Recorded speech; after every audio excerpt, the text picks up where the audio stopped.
through a knothole. Her eyes swam in pink puffs of flesh. Tears streaked her cheeks. A smudge marred her jaw.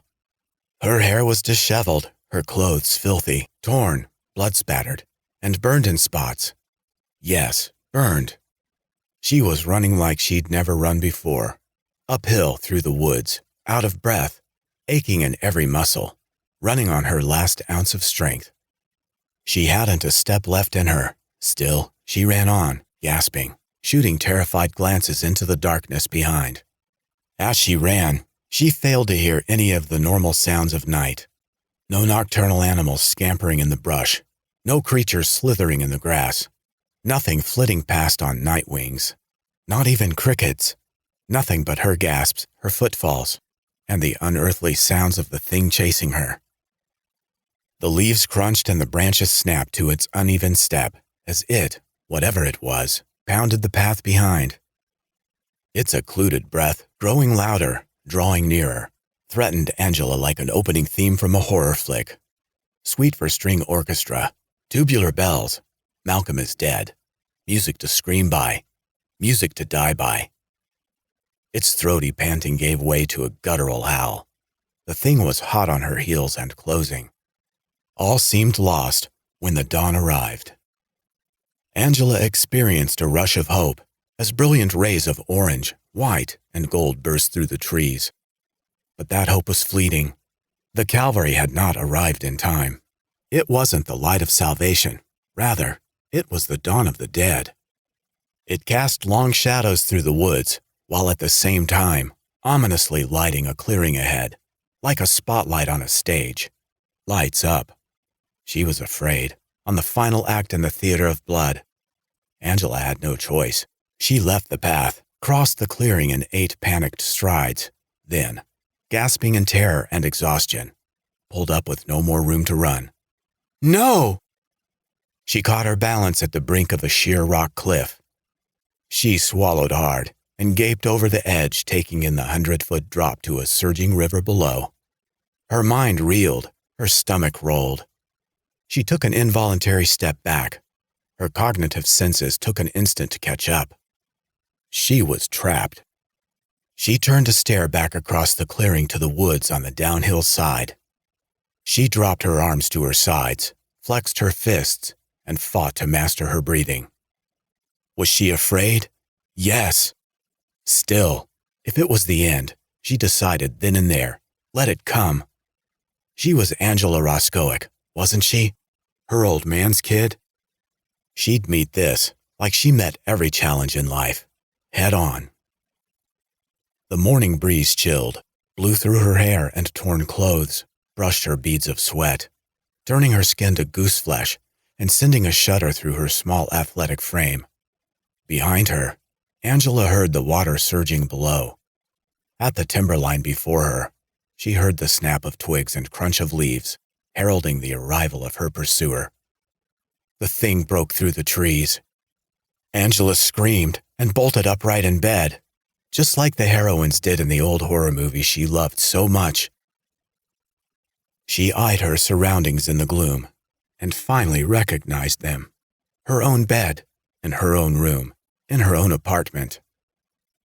Angela caught her breath. It had only been a nightmare. The nightmare, again. For the 4th night in a row. 4 times the growling thing had chased her through the woods and to the brink. 4 times she'd found herself trapped and facing death. 4 times she'd screamed herself awake. She'd been a mess in the dream, and no doubt looked worse now it had passed.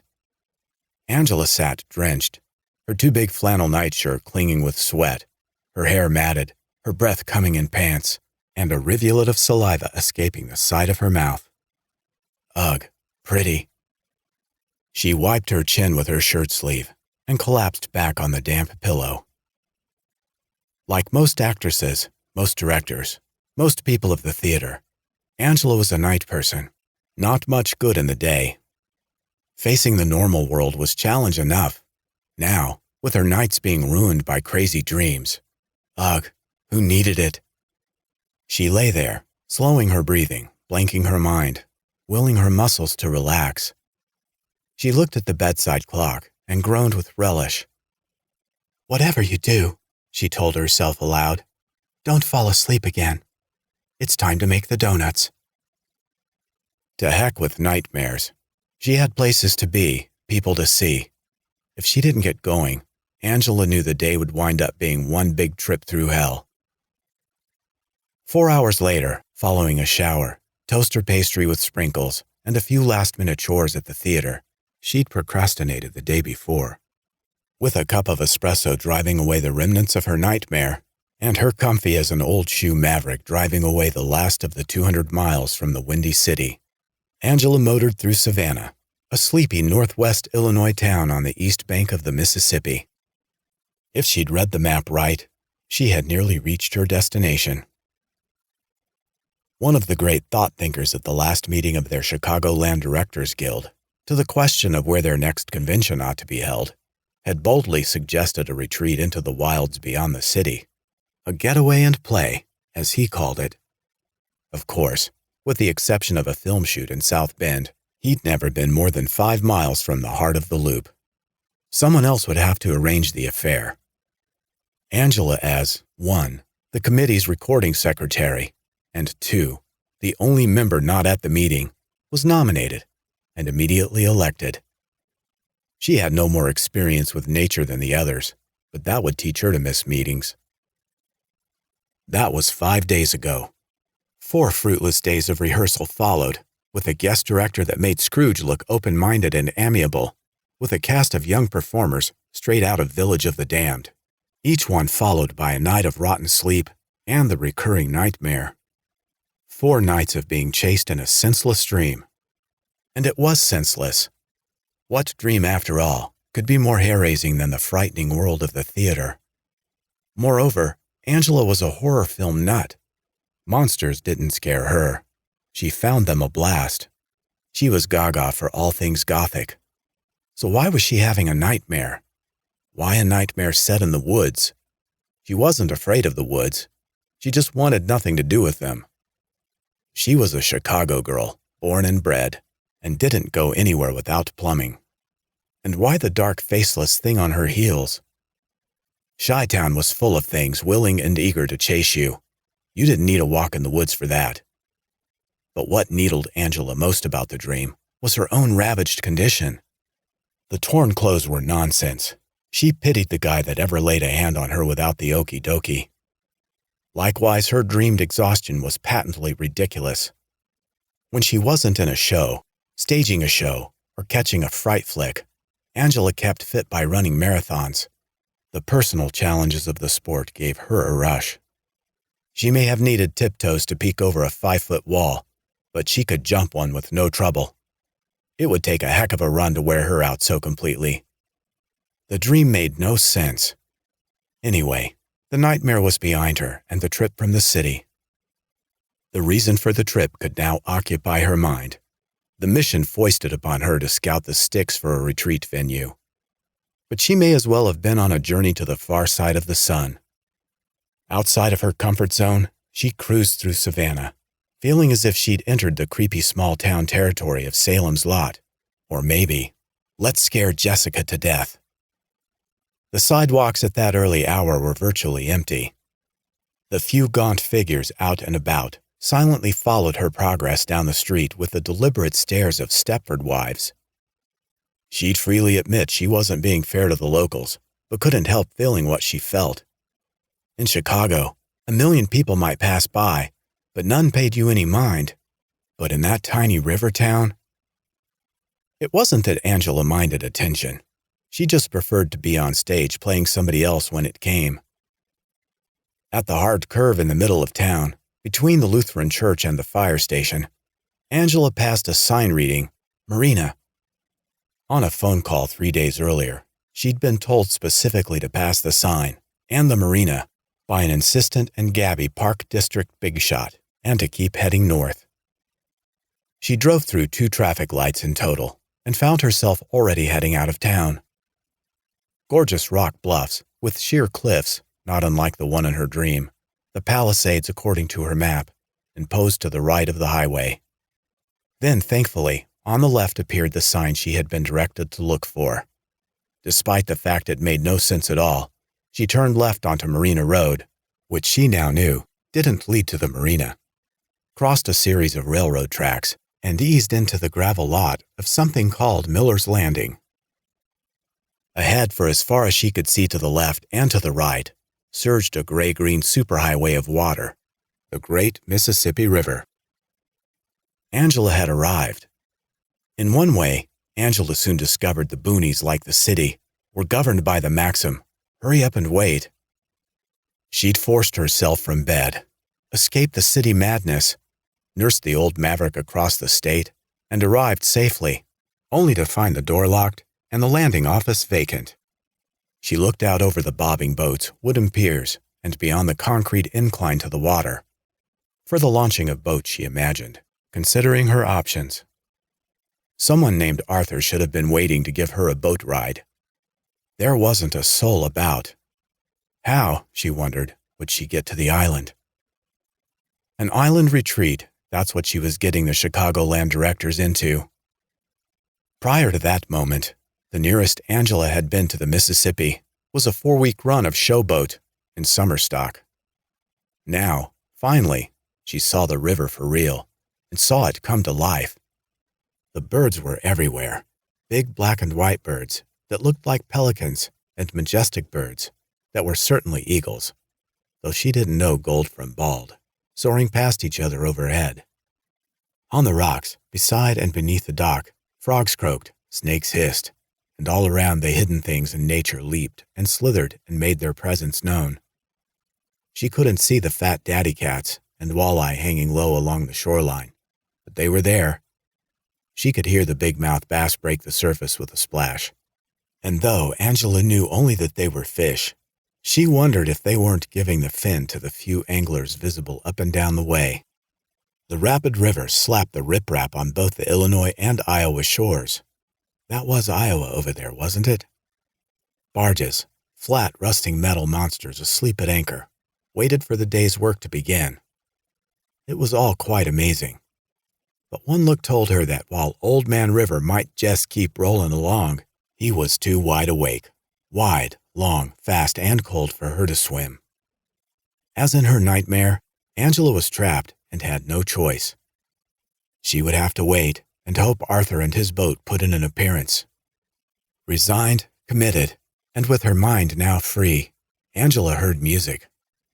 From radios and receivers in boats and barges up and down the water, as the station identification of a local radio show danced on the Mississippi Valley air.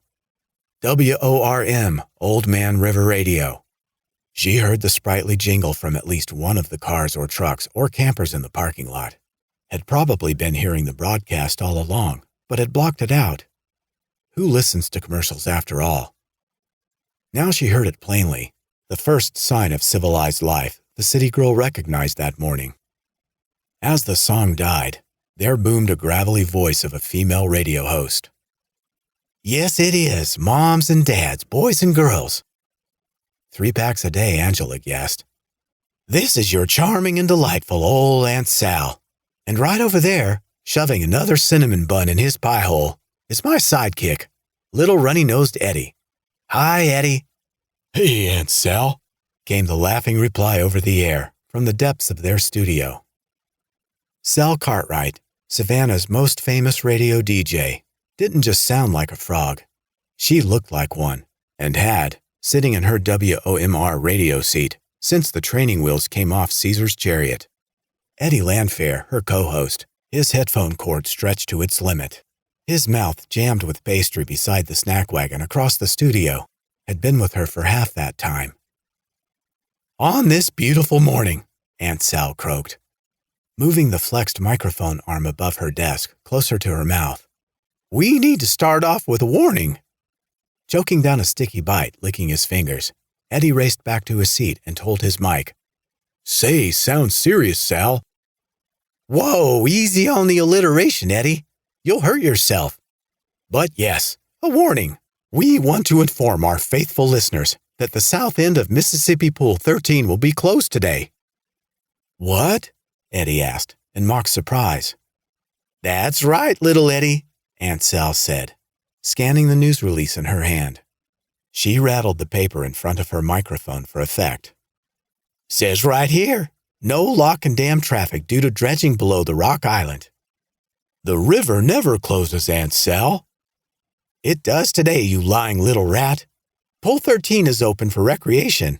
The Bellevue Lock and Dam is operating as usual, and the river is open for commerce to the north. But don't travel south today, because there's nowhere to go past the island, and the Clinton Lock and Dam is closed to traffic. Eddie grabbed his kazoo and blew a wheezy sigh. Yes, Sal agreed, picking up another sheet. It's sad, but here's a story from the NP Newswire to cheer you up. Oh boy, what is it? Well, Eddie, it appears we get a meteor shower this morning. Hey, a fire in the sky. That's cool. Oh, wait. No, it isn't. Says here we probably won't see it. Eddie blew his kazoo again. Yes, sad, Sal agreed. Meteors strike the Earth all the time, the experts say, but their spectacular nighttime displays are apparently a dud in the daylight. What's that? Interrupted, Sal looked up and through the 4x8 soundproofed glass, separating her and Eddie in the booth from the control room engineer on the other side. I'm being corrected over my headphones. Irwin, the super genius MIT grad who's running the soundboard in this broken-down Savannah radio station, is correcting me. He says they are not meteors if they strike the Earth. Just a second. She laid a hand to the headset cupping her ear. Irwin's lips moved behind the glass. Okay, great. You can go back to sleep, Irwin. All right, folks, here's the facts. The 411? Eddie chimed in. Don't be hip, little Eddie. I'm giving our good listeners the scoop on meteors, and you're making an asteroid of yourself. Sorry. Yes, you are. But back to the subject. If these flying space objects hit us, meaning planet Earth, the big blue marble? Sal glared daggers. Eddie wilted, and she continued. If they hit, the objects are meteorites. But that's rare. Meteoroids, that's what they're called in space. Meteoroids usually burn up in our atmosphere. Myroids are always on fire. Can it, squirrel? Eddie cut into his own laughter, suddenly confused. Well, wait. Then what's a meteor? A meteor is... Shut up, Irwin. I got this. The fiery tail trailing the meteoroid is the meteor. Really?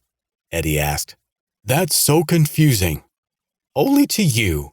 These burning space rocks are something to see at night, so they say. But on a bright morning like today, not so much. Wow, Eddie said without excitement. So if we aren't going to see it, why the hell are we talking about it? Oops, Sal said, feigning concern. Put a quarter in the potty mouth jar, little Eddie.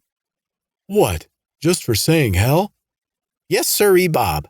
Go ahead and hit her twice for repeating it, you blockhead. Sal and Eddie had listeners from Dubuque, Iowa, to Moline, Illinois, both sides of the river, and boats in between. But 4 individuals in particular were ignorant of that morning's broadcast.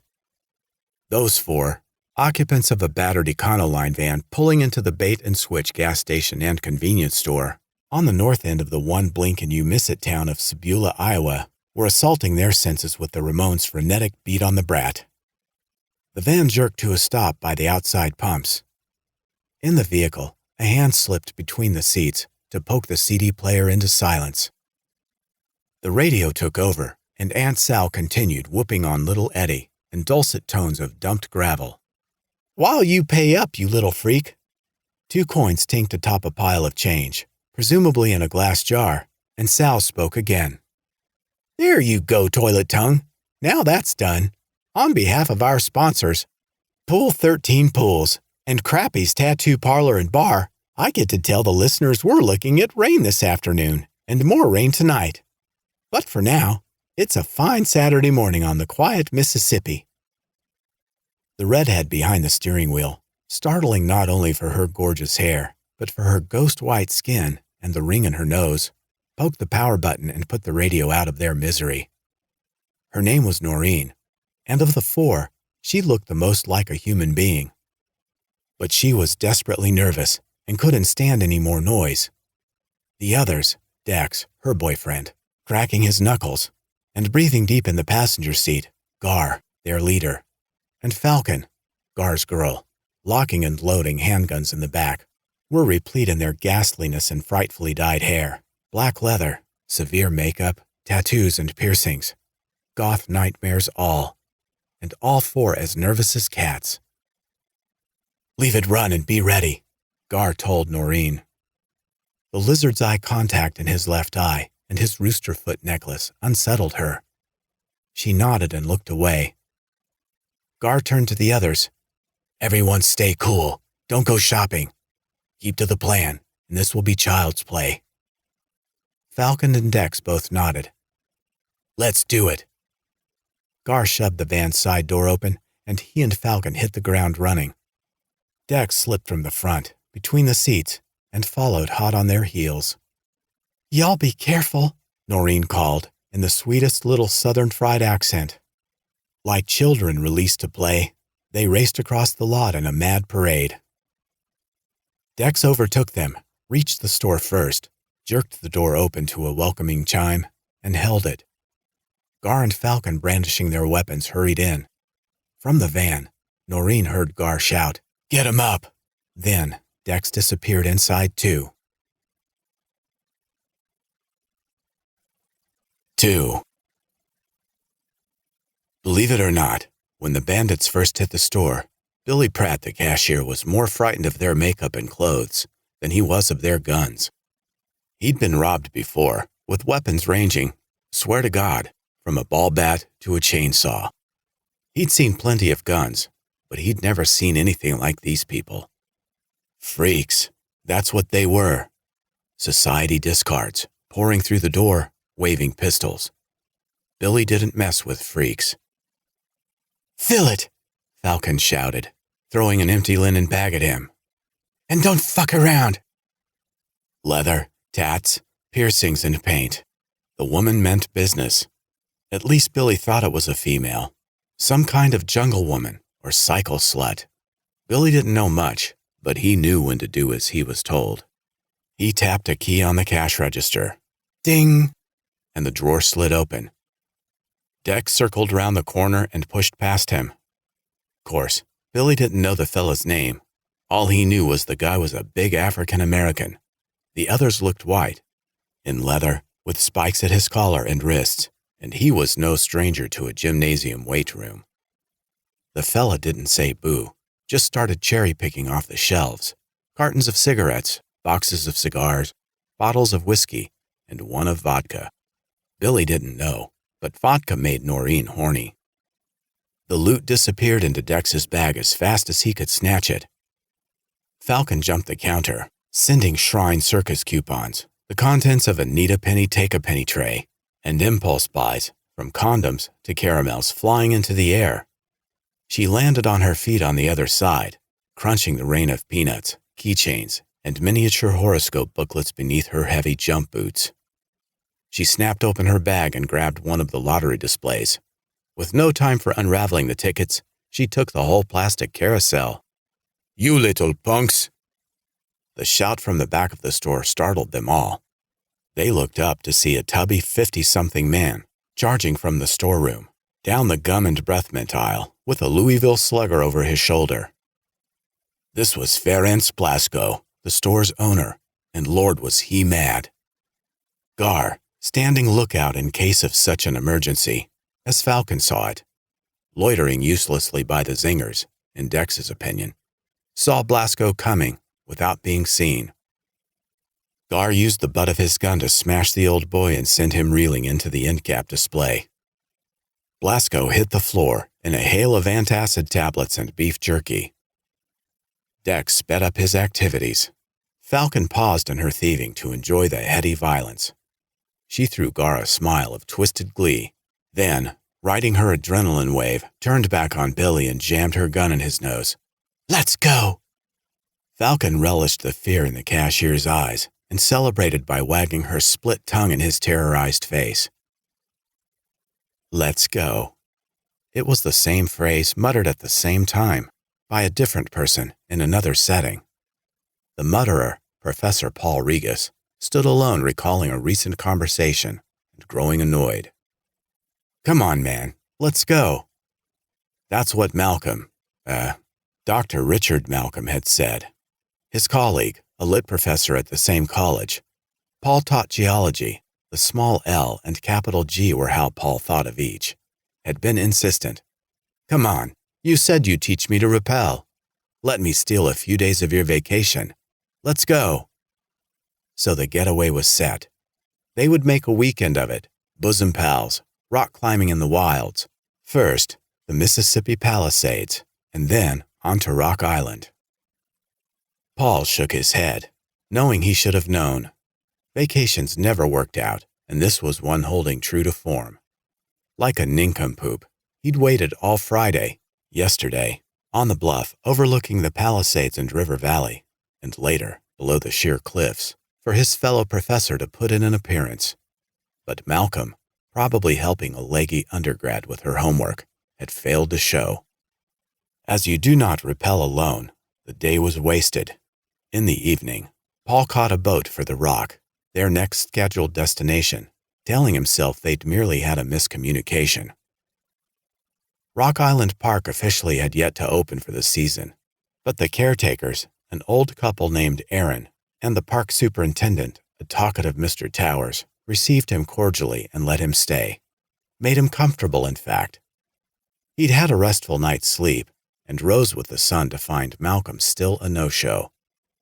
Now Paul greeted the morning, outside of the facility's big community house, a stone's throw from the central fire ring, wondering why he'd agreed to the excursion. Wondering what to do now. But the cloud hanging over the outing had a silver lining. The rock cliff, from which the island got its name, was there.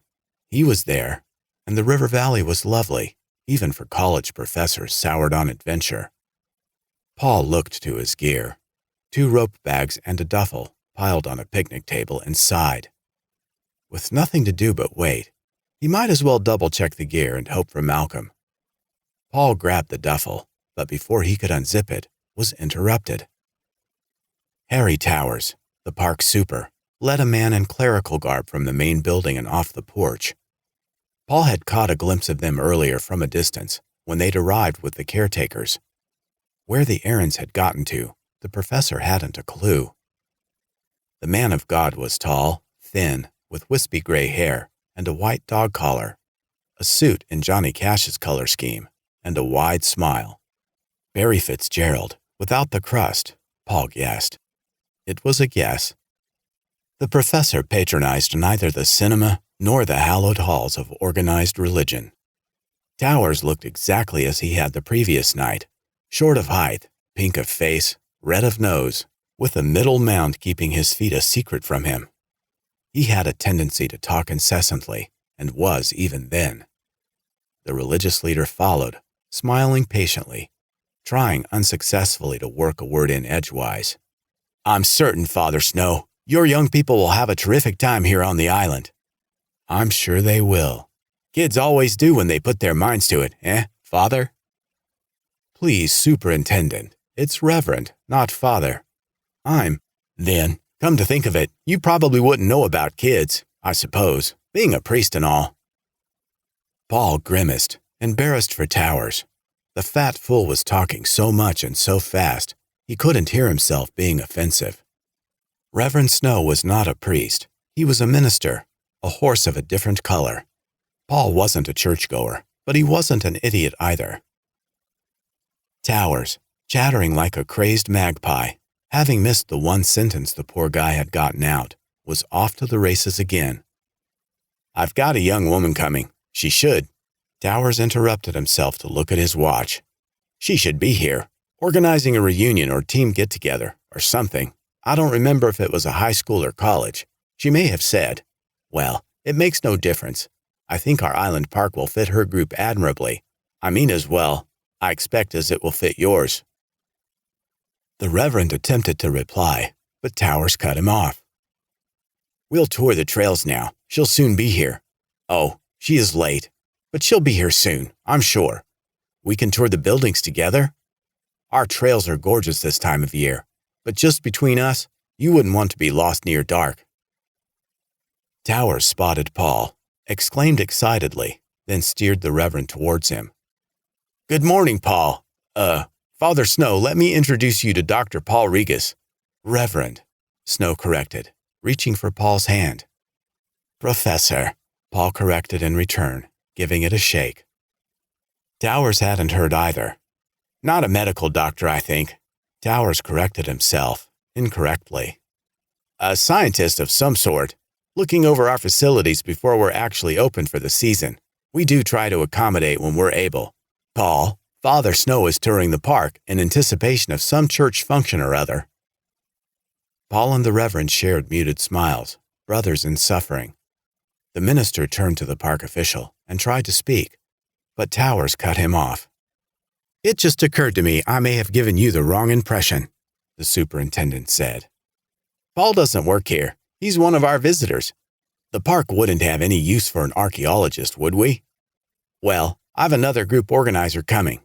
I don't know if I mentioned her or not. Some sort of teacher or other. We'd better get a move on. I'll give you a quick peek at our trails." Towers started away with the minister, tossing an "Enjoy yourself, Paul," over his shoulder. Yakking, he disappeared with the Reverend past the old barn theater and down one of the marked trails. Bemused, if not amused, Paul watched them go. When they had vanished into the trees, he shook his head and returned to his gear. "Nice talking to you, Reverend," Paul muttered aloud. "No, I'm not a doctor. Not an archaeologist either. I'm a geologist." "Mr. Towers?" "Yes, he is a babbling idiot." Dex, Falcon, and Gar raced from the store, their arms loaded with bags of loot and bottles of booze. They piled through the side door of the waiting van. Falcon headbutted Dex. Gar landed atop Falcon and pulled the door closed, shouting, "Go, go, go!" At the wheel, Noreen panicked. She tromped the gas pedal and slammed the transmission into drive. The engine revved, the tires shrieked, and the van lurched. What happened next seems impossible. It happened all the same. The van hit a collection of pallets leaning against a display of bagged fertilizer. It rode the lead pallet like a ramp, and to Noreen's horror and shocked exclamations from those in the rear, flipped the van with a crunch, like a movie stunt car onto its passenger's side. Billy ran from the store, his mouth a wide O, adjusting his glasses to gape. Holy Moses! Torn bags of horse manure littered the pavement. A pungent aroma filled the air. The van shook on its side, while disgusted shouts, screams, and unintelligible grumbles escaped through the driver's side, now the top window. Noreen's feet, she'd fallen into the passenger seat, were visible through the sideways cracked windshield. No one else could be seen at all. The rear door fell open. Gar climbed from the wreck, slipped on the brown skating rink they'd created, and nearly fell. He caught the door, grimaced with repulsion at the smell, waved his gun at the cashier and shouted, "Get back!" No hero, Billy retreated into the store as fast as his legs would carry him. The driver's side window shattered, and Falcon, using Noreen, the seats, and the steering wheel as steps, pushed herself up and out. The van rocked. She swore, lost her balance, and half jumped, half fell off the door onto the wrecked display. Ankle-deep in broken fertilizer bags, shaking with rage, she let fly with an aria of profanity. As it was hardly the first time she'd been stepped on in life, Noreen quickly recovered from her trampling. She found her knees and crawled into the back of the van. While outside, Gar was yelling to her and Dex, "Grab the stuff and get the hell out!" Blasco, the store's owner, sporting a knot on his forehead, appeared at the door. Gar saw him and pointed his gun. The storefront window beside the old man exploded. Glass flew. Signs highlighting the deals of the day shredded and fell. Windshield fluid deluged the floor and sidewalk on both sides of the frame. The open sign was closed for good. Blasco hollered, threw up his hands, and disappeared back inside. But Gar hadn't fired. Stunned, the gang leader turned to see his old lady now on the ground beside the van, waving her smoking gun. "Falcon," he yelled. "I told you no shooting." "Did you tell the Southern Belle not to smash up the van?" "Baby." "Piss on that, Gar," she growled, waving at the muck on her boots and leathers. "I may or may not be full of shit, but I'm not getting caught covered in it." "I know, dear heart, but try to maintain. No shooting if we can help it." He goggled at the shot-out window and demolished storefront, then turned, putting it behind him.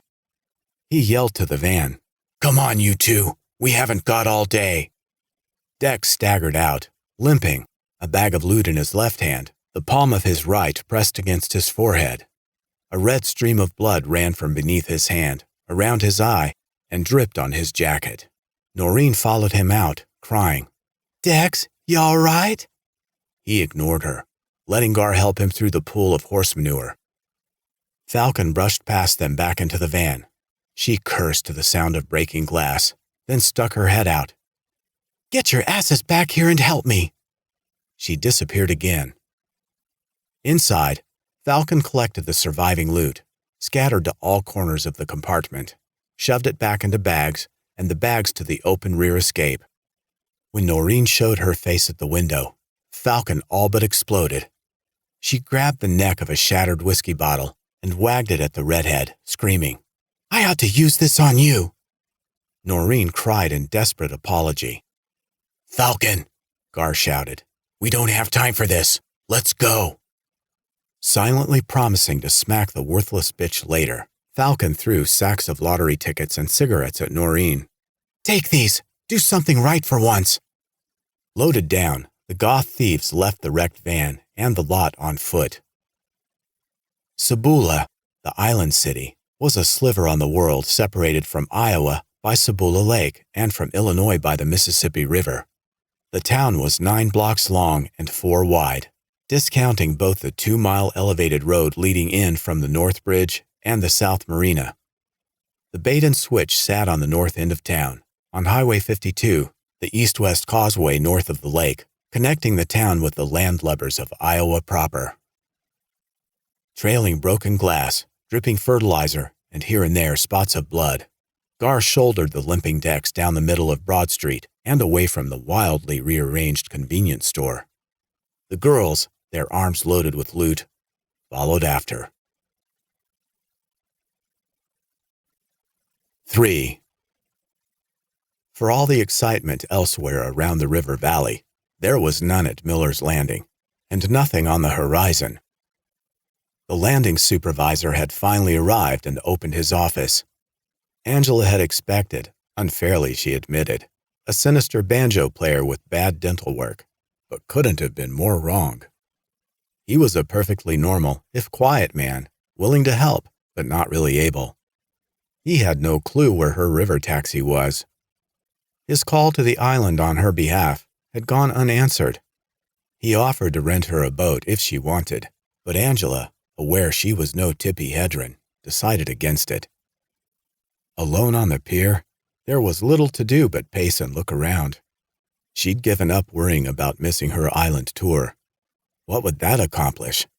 It was the fault of her hosts, if she remembered her instructions, and Angela was certain she had.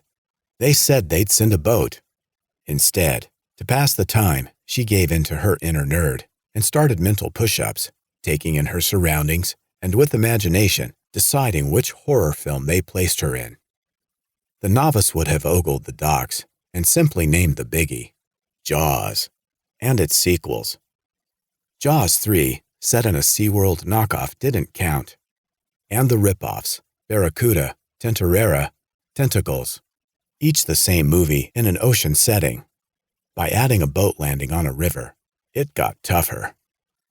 Piranha, humanoids from the deep. Speaking of rivers, Angela paused for a look, saw nothing resembling a boat heading her way, and exclaimed out loud, "Poop!" She returned to her game, adding an island destination. Piranaconda. Meh, try harder. The island of the doomed. There you go. Was Cameron Mitchell wading downriver? She wondered, with his bloodthirsty tree. The island of the alive? The island of lost souls? Are we not men? Angela asked the sky, mimicking the last film's keeper of the law. Then she looked about in sudden embarrassment, hoping she hadn't been heard. "Are we not foolish?" she asked under her breath. "Are we not completely bored?" The river current rocked the moored boats. The boats thumped the pier, and Angela sighed. She wandered the dock, waiting alone. From a bird's-eye view, perhaps one of the many pelicans or soaring eagles, the rock island looked like a bowling pin designed by Picasso or Dalí. It sat on an angle in the river channel, 3/4 of the way south in Pool 13. On its north end, near the top of the pin's head, was the park campground where Paul Riggus readied his gear. It featured a community building with meeting hall and second-floor dormitory, an attached nature museum highlighting the flora and fauna and fun of the great outdoors, an old refurbished barn with activity center and theater, and the usual outside accoutrement one found at a camp. Southwest of the campus, downriver on the island above the pin's neck, was a mountainous rise through the timber that halted suddenly at its famous rock cliff. The cliff faced south-southwest, with a sheer drop to a small cove, and offered visitors a magnificent view of Iowa to the west, the lock and dam leading to Pool 14 to the south, and in the distance on a clear day, the Quad Cities of Illinois and Iowa. The wide southern bottom of the island, the pin's base, dropped to lowland and was taken up almost entirely with dense woods, dotted by tiny clearings and threaded with nature trails. At the southwest tip of the island was another smaller cove, well hidden by nature. None entered it, and few spoke of it, except, of course, Harry Towers. Towers had led the Reverend Snow down one of the many paths and well into the thick of the south timber. He'd filled the poor man in on the park facility's history, flora, fauna, available menu, rules, including the in-season operating hours of the museum, and had now moved on to gossip. At no time during the walking tour did the park authority let the minister get a word in. "You know, Father," Towers was just then saying, "I don't mean to be a babbling idiot." "Excuse me?" Snow asked, taken aback. "Oh, and please, I'm not." "Well, I should tell you. Have I mentioned the Harpers?" Towers asked. "Good God! Pardon my French, Father, but good God! Let me tell you about the Harpers." He paused for a moment to consider his words, a rarity for the superintendent. The silence was deafening, and Snow might have slipped in a sentence had the poor man not been caught off guard. But the moment passed quickly, and Towers was off again. "The Harpers, you'll find, are known by everyone in these parts but talked about by few. Technically, legally, they're squatters, but of course they don't see it that way. Ellis Harper, the leader and patriarch of their clan, considers himself a settler in the tradition of his forefathers. A year ago in late fall, when the park and all of the Rock Island was closed for the season, Ellis rode up with the whole family and just moved in, lock, stock, and barrel. There's a small inlet, sort of a notch cut out of the southeast corner of the island. They had the nerve to name it Harper's Cove. You can see it coming downstream, but heading north, it's an odd dark spot in the overgrown trees. Anyway, he built a cabin of tin and plywood in the clearing near the inlet, on public land, and installed his clan. And he refuses to leave. He nailed a no trespassing sign to a tree and another reading Home Sweet Home to a wall in their cobbled-up shack. So I've been led to understand. He dug an outhouse. Yes, an honest-to-God outhouse. Put a rocking chair on the porch and called it good." The Reverend stared speechless. "Exactly," Towers said, nodding. "What can be said? Ellis Harper is a widower, a father of 3, and some sort of military veteran, and a mean river rat. He's homesteading on our Park Island and defies anyone to do anything about it." Towers pointed, his plump hand trembling down one of the gloomy paths. "Their shack," he said, "is at the end of that trail." The Reverend couldn't help but look and wonder. The big city, big money weekenders, living 4 months a year in expensive homes on either side of the river, might have called Ellis Harper an eclectic lone spirit, a Renaissance man, or to the greenies among them, a civic-minded recycler. That's if they bothered to look his way. Of course, they didn't. The born and bred locals, who not only looked but stared from a distance, considered him a bum. The truth lay somewhere between. Ellis was a good old-fashioned junk dealer from Cairo, the most southern town in Illinois. So southern, squeezed in between Missouri and Kentucky at the confluence of the Mississippi and Ohio rivers, his whole family sounded like kin to Scarlett O'Hara. Piles of wood, rusting farm implements, car parts, old appliances, barrels of scrap wire, tarp-covered whatsits, and weed-covered who's-its filled the clearing around his cabin as evidence of dedication to his work. That morning found his family to home. Jay, the eldest son, coming from the outhouse he and his daddy had proudly dug and built, tugged up his coveralls and got back to work. Knowing they'd be rowing down the Clinton beginning of the week to turn in scrap, he flipped back a tarp and resumed his search for copper amid the stacks. "I'm never leaving home."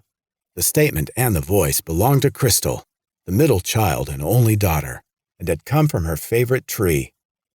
She was a sassy teen, on the verge of womanhood, and spent a lot of time in the branches of what had always been her thinking place. Just thinking. "I'm never leaving home at all." Caleb, the youngest beneath Crystal's tree, 2 hops from the porch, wrestled in the high grass with 2 fat German Shepherd puppies. The pups, their coats equal parts gray and black, still had a mama. She was named Spot and was asleep on the porch. The pups were luckier than him, Caleb thought. His mama left him not long after he was born. They'd been alone with their daddy ever since. That was life as far as he could see. Things just up and left. "You got no choice about leaving," Caleb shouted up to his sister. "Everybody leaves. You'll have to, too." Crystal ignored her don't-know-nothing baby brother. "Daddy, I'm never leaving home." "Didn't say you had to, baby," Ellis replied from his porch rocking chair. His daughter in shorts and a tied top dropped hanging upside down from her perch in the tree. "No," she said. "I mean never." "Never's a long time, Crystal." "The law going to make us leave?" Ellis spit. "Ain't talking about the law. This is our home, but someday you'll trade a boy your heart for his wallet. Then you'll leave. It's how things is." "Nope, this is my tree. I ain't going." Crystal sat herself back on her favorite branch and searched what she could see of the sky. From somewhere above, distantly, she heard something. A rumble, maybe? But what in the sky on a beautiful, clear morning could rumble? "Daddy," Crystal called out, "you hear that?" Ellis stopped his rocking, squinted and listened. He growled with his brows. "Another gall-derned motorboat. Jay, get on down to the cove and take a peek. If it's a group of them picnicking pricks, chase 'em to their side of the island. If it's the law, just hurry back here." "Don't sound like a motorboat to me," his oldest said. Jay listened hard. "Don't hear it no more." "Don't argue, boy. Get down there." "Yes, sir," Jay said, starting away on the run. Caleb let loose a pup and jumped up, shouting, "Can I go too, Daddy?" "No, Caleb," his father said. "You stay here." The child put the brakes on, pouting, but knowing on which side and by who his bread was buttered. Caleb returned to his dogs. Ellis, rocking again, smiled and nodded. "That's my boy." Rufus Nelson's nickname was Rough. Had been, since he broke Susan Baker's arm jerking her off the playground slide in 3rd grade. That was a long time ago, decades before he'd been elected Jackson County Sheriff. In the time since, nothing much had changed. Nelson was still rough. He rolled his toothpick with his tongue, from one side of his mouth to the other, studying the wrecked van in the parking lot of the Bait and Switch. He hadn't believed it when he got the call, but there it was, bigger than shit. An old Ford on its side like the carcass of a felled dinosaur. He took in the shot-up storefront. He took in the full-bodied fragrance of spilled gas, leaking oil, and horse manure. He took in the fresh-painted front door of the city hall not 30 yards away, catty-corner across the street, and he shook his head. Yup, it looked to be a head-shaking day. One of his squad cars blocked the front entrance to the lot, its lights doing a blue-red dance. On the far side, stringing yellow crime scene tape from street lamp to stop sign to phone pole, was his best deputy, Melissa Renee. Ruff was never much on the idea of police women, but Melissa sure shut him up there.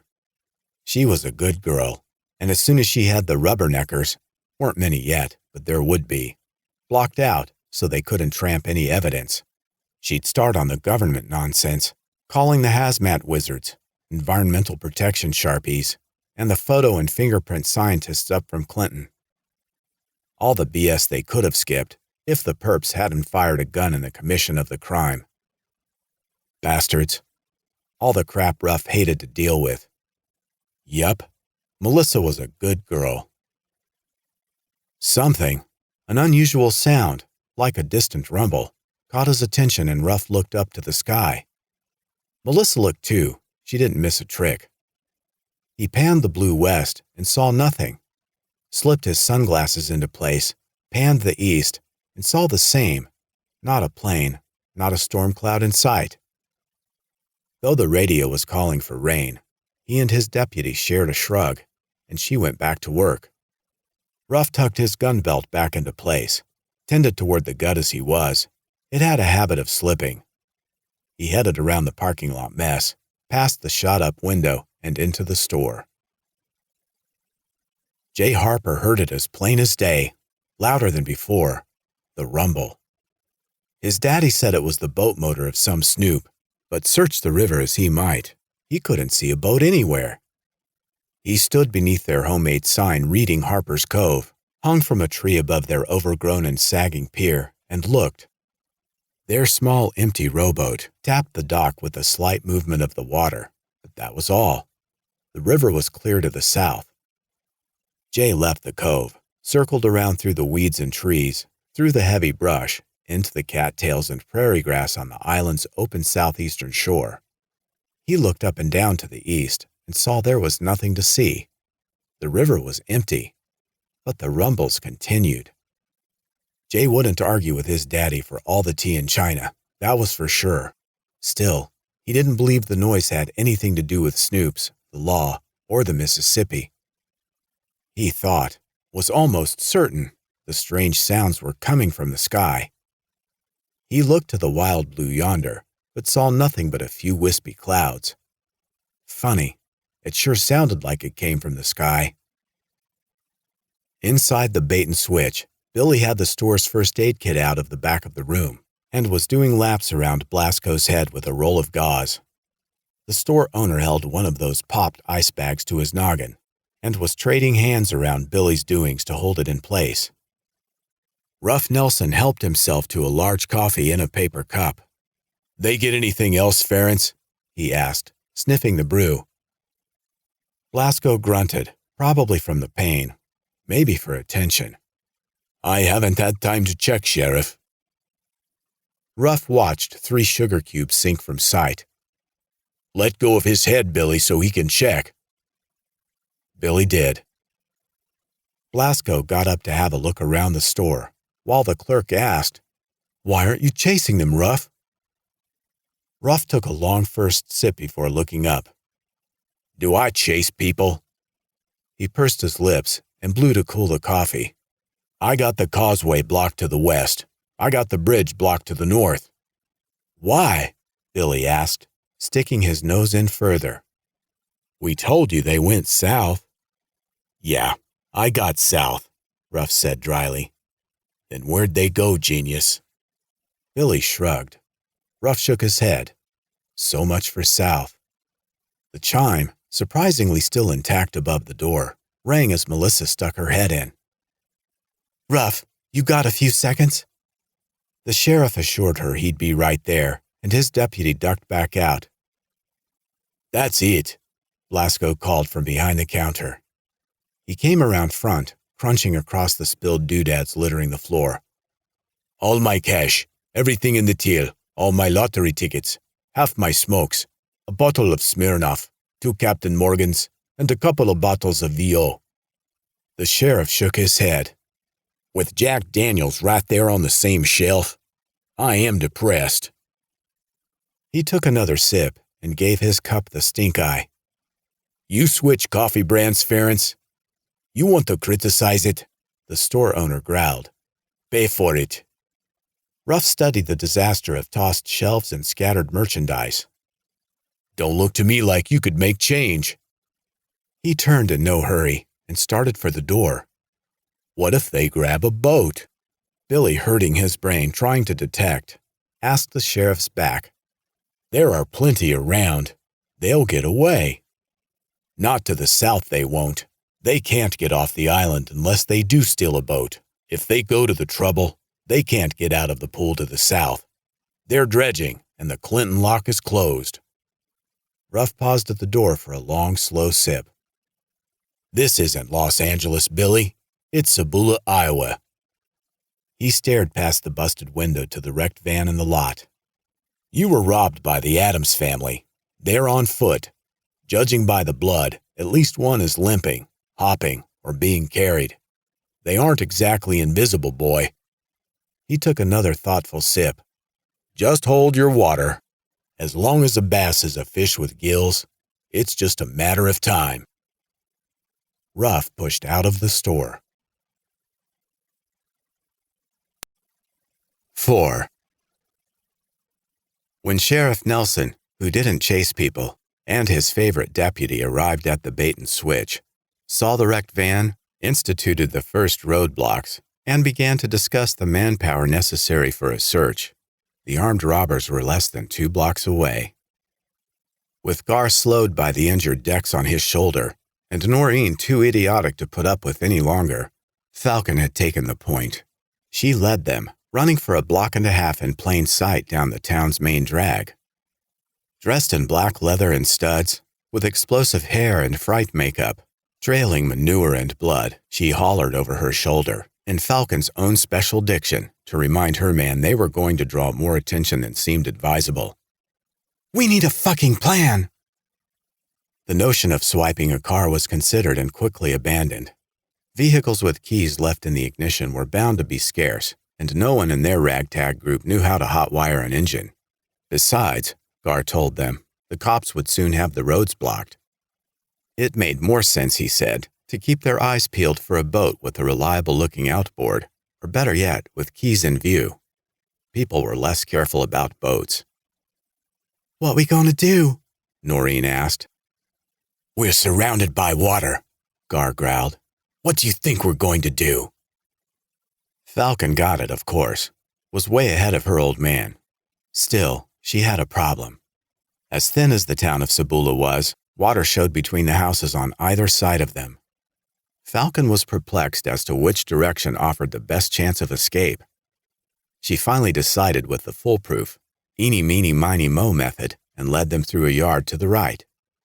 1 town block, 2 F-bombs, and a son of a bitch later, she stopped dead in her tracks, staring at the enclosed and inescapable Sabula Lake. She'd chosen wrong. Falcon grit her teeth. Noreen cried. Gar took a deep breath, spun decks, and started back to the east, growling, Come on! Sirens sounded again in the distance. Falcon once more took the lead. Really, she had had it with Noreen. They cut across Madison Street, through a yard headed south again, back across Broad to Pearl, then to the wide Mississippi River. Damn, not a boat dock in sight. There were a number of private piers back to the north, where they'd come from, but nothing nearby. No one in the group made a peep, but silently, each in their own way, were cursing their rotten luck. Dex, limping, and using Gar for a crutch, was supporting more of his own weight now, as they headed back up to a tree line even with the River Street row of houses. Noreen followed, still crying. Falcon passed her, slapping her red head as she went by. Only 3 blocks remained, the last without trees for cover, to the end of town and the mouth of what a fancy sign insisted was the Island City Harbor. The mini marina featured 5 short piers, berthing several dozen boats.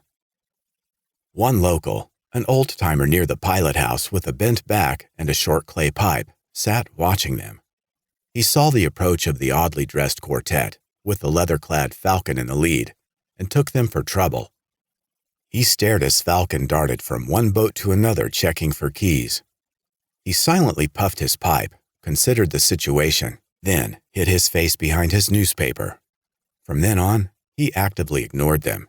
He didn't get to be an old codger by being stupid. None of the boats had keys. Falcon swore at the situation, then at Noreen. Gar told her to shut it. He told them all to cross their fingers and head further south. "There are only 2 houses left," Falcon complained. "Then we're out of island." "I can count, babe, and I can see." "Then what?" "Then we swim," Gar shouted in exasperation. "Swim my ass!" Falcon jerked her head in Noreen's direction. "I'm making a raft out of the Georgia peach." She shuffled the bags of loot in her hands and took off running. Gar shuffled the limping Dex under his shoulder and started after her. Noreen, sniffling and unable to wipe her nose for the 3 bags she carried, brought up the rear. They'd run, and hobbled, 6 blocks, 1.25 miles from the bait and switch, and as mentioned, were about out of island. The penultimate house showed neither car nor boat, and Falcon passed it without slowing. She picked up speed as she entered the yard of the last house on the left. There, moored at a tiny dock in the back, bobbed a brand-new boat. The stern of the craft was painted with a blue ribbon and the name Sabula Pride. Doubting how high that bar could be set, Falcon nevertheless felt her own pride at the discovery. She whistled and pointed. "Gar!" Coming on, he and Dex saw what she did, a beautiful boat with a monstrous built-in motor and a fancy mini-roof over the driver's seat and console. Best of all, the sunlight glinted off a set of keys dangling from the ignition. "Are we really going to steal a boat, y'all?" Noreen asked. "Ain't we in enough trouble already?" Ignoring her, Falcon set her loot over the gunwale and jumped in. Dex handed her his bag, then with Gar's help got himself aboard. Gar took a seat at the wheel. Noreen climbed in last, whining. "Y'all, this is a bad idea." "So was wrecking the van, Noreen." It was the first sentence Dex had uttered since the accident. Noreen couldn't believe her ears. "Oh, nice, Dex." She crossed her arms, sat heavily, and looked away. "Go ahead and bring that back up." "What do you expect?" he demanded. "Look at my head." "I can't, 'cause I don't want to see your ugly face." "All this foreplay is boring as hell," Falcon hollered. Gar turned from the wheel. "Why doesn't everybody have a great big cup of shut the fuck up?" "Hey!" Everyone froze in place. "Hey!" They traded looks and realized as one of the new shouts were coming from outside of the boat. Then came the sound of the slamming screen door. "What do you think you're doing?" They turned to see a pair of hippos wrestling in a denim sack. Then, one by one, realized what they were looking at was one colossal man in coveralls running their way. The bandits didn't know John Henry Puckett from Adam, but they knew an enraged boat owner when they saw one, and this fat bastard was spitting fire.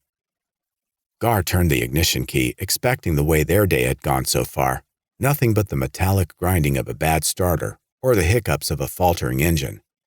But to his surprise and delight, the boat motor turned over, started on the first try, and immediately settled into the purr of a well-stroked cat. Something had finally gone right for them. Thank God, Gar thought, because despite the man's outlandish size, John Henry was picking him up and laying him down. He'd almost reached the little dock, and Falcon, being the incorrigible mink she was drawing her handgun. Dex flipped the mooring rope free and shoved them off. Gar gave the throttle hell.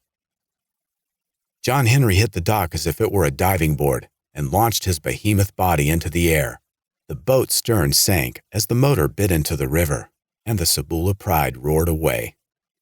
The resulting arc of water soaked John Henry as he cannonballed through it, hit the river, and disappeared beneath the surface like a harpooned orca.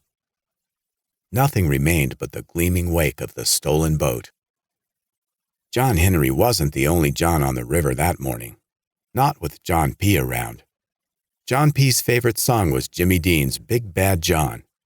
No, he wasn't 6'6", nor did he weigh 245, nothing like it. John P. was a thin, pale, mild-mannered fisherman. In fact, the biggest, baddest thing about him was his wife. She ruled the roost, which is why John's greatest moments in life were spent alone on the river. He'd had one of those mornings, so far knocking the crafty monsters dead on the running slough, a backwater that was virtually a river of its own on the Iowa side of the Mississippi, north of Santa Fe Beach.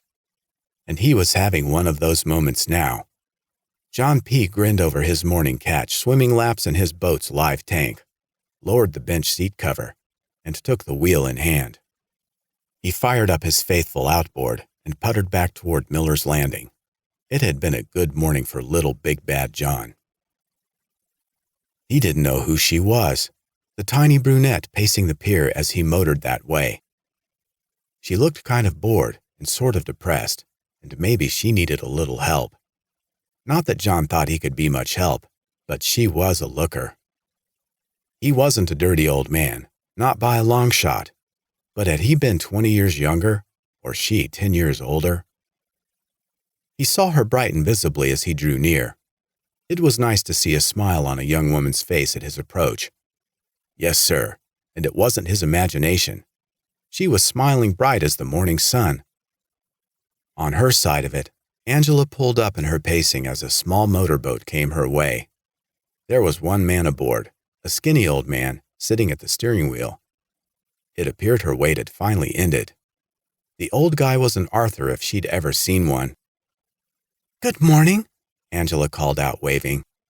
"Morning," the boatman replied, touching the bill of his worn cap. "You're Arthur, I hope."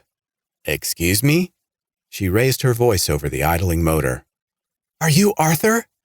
She twisted her lips, unable to remember the last name. It didn't seem to matter.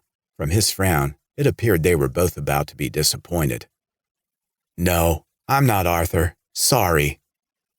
The young woman sagged visibly, looking as defeated as John suddenly felt. It had been a long while since a young woman had smiled at his approach. A long while and counting. "They call me John P." The name meant nothing to her, of course. Why should it? "Just getting in a little fishing," he added, excusing his presence. Headed down to the island, are you?" "Rock Island," she said. "Yes," John smiled. "But which? Are you going to the town of Rock Island, or headed out to the island named for the rock?" "Oh, I didn't know there were two. It's supposed to be an island with a summer camp." "Thought as much when you said Arthur." John nodded knowingly. "Arthur Aaron. He's the groundskeeper." "That's it. Arthur Aaron. He was supposed to pick me up, but so far," she pointed to the empty river, "no Arthur, and no ride to Rock Island." "The Rock Island," he corrected. "The Rock Island. I had a tour scheduled, but I'm already late." "I'm not surprised. I know Arthur," John said. "Tell you what, I'm going to catch holy hell, heck, excuse me, from my wife for being late, but I'll give you a quick lift down there, if you want." "I'd hate to get you into trouble."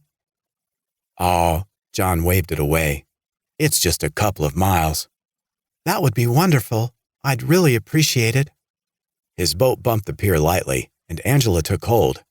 Then she took his offered hand, stepped aboard, and sat on the bench seat behind him. He flipped a lever and the idling motor dragged them back from the pier.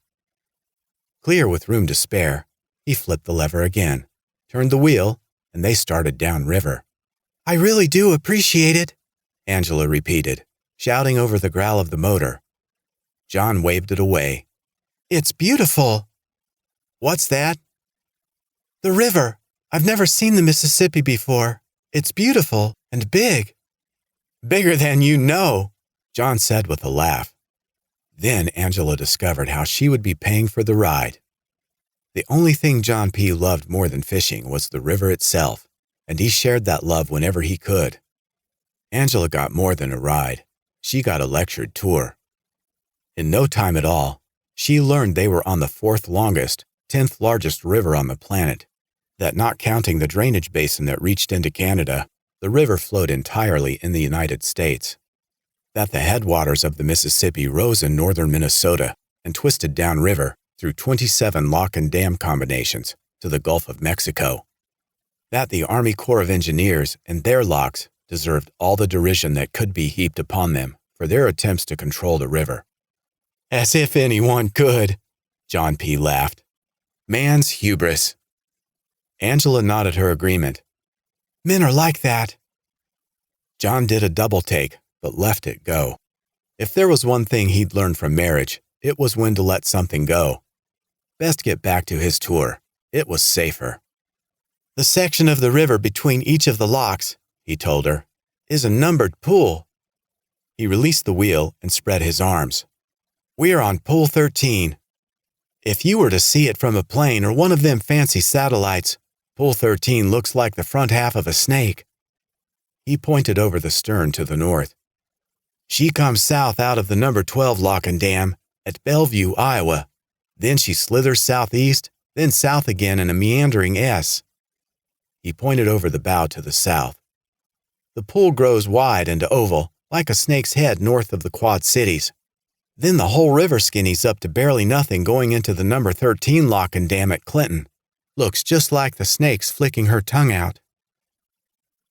They motored quickly past Savannah on their left.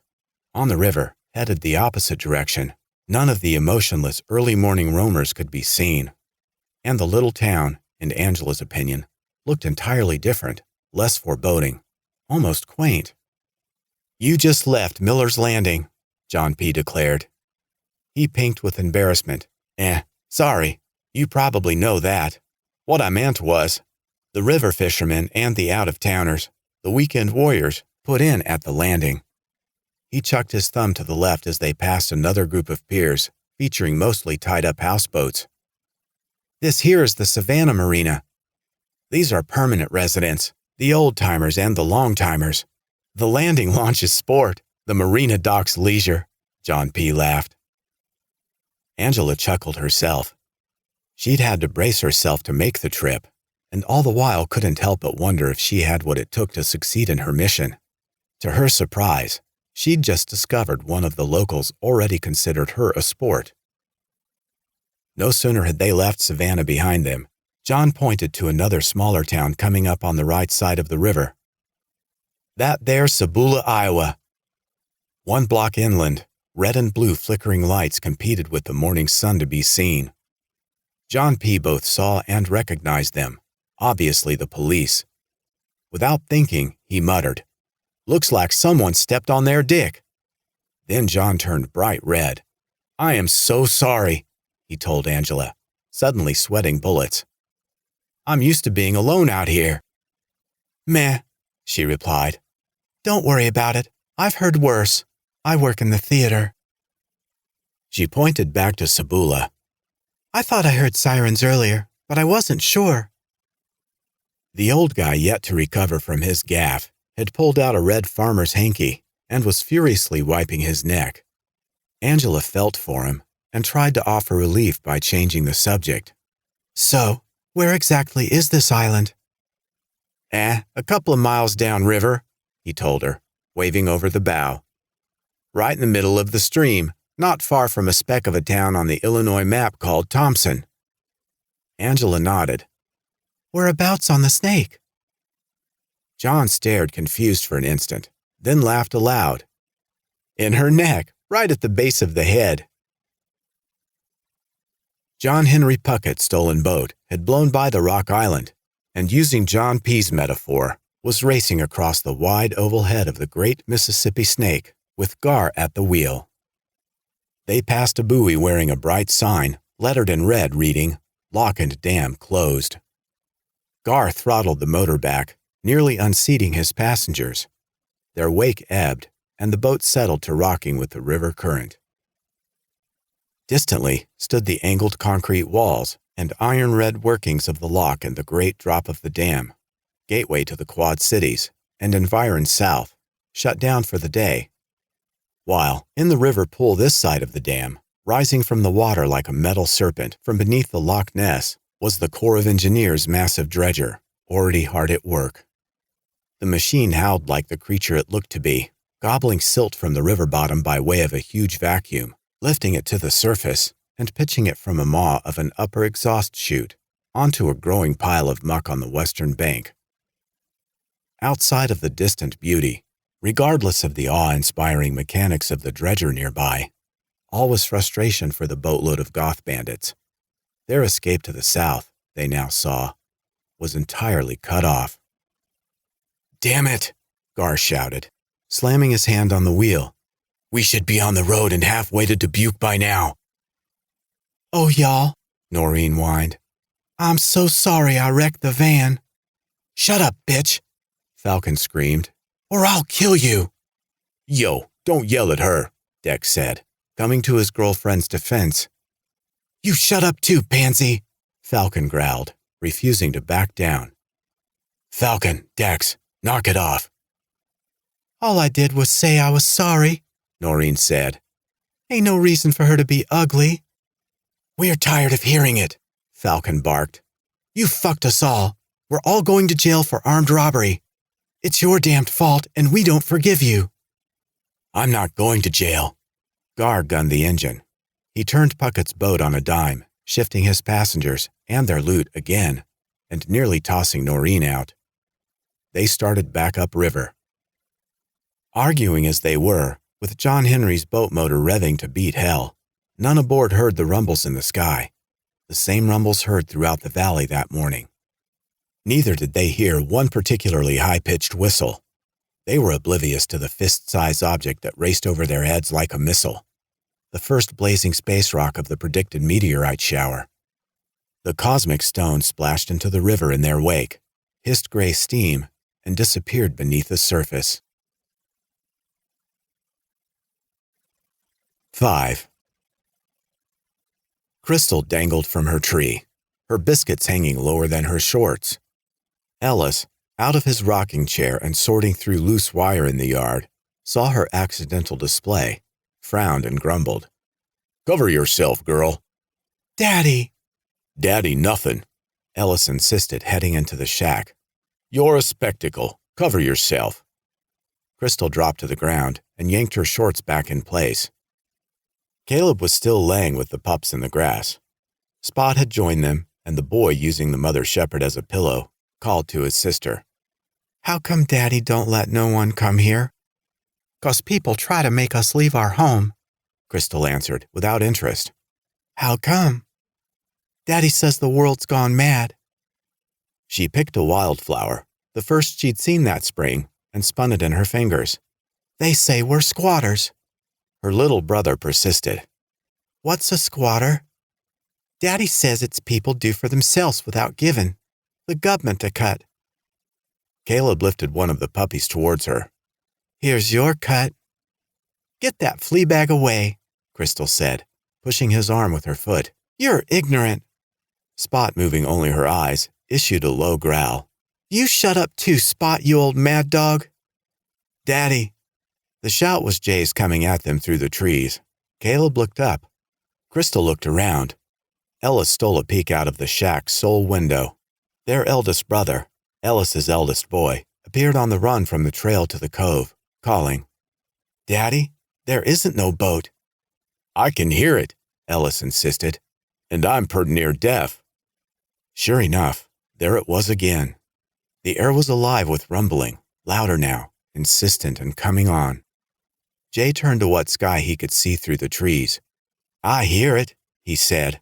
"I didn't say I didn't hear it too, but I can't see it. A boat went by like blue blazes headed south a bit ago, but that wasn't the same noise at all, and there's nothing else on the river by the cove." Yet it continued, the rumbles louder now, soon joined by the oddest high-pitched whistle any of the Harpers had heard before. Jay, in the yard, and his daddy in the shack window, shared questioning stares. Those stares quickly grew to looks of alarm. The rumbles increased. Crystal, wearing fear like a mask, took hold of Caleb's arm. Having none of it, Caleb pulled away. He dropped the puppy he was holding and turned to the sky, searching the clouds. Spot whined and turned to circle. She snatched up one of her pups by the scruff and hauled it under the porch. The other chased after her mama. Suddenly, and with no warning, a fiery baseball dropped from the sky and slammed into the tin door of the Harper shack with a thunderous bang. "Jumping Jesus!" Ella shouted from inside. Jay stared mutely. Caleb yelled, "Creepers!" Crystal just screamed. The door was horribly dented and all but destroyed. With a hole in the center Caleb could have stuck his head through. The rock, it hadn't been a baseball at all, but a rock, charred black and still on fire, bounced to the porch and into the grass. Spot, hiding with her pups, howled. Ella swore. What happened next can't even be accurately described. It can only be told. More rumbles and more whistles followed, one on top of the next, each louder and scarier than the last. Then it hit. A literal shower of rock rain, fast, hard, and sharply angled as if driven by a gale-force wind. Those in the know would later call them meteorites, but to the terrified Harpers, they were just rocks, one after another, pea gravel to softballs in size, black, burning, and hot. They strafed the yard, hitting trees, junk, and shack, with whistles, pings, and bangs. As Jay ran toward the shack, a meteorite hit him square in the back. He felt his spine snap and went down with a shout. Crystal screamed again. Caleb dove to the ground, while Ellis, caught behind the broke door and unable to get out of the shack, hollered, "Find cover!" Small fires sprung up amid wood piles, tarps, and foliage wherever the hot rock struck anything that would burn. There followed screams, shouts, and howls beneath a quickly building blanket of smoke. A fatal hour had come to the island. A few of those just introduced were about to die, but that was the good news. For in the midst of the falling flaming terror, no one could know or understand that there are far worse things awaiting man than death, and sometimes dead is better. There came a rumble that dwarfed those before. Then came a shrill, nerve-rending whistle. A huge meteorite, big as a medicine ball, smashed the porch roof and crushed the Harper shack. That was something. John P.'s boat was adrift with the river current. John had abandoned the motor, and Angela her seat. They stood beside each other staring in awe at the sky. "The radio said you wouldn't see it," John said breathlessly. "But we did, right over our heads. Meteors, a meteor storm. That's what it was, too, a storm. Those things came over like they were on the attack." Angela stared into the vast open sky, if anything, even more jazzed than her pilot and guide. How many times in how many movies had she seen that scene played out? War of the Worlds, it came from outer space. The Crater Lake Monster, Alien Dead, The Blob. An honest-to-goodness attack from space, and she'd witnessed it for real. Still looking to the clouds, she followed the path of the following meteors downriver. "Do you think they hit anything?" John saw her concern. "Nah." He stared after her, considered the question again, and decided he agreed with himself. "Nah, landed in the river, I imagine. Nothing to worry about." He retook his seat. "Well, I better get you to the island, for both our sakes." She sat too. He started the motor and gave it some gas. Moving again, John had to speak up to be heard over the motor, breeze, and rushing water. "So where was I before we were rudely interrupted?" He laughed. Angela smiled. "Oh yeah, I was filling you in on Arthur Aaron. Listen, don't take it personal if Arthur did forget you. He's apt to do that. His wife, Hilda, she's a good gal, but she's a tad pushy. Well, Arthur's way of pushing back is to slink off and get himself a snootful." "You mean he drinks?" "Let's just say he's saving Hilda the expense and the undertaker some work for when the time comes. He's embalming himself now." Angela laughed, a real laugh this time. John liked the sound of it and kept on. "Rumor has it, Arthur's got flasks hid all around the island like Easter eggs." "No, really?" Angela asked. They laughed together, not at Arthur, merely at the thought. When the laughter faded, John shook his head and sadly added, Some say Arthur isn't what he used to be. Fact is, he's pretty much what he always was. As it happened, Arthur had forgotten Angela. He'd forgotten half the items on Hilda's latest to-do list, and regrettably, he'd forgotten the time. He'd also forgotten that morning's predicted meteor storm and had missed the falling rocks entirely. His attention had been on the ground as he roamed the island's north timber collecting kindling. Now, burdened with an armload of sticks, he peered from the bushes at the edge of the timber to the clearing at the backside of the community house. He looked specifically to the kitchen door for any sign of his wife, the park's camp cook, his helpmeet and nag, Hilda, puttering about. He saw none and decided to take a chance. Awkwardly balancing the firewood, Arthur worked a flask from his back pocket. The bottle, he could tell by feel, was on fumes, but things were what they were, and a tiny bracer was better than none at all. He pulled the stopper with his ill-fitting teeth, swallowed all she had, licked his lips, and tucked the empty away. Fortified, Arthur left the trees on a beeline for his workplace. He should have paused a moment more. As it turned out, he was out of the trees, but not out of the woods. No sooner had he reached the small garage, or large tool shed, and dropped his firewood atop an existing pile, than there came Hilda's mean and motive-filled shout, approaching on a tear from the kitchen, to the accompaniment of a slamming screen door. "Arthur!" The old groundskeeper stepped from the shed, pushing the door closed behind him, preferring to take whatever it was his wife intended to deliver, in fresh air on neutral ground. "Arthur," she repeated, closing in. "Haven't you gone for that drama teacher yet?" "Yes," he said, clicking his teeth. "Left hours ago.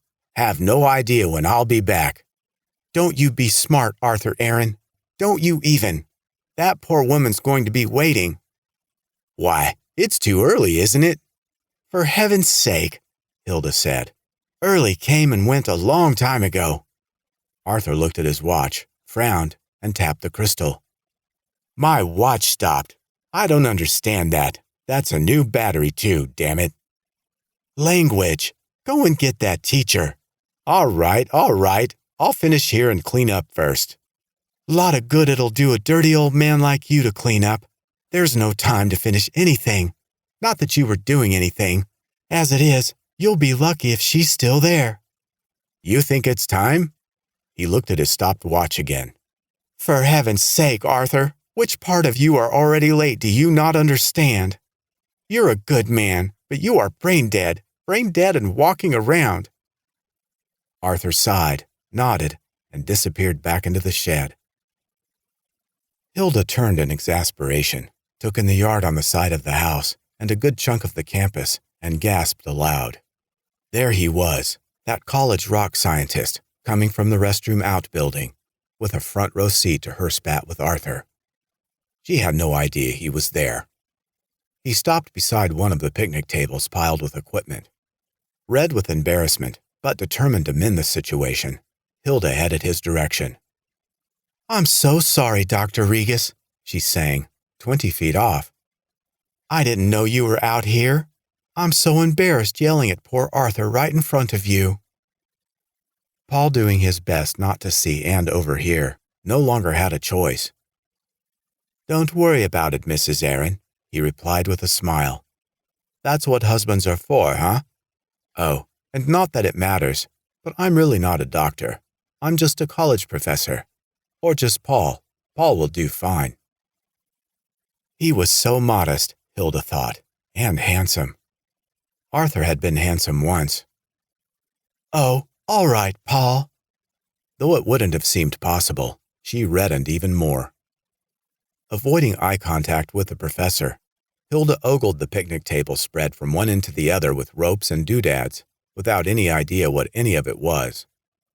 For the record, it was 2 tall cylindrical bags at the end of the table holding ropes, coiled like rattlers. The first, a 60-meter climbing rope for a simple rappel. The other a fast rope, hopefully unnecessary in case of an emergency. A third bag, a large duffel, lay open and empty. The gear it usually carried made up the organized mess on the table, now inventoried and examined, in the ever less likely event Paul's colleague showed, and they went climbing. Hilda understood none of it. The rolled webbing, cordage, slings, and anchoring runners, the personal retention lanyards, the assorted hardware, carabiners with gate clips, quick links, ascenders and descending rings, a fast rope descender he had no intention of using, a 6mm rope for tying safety knots, several rappel devices, an ATC and a figure-8 descender, a full harness of course, leather gloves to stave off rope burns, and a helmet to protect his noggin from rockfall. Everything needed for a man to fly. Straight down. "Are you doing?" She waved a hand over his accumulated gear. "Something scientific?" Both laughed. "Purely recreational," Paul said, a little repelling to get the blood flowing. It was all Greek to Hilda, or maybe Spanish. Spread out, it looked like the tools of the Inquisition, all for an endeavor as frightening as anything those old torturers might have dreamed up. "Oh," she said, a tremor in her voice. "You step off a perfectly good cliff with just a rope to hold you?" "If my partner ever shows up, I am absolutely," he said, beaming. "That's what I call freedom." "One man's freedom is another man's fear," Hilda said. Then moaning added, "I don't like heights. I can't think of anything more frightening." The park was perfect for the youth group getaways Reverend Snow had in mind. Nearly perfect, that is, save for two bothersome points. The first was an oddity he'd noticed there on the southern portion of the island. The nature trail upon which they walked seemed wholly devoid of nature. There were plenty of trees and plants, and if one looked, budding spring flowers, and if one smelled, all the field and rotting post-winter underbrush a nose could stand. That was all right, but inexplicably, there wasn't a bird, bug, or squirrel to be seen. Not one. The second item had passed quickly and was merely an annoyance, but he'd noted it all the same. Construction of some sort was underway nearby, for the air had only just been filled with low rumbles and nerve-wracking whistles. Not the sort of thing to go with peaceful contemplation, and perhaps the Reverend thought, not a good omen. He would like to have asked the park superintendent about both, but successfully asking Towers anything, Snow had discovered, was beyond his ability. Just walking the trails with the man took decided effort, a healthy dose of humor, and such a large helping of patience, that Snow was certain he would never receive value for the cost. At the risk of his immortal soul, the Reverend found himself building a grudge toward the superintendent, and worse, developing hurtful, perhaps evil thoughts aimed directly at the man. To add insult to injury, Towers, in Snow's opinion, ought not even have held his position. On top of being loud, tiresome, and uncouth, the superintendent was desperately out of shape. They were clearly on one of the longest walks he'd taken in the recent past, as Towers had for some time been sweating like a pig, breathing like a winded ape, and now could barely negotiate the path. Despite his dislike of the fellow, the Reverend couldn't help but fear for his well-being. What, Snow wondered, would he do if Towers suddenly suffered some cardiac event and burst his obese heart? Despite his struggle for breath, the superintendent talked on. "Now, don't get me wrong," Towers said. "You being a man of the cloth and all, I'm not saying they're scary exactly. They're just different with a capital D. They're squatters, right there on the corner of the island." Reverend Snow shook himself, and his uncharitable and perhaps sinful drifting thoughts back to the moment at hand. The superintendent had evidently returned to attacking his favorite nemesis, the unseen but infamous Harper family, again. The Reverend smiled attentively. "Just arrived one day on the river. Far as I know, the whole clan. From Cairo, they say. Not Egypt, Illinois. That's right next to the Tennessee border, and my God, do they sound like it. Pardon me, Father." "I'm not." "Just stepped ashore," Towers interrupted, still uninterested in whatever it was the minister was not. "Planted a flag. Figuratively, of course. hauled in materials from some junkyard, looks like, and built a cabin. They put up a plywood shack in the little clearing there with the porch of all things and called it home.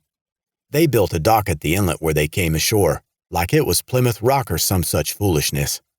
They even named it after themselves. Did I tell you? Called it Harper's Cove. Now before you ask, everybody asks, why haven't we evicted them? The fact is we have. They've been evicted by the court. They just won't go. The local law, the Savannah police chief, is too nice a fellow to initiate a shooting war over a portion of the island the size of our campfire ring. His words. The local Iowa sheriff would love to kick them out or shoot them, but that part of the island isn't in Iowa. It's in Illinois. He can't take action on an Illinois court order. The superintendent's monologue was interrupted, finally, by a woman's scream. A shrill scream that tore through the trees. It startled the reverend and froze him in his tracks.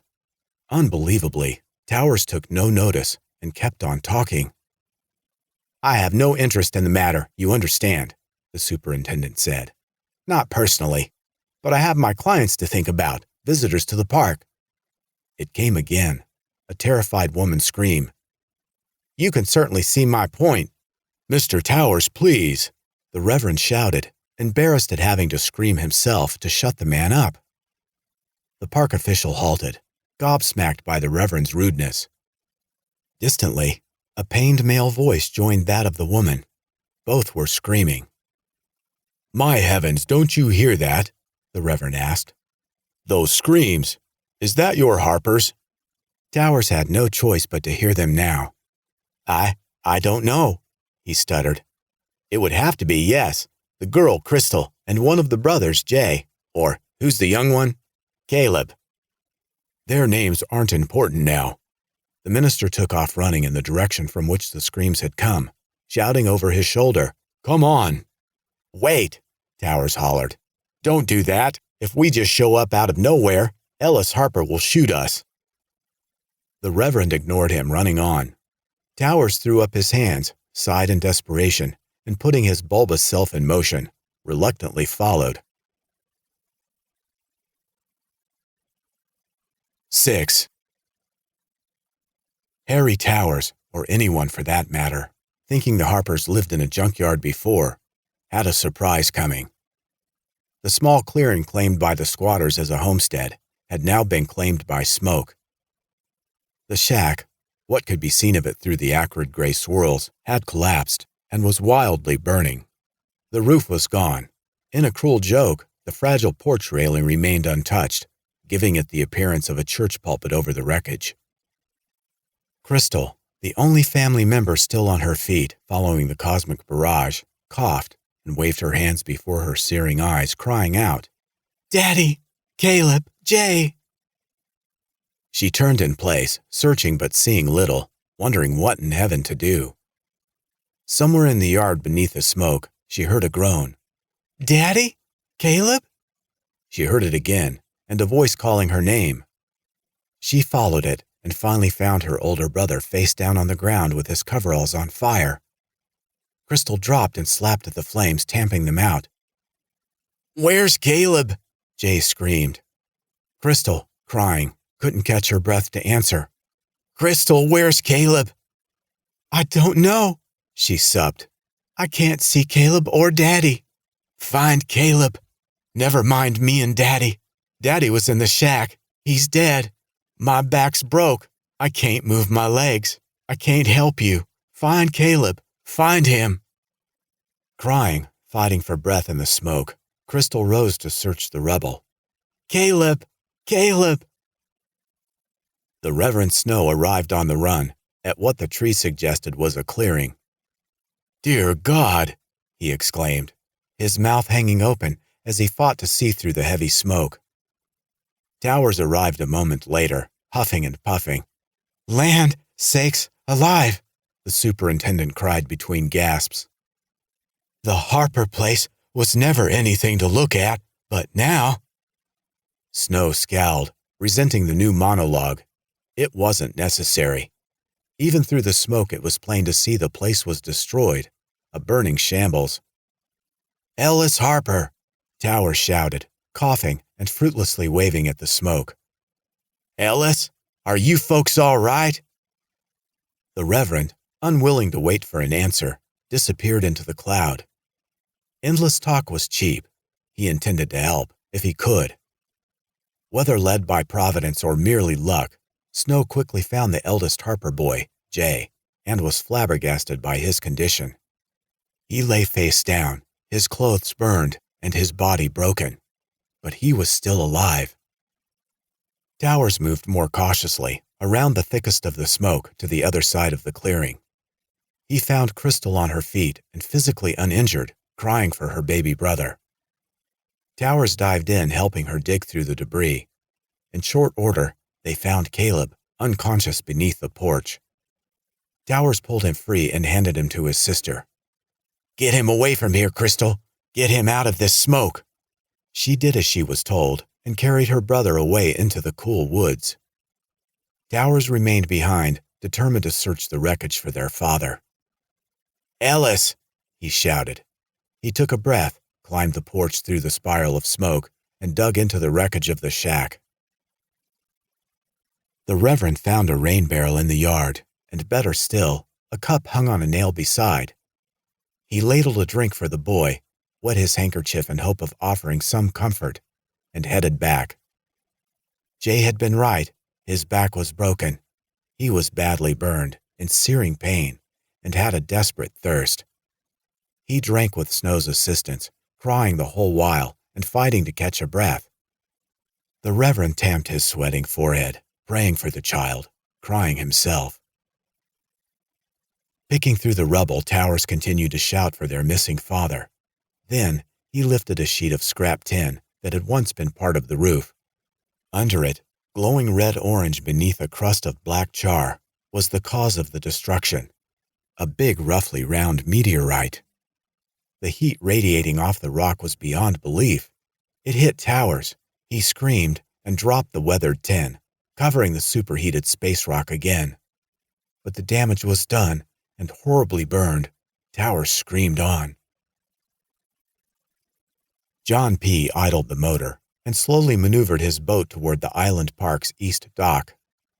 He waved his hand inland, introducing the Rock Island. As if he'd given a cue, a flock of birds, all kinds and colors, exploded from the trees. Angela squealed. John yelled. Both ducked, covering their heads, as the squawking and flapping eruption moved at, around, and then past them. As quickly as they appeared, they peppered the sky, scattered, and were gone. "What in blazes scared them?" John cried out. Then recovering said, "Never seen nothing like that. Birds of different feathers flocking together. Never seen nothing like that." Angela, trying to catch her breath, couldn't help but be reminded of Hitchcock. Nothing new there. As she'd already experienced that morning at the landing, any unexpected emotion in her life, extreme boredom to extreme anxiety, triggered her nerd defense mechanism. It filled Angela's head with the titles, greatest quotes, and best moments from the comfy horror films upon which her dear old dad had raised her.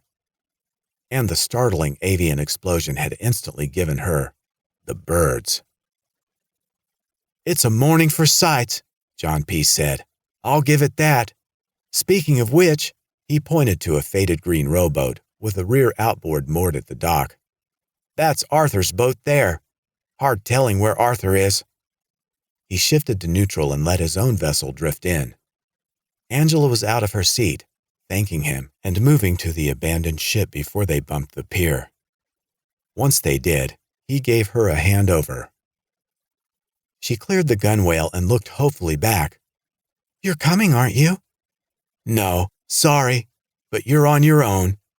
John pushed off and waved as he drifted away. "I'm glad to have been a help, but I need to get home." He pointed to the mouth of the path. "The campus is straight down that trail." "Thanks." "Don't mention it," John replied, and meant it. She had a nice smile, and that last one had been meant for him. That was worth the hell his wife was going to loose on him.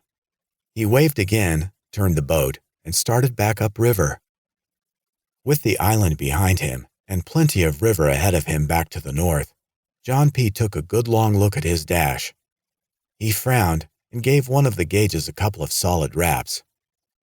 Meanwhile, Angela left the east dock and started down the island trail. The Reverend stared, astonished and horrified. In the wreckage that had been the Harper shack, the scorched park superintendent was on his knees, hands raised to the heavens, fingers clenched in agony. "My God!" Harry Towers screamed. "It burns like fire!" He continued to scream and rant. Reverend Snow felt for him. The Lord knew he did. The poor man, the burns, the pain. But he also sincerely wished Towers would shut up. The screaming, the agonized rambling was heartrending, sickening, and terribly frightening. The minister wanted to approach, to help, but knew he dare not. Whatever had burned Towers would burn him as easily. What good would that do? Perhaps he was rationalizing, but what good would it do? Towers screamed on and on. Dear God, why wouldn't he shut up? If only something would happen to make him shut up. As if in answer to his unspoken, perhaps unholy prayer, the cabin wreckage convulsed. The splintered wood and torn tin pulsed as if something beneath it was trying to rise up and free itself. With a crash and a groan, the debris lifted and fell aside. An irradiated and hideously burned Ellis Harper burst from beneath. He shrieked. He stumbled out and off the porch rise, teetered, pitched forward, and fell to the ground. He lay there as still as a stone. Ellis was dead. The Reverend stared, eyes like fried eggs, mouth hanging, unable to move. The fires crackled, the smoke billowed, and Towers, like the flea in the elephant's ear, continued to cry, ramble, and scream. Background music to the horror. Then, with seemingly no instigation, Ellis's corpse shook. There arose a sound described a century before by Poe as a watch enveloped in cotton. Snow heard it and feared he'd lost his mind, or, at the very least, that his imagination had taken flight. Surely Ellis Harper had been dead as a mackerel. Now the Reverend heard the beat of the squatter's telltale heart. The horror continued. The corpse's arms shot out. His burned hands gripped the ground. Ellis pushed himself to his knees. With his eyes glowing like red coals, his burned face pulsing with irradiated menace, the Harper patriarch slid his feet beneath him and stood. "My God, Ellis!" the agonized Towers shouted. "What's happened to you?" He raised his burned hands, pleading, "What's happening to me?" Ellis stepped over the smoking debris to the park super, still on his knees. He grabbed Towers by the hair and yanked his head back. He bit the exposed throat, clamped his teeth, and pulled. Flesh tore, and Towers' scream abruptly ended. Ellis spit the wad, skin, fat, muscle, and vocal cords onto the ground. The silence that followed was alarming, and Ellis, despite his own intense pain, basked in it, growling, "I've wanted to do that for a long time." He licked his lips, relishing the sticky sweetness of the park man's blood. Hell and heaven, brimstone and treacle. Then the undead Harper stood again and inhaled the rotten sulfuric smell of the burning meteorite as if it represented the first day of spring. Snow screamed, staring but no longer seeing, or perhaps seeing but no longer understanding. He stumbled backwards, spun awkwardly, and ran into the woods. The Reverend ran, down the trail, then off the trail into the thickness of trees, stumbling and mumbling, unhinged. "I tell you the truth," the Reverend screamed to the treetops. "Unless you eat the flesh of the Son of Man and drink his blood, you have no life in you."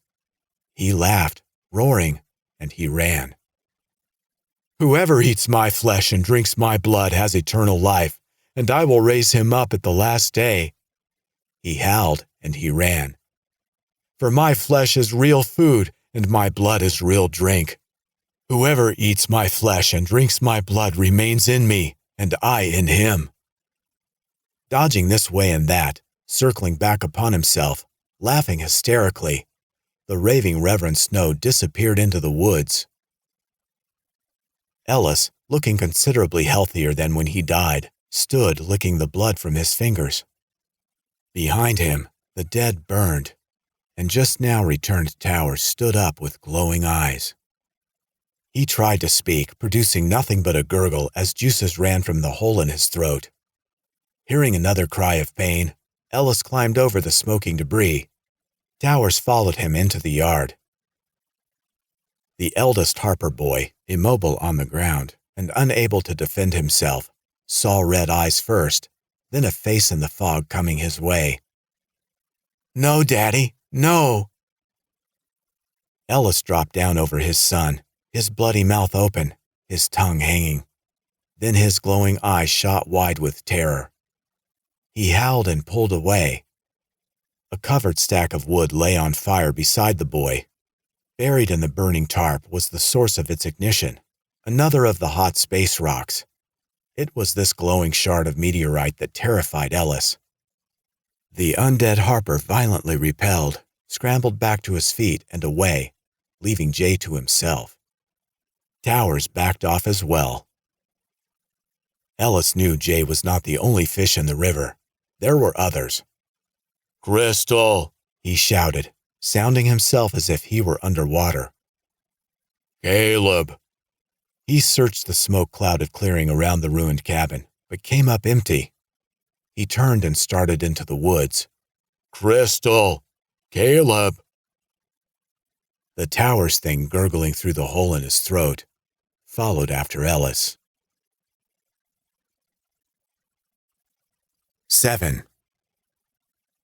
Angela had yet to conquer her nerves following the strange flight of the birds upon her arrival. Her senses remained on heightened alert, and unfortunately her nerve defense mechanism was running on overdrive. Without meaning to, she made her way carefully through the tree-shrouded gloom of the island, imagining the gloomy forests of one fantasy film after another, The Lord of the Rings, The Never-Ending Story, Labyrinth.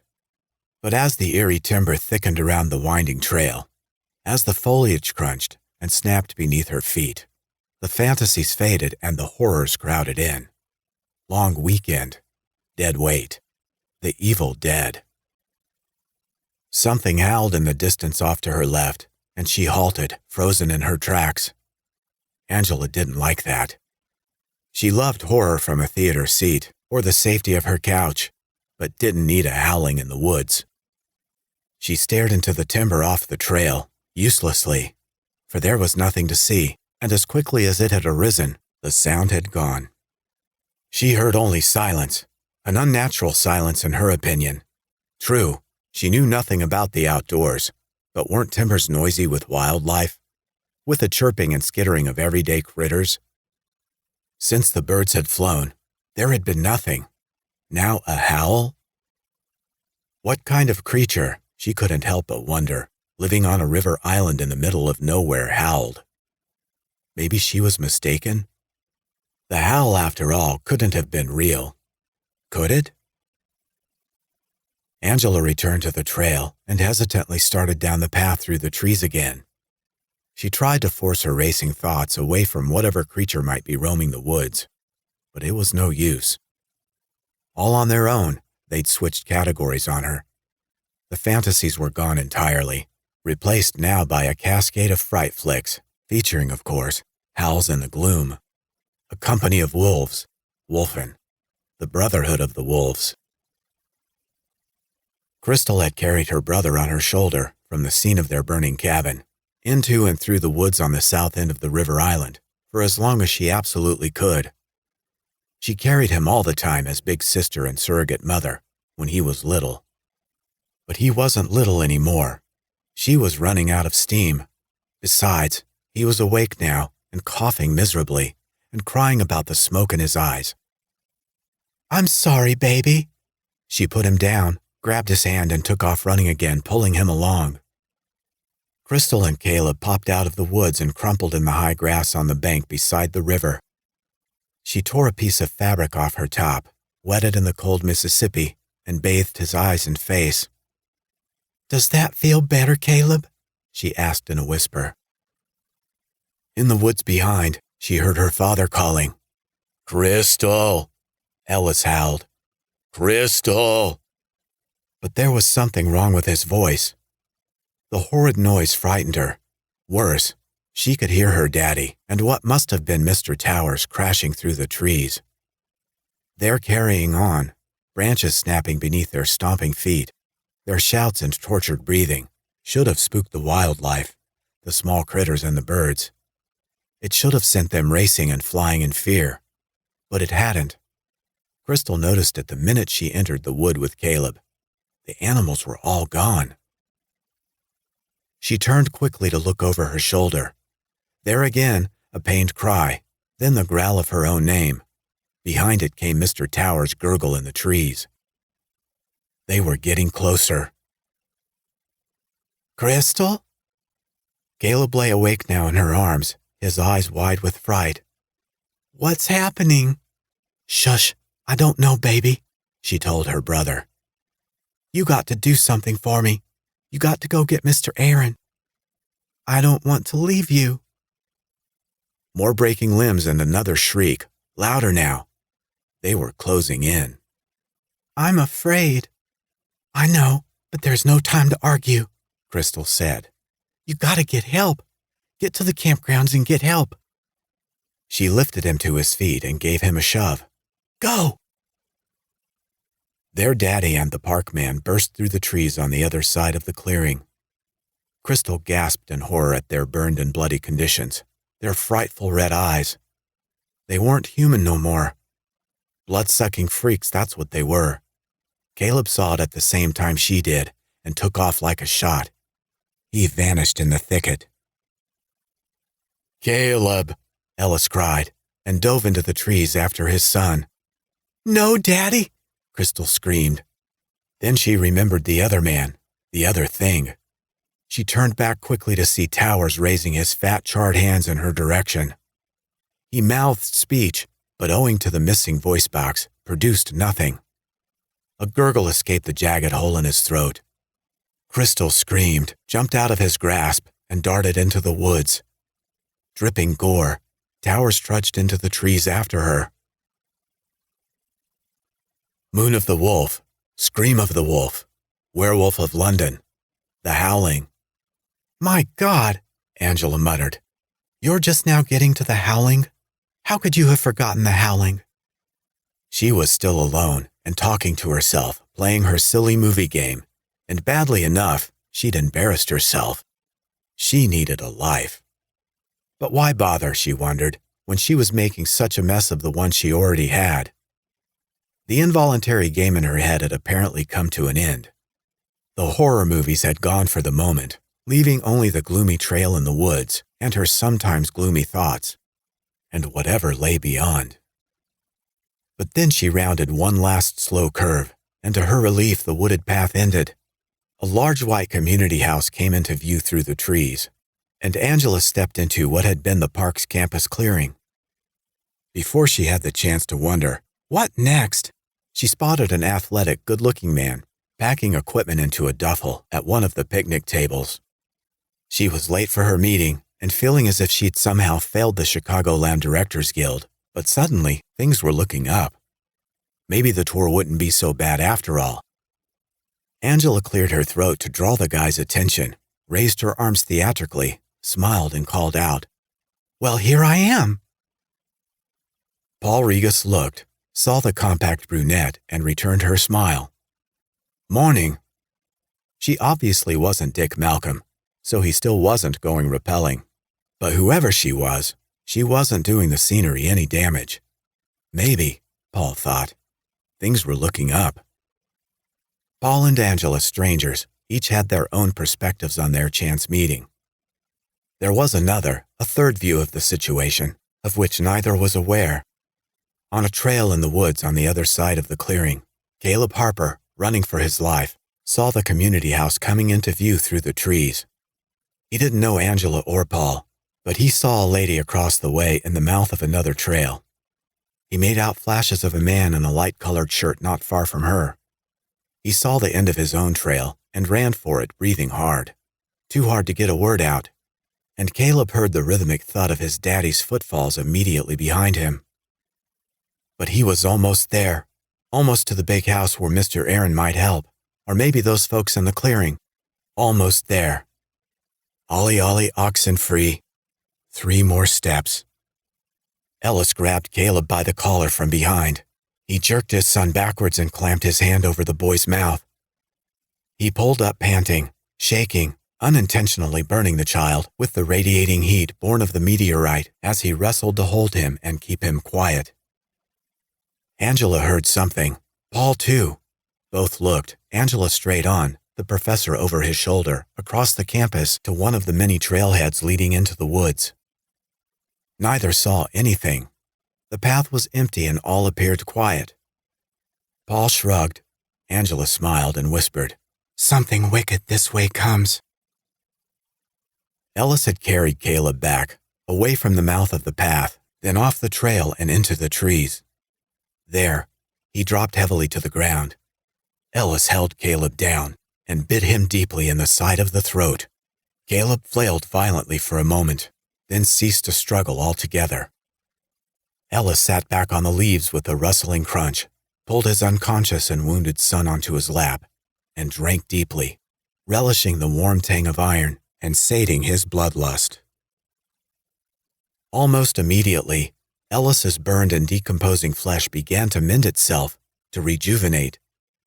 The longer he indulged in the blood feast, the better he looked. He lifted his head, gasping for air, blood running down his twisted chin. Red eyes gleaming, he stared down at his lifeless Caleb and whispered, "That's my boy." "Angela Raskowick." She offered a hand and Paul gave it a shake. "Sorry I'm late. There must have been some mix-up. I thought you were sending a boat." Paul stared with absolutely no clue what she was talking about, but considering how very cute she was and the growing likelihood he would not be repelling again today, decided to play along. That, of course, would require his winging it. "I apologize," Paul said with a smile. "It's been one of those days. I'm glad you made it." "Thanks." They shared a stare. Angela cleared her throat. "Did you want to show me around?" Yes, absolutely." With his gear stored away, Paul zipped the full duffel and slid it to the edge of the table near the rope bags. He placed his helmet atop the pile, then gave Angela his undivided attention. He clapped his hands, looked around for a place to begin, and finally pointed. The community house. As good a place to start as any. Dormitory, upstairs." She followed his gaze to the windows of the second floor. Werewolf in a girl's dormitory, she thought. Then she mentally kicked herself for thinking it. She turned, eyed the path by which she'd arrived, and told herself, "Forget the howling in the woods. Let it go." And showers, of course," Paul said, going on, still pretending he knew something about the place. "Dining room, kitchen, and meeting room on the ground floor." Angela turned back, smiling brightly. "All right, you lead and I'll follow." "And what did I just say?" Sergeant Lester Vance shouted into the phone. His boss wouldn't have liked it. The police chief demanded professionalism, particularly from his highest-ranking man, and didn't like voices raised to the public. Heck, Vance didn't like it either. He liked to be nice when he could, but the grumbler, citizen on the line was outdoing himself, and in all honesty, was really pissing Vance off. The sergeant was near his wit's end, and out there, he had a tendency to raise his voice. Besides, the chief wasn't in the office. "What did I just say?" Vance repeated, no longer shouting. He had control again and spoke low and slow with menace. "I said I would let the chief know, Ben, didn't I?" He paused to listen, didn't like what he heard, and replied, "There's no point in getting nasty. Listen, there's a robbery happened across the river this morning. Their sheriff's department may very well need our assistance. That means I've got to clear the phone and keep it clear for. No, I'm here by myself at the moment. You know, Ben, there's an old saying goes like this. You can catch more flies with honey than you can sitting in jail for shooting your mouth off. Yes, I thought you'd see it that way. Vance cradled the receiver and stepped to their radio. He pressed the send key. Savannah HQ, Savannah 1. Atop the bluff 2 miles from the police station, on the high side of the sleepy river town, at the wheel of his patrol car and just heading out, Police Chief Carter Cross yawned and took his first sip of coffee. His radio squawked. Savannah HQ, Savannah 1. The tinny voice of his frustrated sergeant demanded attention Cross wasn't quite ready to provide. He sipped again, but the radio was insistent. Savannah HQ, Savannah 1. Cross balanced his cup on the dash and grabbed his hand mic. This is Savannah 1. Go ahead, Lester. Sorry to start your morning this way, Chief, but Ben Nath is kicking up a fuss again. Just called. Cross sighed. Why, he wondered, couldn't they start the day with an exciting convenience store holdup like the county across the river? Or a nice friendly murder for that matter. Was that too much to ask? Why did it have to be the chronically unhappy, impossible to satisfy swamp rat, Ben Nath? Let me guess, the chief asked his radio. Poachers? Or is it loud campers on the island? There followed radio haze and laughter. Got it in 2. It's the island. Cross sighed again and told the mic. 10-4. I'll talk to him. So much for a nice drive and a quiet cup of coffee. With Ben working up a head of steam, regardless of the excuse, no one would find peace until someone pulled the thorn from the old boy's paw. Cross turned the squad car, following the nosebleed angle of the street down off the bluff, then turned again for the main drag, headed for the far southern reaches of the small town on the big river. The kitchen's great, Angela said, still following Paul's lead, out through the swinging doors into the community house main hall, the commons, a wide open area with folded tables and stacked chairs at the ready, suitable for meeting, dining, or dancing. I'll take your word for it. What I know about cooking could dance on the head of a pin, Paul said. But Mrs. Aaron, Hilda, she's the whiz, a great cook. The lady cleaning upstairs? Angela asked. She'd gotten a glimpse as they'd passed the dorm bathroom, a reflection in the mirror of an older woman shaking her booty to the too loud sound of big band music as she cleaned around the commode. She and the mop seemed to be having the time of their lives, and Angela and her guide, opting not to interrupt, got away without being seen. Right, Paul said. You'll love her when you meet and talk to her. She's a hoot. Her husband's the groundskeeper. Then he added with a laugh, Good old Arthur. I heard about him on the boat trip over. My pilot John must have been one of the local gossips. Seeing no light dawn in Paul's eyes, she added, John P. Paul shook his head. I haven't had the pleasure. You don't know him? Can't know everyone, I guess. No, I guess not, Angela said suspiciously. I just assumed. Seems like such a small place. Paul nodded noncommittally. But it is a big river. He pointed to the door. Did you want to see the campus? Yeah, sure, she said. Then smiling, she added, Absolutely. Paul led her out past the 2 weather-worn picnic tables and his gear, where they'd first made their acquaintance, to a ring of 8, 7 or 8 foot-long log benches, in a catawampus octagon around a circle of assorted round river stones and white jagged riprap, dotted by an ash pit at its center. Paul flourished a hand. The fire ring, he said. That one I knew, Angela replied in monotone. Yeah, I thought you might, he pivoted. What's next? He pointed to an old round barn on the far side of the clearing. The theater's great. Well, it's really a big barn with a stage, but... Theater? I'm in theater. That's what I do. Actor and director. A theatrical director.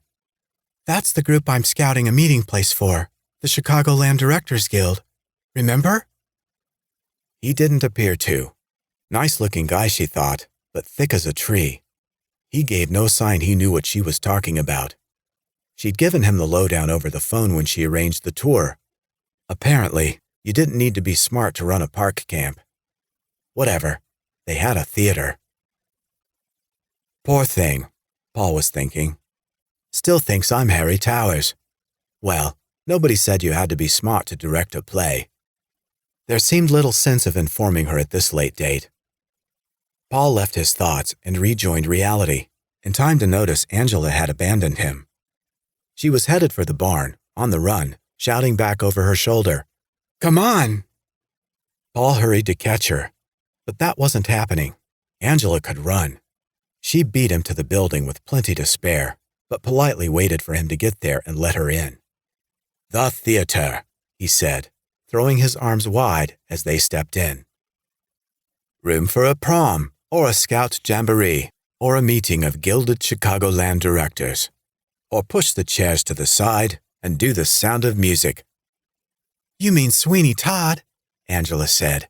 "I love it." There were no seats, just a wide-open floor, as round inside as out, with scads of folded tables and stacked chairs against a section of the wall as in the Commons Hall.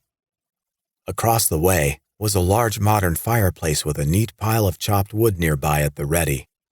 Not far from that was a small mobile wet bar with no obvious evidence of wet in sight, and a darkened empty popcorn machine, both waiting for an audience. A stage occupied the far third of the building, fronted by a proscenium arch with a work area to the rear right, backstage left, full of furniture and props, and a deep hidden wing to the left, backstage right, filled with God only knew what. There were lights, curtains, the whole shebang. Stairs on either side accessed the stage from the floor. Angela ran for those on the right and took the stage singing, "Let's put on a show." Caught up in her infectious good humor, Paul joined her. "My uncle can build the sets." Angela laughed. "My aunt can sew the costumes." "Aha!" Paul shouted. "There's no need. Come on, I've been snooping." Backstage right overflowed with set pieces, flats, plywood, a work table, tools and whatnot. Plenty of whatnot. Above the ceiling, running the depth of the wing, with a wooden ladder leading up, was a crow's nest for storage. Paul hurried into the wing, climbed the ladder, and disappeared. "Snooping?" Angela asked. She turned, searching the wing. "Hey!" Paul had vanished. She stared up at the crow's nest, so deep and dark only a brave crow would enter, and called out, "What do you mean, snooping? You run the place. Why do you have to snoop? Hello?" 8. "Harry? Harry?" Seeing nothing in the dark, hearing no answer from the crow's nest, Angela hesitantly took the ladder rungs in hand and started to climb. "Mr. Towers?" At the top, she peered into the gloom. "Mr. Towers?" She strained to see deep into the loft. An amber light snapped on. Angela yipped. The light threw harsh shadows on the scattered props and set pieces, on an open steamer trunk, and on a figure standing before it. A vision straight out of hell's own opera. Draped in a crimson robe and a matching red flowing cape, clutching a brown staff his own height, wearing a wide-brimmed black musketeer hat, with a gargantuan green feather depending to the side, atop his head. And a face? That was no face at all, but a grinning skull with eye orbits that sank into black nothingness. Angela yelped. She lost her grip on the ladder and nearly fell. She clutched at the rung, caught her breath, and stole a second look. As shocking as the cloaked figure was, he stood unmoving in a richly theatrical pose, with one hand on the staff and one on his breast. All indications were it, appeared content to remain posed. Angela raised a suspicious brow. Then the skeletal figure spoke, in Paul's muffled voice, crying out, "Costumes!" "Don't do that! You don't do that to someone on a ladder! You scared the life out of me! I could have fallen and broken my neck." Angela climbed the rest of the way up and into the crow's nest. She hurried to Paul's side, yanked off his skull mask and shouted, "I want a cape!" She turned to the trunk. "What's in the box? What's in the box?" To tell where Ben Nath lived might give you the notion he was a transplanted Cajun, an old swamp cat with a cabin full of dried lizards and stuffed toads, using the river marshes as a stand-in for his beloved bayou. That would be romantic. It would also be nonsense. The truth was, Ben, a born and bred native, lived by himself on a Mississippi back channel, beyond the southernmost edge of town, south of South Street, west of the Great River walking, biking, and hiking trail, winding its way through the lowlands from Savannah to the Quad Cities. Ben was a loner, because he liked being alone, and there's no denying, because he was a mean old bastard with whom nobody else could get along.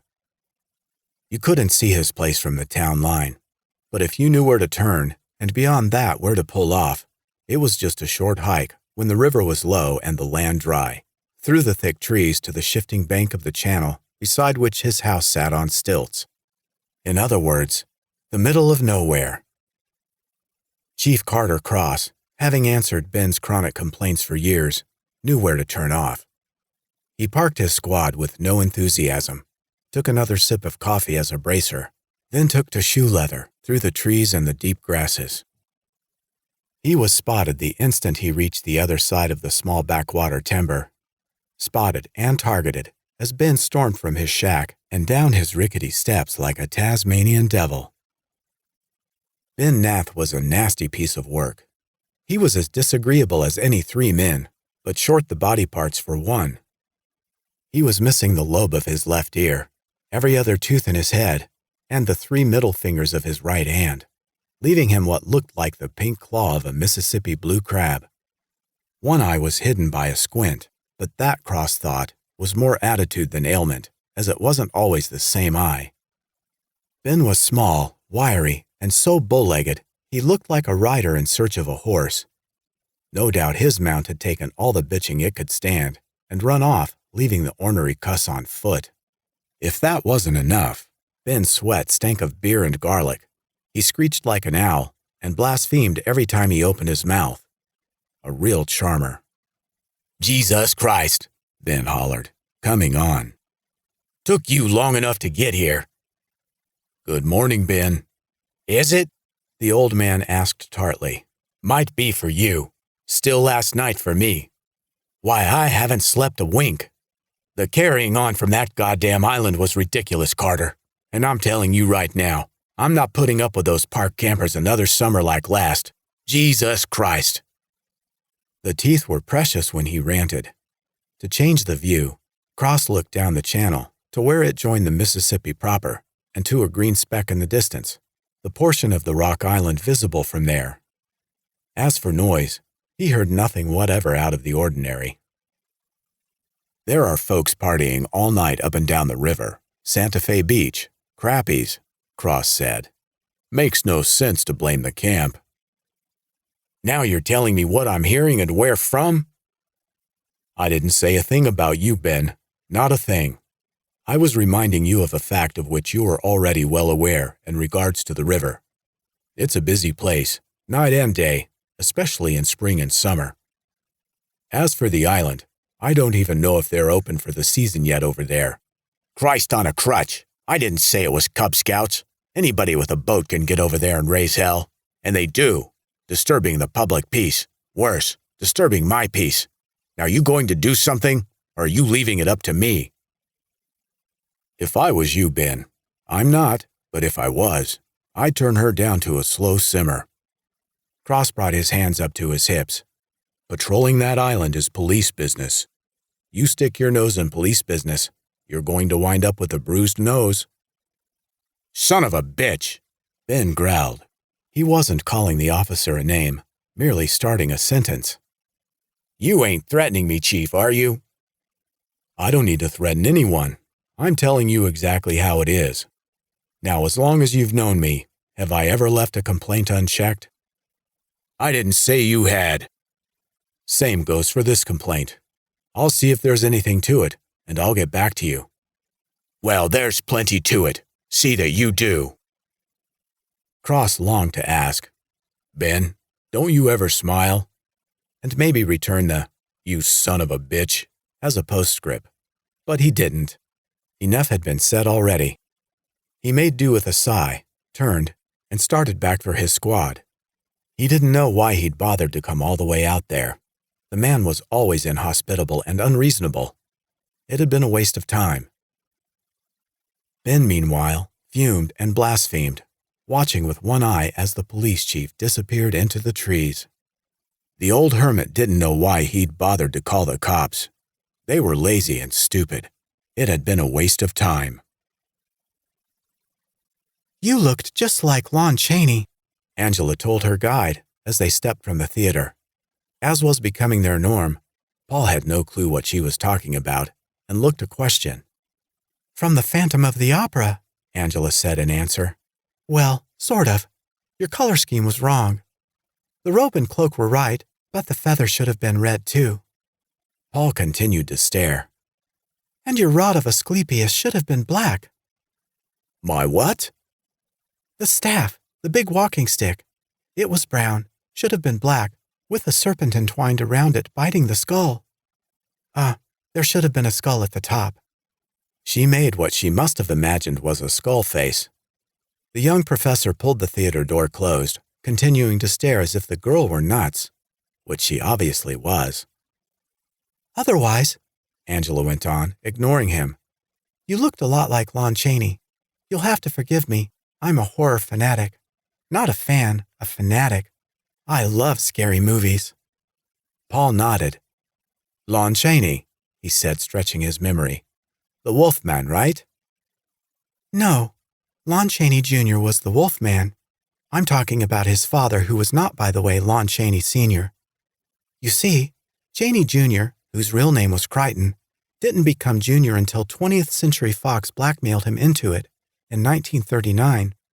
They offered him a contract when he was all but starving, but made it conditional on his changing his name to take advantage of his father, who was one of the great stars of the silent era. His dad, who was never senior and never wanted Crichton to have anything to do with the film business, had been dead 8 years by then. So there was just Lon Chaney and his son, Lon Chaney Jr. Paul's mouth hung open. You don't care about any of this, do you? No, he said. Not at all. Well, that was fun. She inhaled, stretched, and strode into the campus. It's beautiful here. So quiet. It's louder in the evening, come to think of it, and at the risk of a cliché, it's too quiet. I noticed that when I stepped on the island, Angela agreed. No critter noises, except for... She stopped herself. Except for what? She shook her head, deciding then and there to keep the great bird escape and the imaginary howl she'd heard after to herself. Nothing. Paul shrugged, looking around. The campus was not only quiet, but strangely vacant. He'd seen Harry Towers go off with his guest, the Reverend Snow, touring. Who knew when they'd be back? Hilda was inside cleaning and puttering around. Where Arthur had gotten to was anybody's guess. There were no visitors from either mainland, and though he hated to admit the ditzy new girl was right, the usual chirp of birds and the padding and slithering of the island's crawling beasts were oddly absent. I wonder where everything is. Are there other guests right now? Huh? Oh, no, not at the moment. Still, he let the thought fade, keeping the details of the oddity to himself, then shook the notion from his head.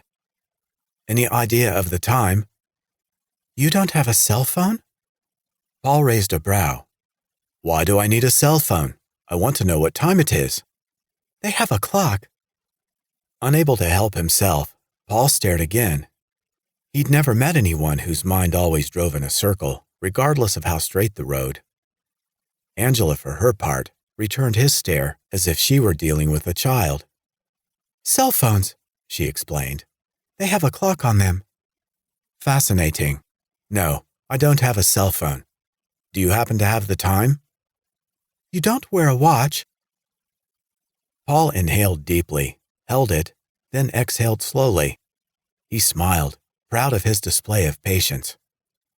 I usually wear a watch, but not when I'm on vacation. Vacation? You mean you don't work here? Yes, I don't work here.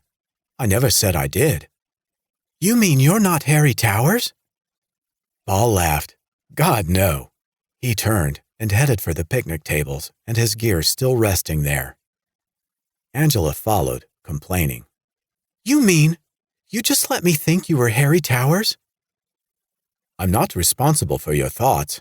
Hard enough being responsible for my own. You gave me a tour. You asked for one, Paul said. He smiled again. And you're welcome. Angela frowned and reddened with embarrassment. She began violently digging through her coat pockets. Paul stopped, amused and curious. What are you doing? Looking for my cell phone, she said, spitting the words. You said you wanted the time. You mean you don't wear a watch? She glared. Why would I? I have a cell phone. She returned to her search and angrily extracted a billfold, keys, a pen, a wad of tissue, a root beer barrel candy, and her phone. She returned the junk, flipped the cover of the phone, and tapped at the keypad. Her lips became a mean straight line. She snapped the cover closed and returned the device to her pocket without comment.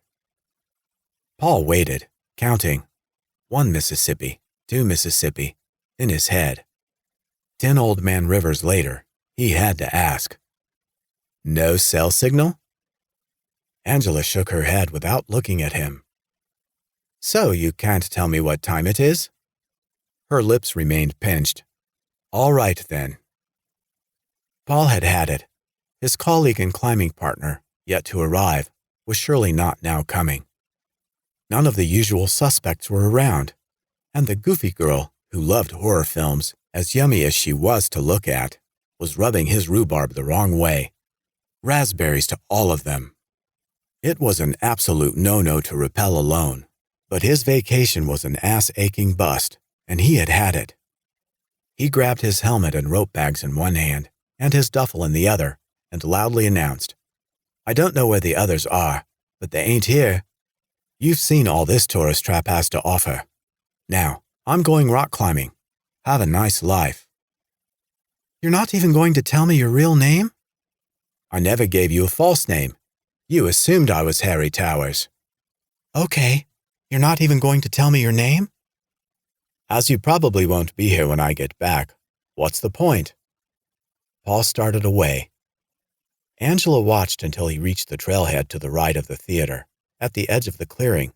Then she hollered, Wait! And hurried after him. When you say rock climbing, with all that stuff, you mean rappelling, don't you? I mean, you're not going to climb up a sheer cliff like real rock climbers do, are you? You're just going down the side of a cliff, right? Paul stopped to face her. He would have counted 10 again, but was plumb out of Mississippi's. I meant what I said. You see, having spent your entire life alone, watching King Kong or The Mummy at 3 a.m. on television, or in the oh-so-real world of the theater, you wouldn't know. But it's possible both to climb up something or to climb down something, like the face of a cliff. Sounds like I climbed on your last nerve. Paul chuckled his amusement. Getting back to my point, the technical term for what I intend to do is abseiling, from the German word abseilen, meaning to rope down.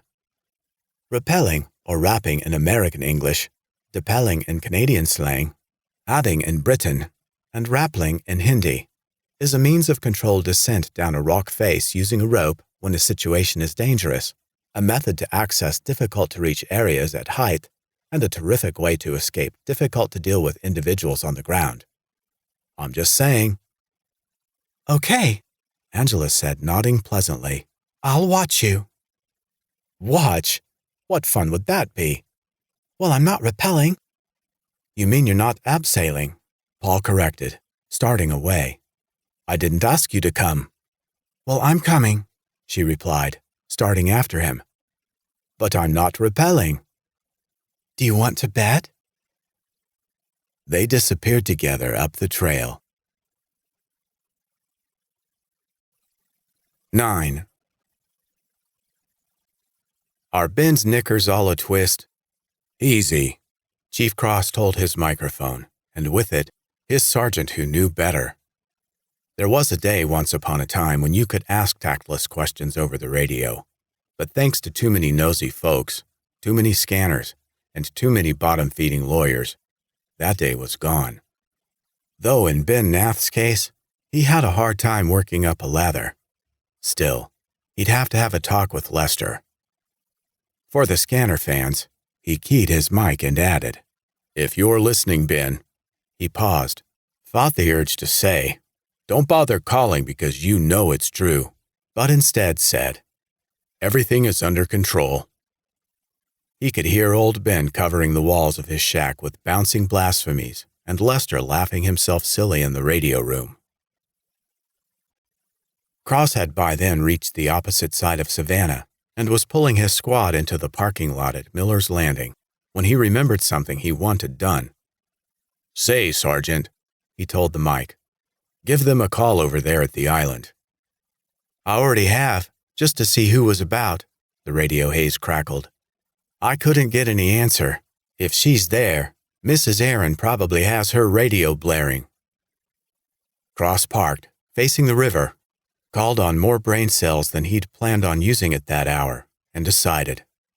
"Well, as long as everything's quiet here," he said, "I might as well run down, see who's up and what they're up to. The island's due for a patrol anyhow. Might as well wipe out as many birds as I can with the same rock." "You mean kill two birds with one stone?" "It's what I said." Dead air followed. Lester was no doubt laughing again. Finally, "Do you want me to bring the boat down, Chief?" Cross stared out the squad window at the river that by that time of the morning was usually bustling with barge traffic and boaters. Today, there was little happening and not much expected to happen, not with the south lock closed. There were Iowa County boys and state troopers on the bridge, but until his department was called, that was none of his business. There were a few fishermen about. One boat in particular caught his attention, racing upriver. The operator was too far away to identify, but the boat was unmistakable, and to his good fortune, looked to be on a beeline for the landing. "No to the department boat," Cross told the mic. "I don't think I'll need it." He signed off, stepped from the squad, and headed down onto the concrete ramp. He reached the water as the boat he'd been watching drew near. Cross was glad to see he'd been right.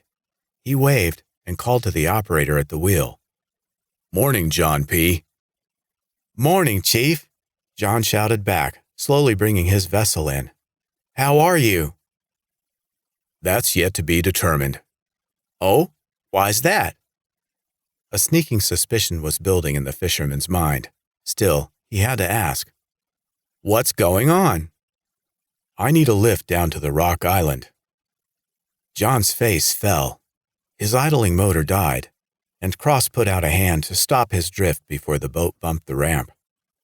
"I'd like to help, Chief," John said, without sounding helpful. "But I just got back from the island, and I'm running late." "Sorry," Cross said, "but you're just going to have to run late. I'm on official business, and I'm requesting your assistance. Now please, give me a ride down to the island." "Damn, Carter, this isn't right," John said. Cross ignored him, wetting the toe of his boot as he stepped aboard. "I got fresh fish need to be cleaned." The uninvited guest lifted the seat on the boat's fishkeeper and examined John's morning catch. "Yeah, couple of beauties there." Cross dropped the lid. "They'll keep." "They will," John said, "but my wife won't." "You married that little doll pop of pretty poison, brother. Blame the fool in the mirror." That ended the conversation for the police chief. When the fisherman started to whine again, Cross cut him off. "John, take me to the island or I'll cite you for interfering with the law." "Aren't you the sadist? This is a heck of a way to treat a citizen in good standing." "I couldn't agree more." The chief grabbed an oar and pushed into the river, shoving the boat away from the concrete ramp. Frustrated but helpless, and committed in spite of himself, John restarted the motor, cranked the wheel, and guided the craft back into the current. Not a lot was said on the trip down. Both had their minds on future troubles. The chief with the unknown each time his portable radio squawked, and John P. with the chewing out he'd expected from his better, if darker half. If that wasn't worry enough, 2/3 of the way to the island, John started tapping on one of the dials on his boat's control panel, the same gauge that had vexed him earlier. Cross ignored his antics at first, but when the pilot continued tapping, finally felt compelled to ask, "Is there a problem, John P.?" He called over the growl of the motor. "I noticed earlier my compass wasn't working." "What do you mean, wasn't working?" "Just that. It wasn't working when I was down here earlier. Then, when I picked you up, it was working fine. Now, the compass isn't working again." Cross nodded silently and pointed downriver. "That's south." John glared. "You're a big help." Cross nodded again. "Civil service is my life." Silence reclaimed the boat as they approached the island. John took the left river branch and slowed as they moved in on the dock on the northeastern shore. Arthur's small boat was still there, tied to the pier, and all appeared quiet. John reduced the motor to an idle as they inched up beside it. Cross was on his feet before they bumped, and out immediately after. The pier dipped with his weight. He turned to catch the rope to moor the boat, but there was nothing to catch. No sooner had the chief cleared the gunwale than John P. had shoved off, idled up, and was backing away. "Get back here, John P." "I can't, Chief. I'm late." "I won't be but a few minutes." "I can't wait. You asked for a ride to the island and I give it. You're on the island. Now I got to get back." "Damn it, John. You're leaving me stranded?" "I know, and I'm sorry, Carter, but all you can do is arrest me. My wife's a spinning dust devil when she's mad, and she'll do a lot worse. I'm sorry, I got to go." John gave the motor fuel and headed back upriver. Almost as annoyed as he was embarrassed, but unable to do anything about either, Chief Cross stood, rocking on the pier as he watched him go. He'd need to find a ride back. Arthur, he imagined. But he'd hurdle that bridge when he got to it. For now, he was on a mission to shut Ben Nath up. He might as well get to it. He stepped to the shore and headed inland. Angela spoke zero French, but she knew the meaning of déjà vu and was overwhelmed by the feeling. She'd followed Paul through the timber, up the steep hill, yakking and teasing him all the way to the top of the rock for which the Park Island had been named, the rock from which Paul intended to rappel. She stood on the brink of the sheer cliff, dropping nearly 100 feet to the river below, and knew that despite never having been there before, she had been there before, that very morning, in her dream. This was the clearing on the cliff as she'd dreamed it. What did it mean? What could it mean? If she had any powers of precognition, it was news to her. But here she was, and here was the cliff from her nightmare, and she knew darn well she'd never been on the island before. Somewhere a boat motor buzzed, though no one could be seen on the river below. In the distance, a long way off, she could see a monstrous machine on the water pitching muck toward the shore. It was the dredger of which the radio DJs had spoken. Beyond that was what must have been the iron lock and concrete dam. It was too tiny from her vantage point to see clearly. None of that had been in her dream, but the river most certainly had been, and the cliff, and the clearing behind her. "Quite a view, huh?" The question came from Paul, who'd paused in the middle of rigging his rappelling gear, to ask. For a moment, Angela considered telling him about the cliff and the dream. Then sense took over. He already thought she was nuts. Why give him ammo? She turned from the expansive view to watch him finish off his anchor. Webbing, he called it, wrapped around 2 trees on the inland side of the clearing. He connected the colored belts, with 2 locking carabiners in line with the cliff. "So, other than dangle from cliffs and tell humongous lies?" Angela asked. What do you really do? I didn't tell you a lie. Whatever. Since you don't work for the park, what do you do? I'm a professor. Of what? I teach geology. Oh. Her disappointment was audible. Paul couldn't help but stop what he was doing and look at Angela. I'm just wowing you, aren't I? Sorry, when you said professor, I thought you meant you were a scientist or something. Geology is a science. Angela smiled, humoring him. If you say so. Hilda carried a box of rags and cleaning sprays with her good old boombox balanced on top, and a broom and a mop pinched under her arm, down from the upstairs dorm, through the swinging double doors, and into the community house kitchen.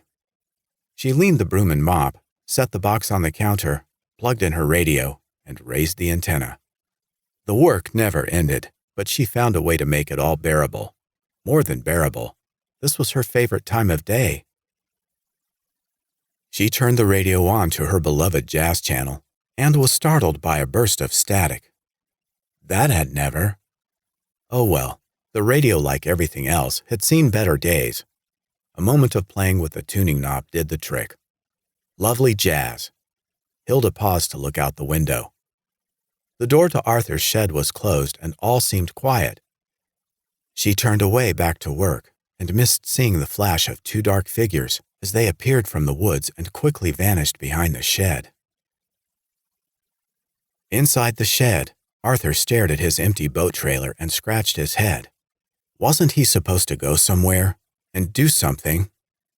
He was almost certain he was, but danged if he could remember just where, to do what. He pulled out his flask, sipped, got nothing, and shook the empty container in disappointment. Arthur's melancholy was short-lived. He may not have remembered all his chores, but he sure as heck remembered where he'd stashed the nearest other flask.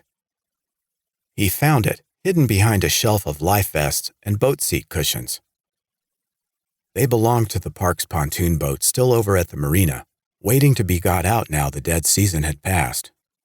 One more thing Arthur would have to tend to soon. Wasn't there something he was supposed to tend to now? He opened the new flask, took that badly needed nip, and when he heard the door creak open behind him, whacked the blue blazes out of his knuckles, hurrying to push it out of sight. You needn't check up on me, Hilda, he barked, sucking on his throbbing fingers.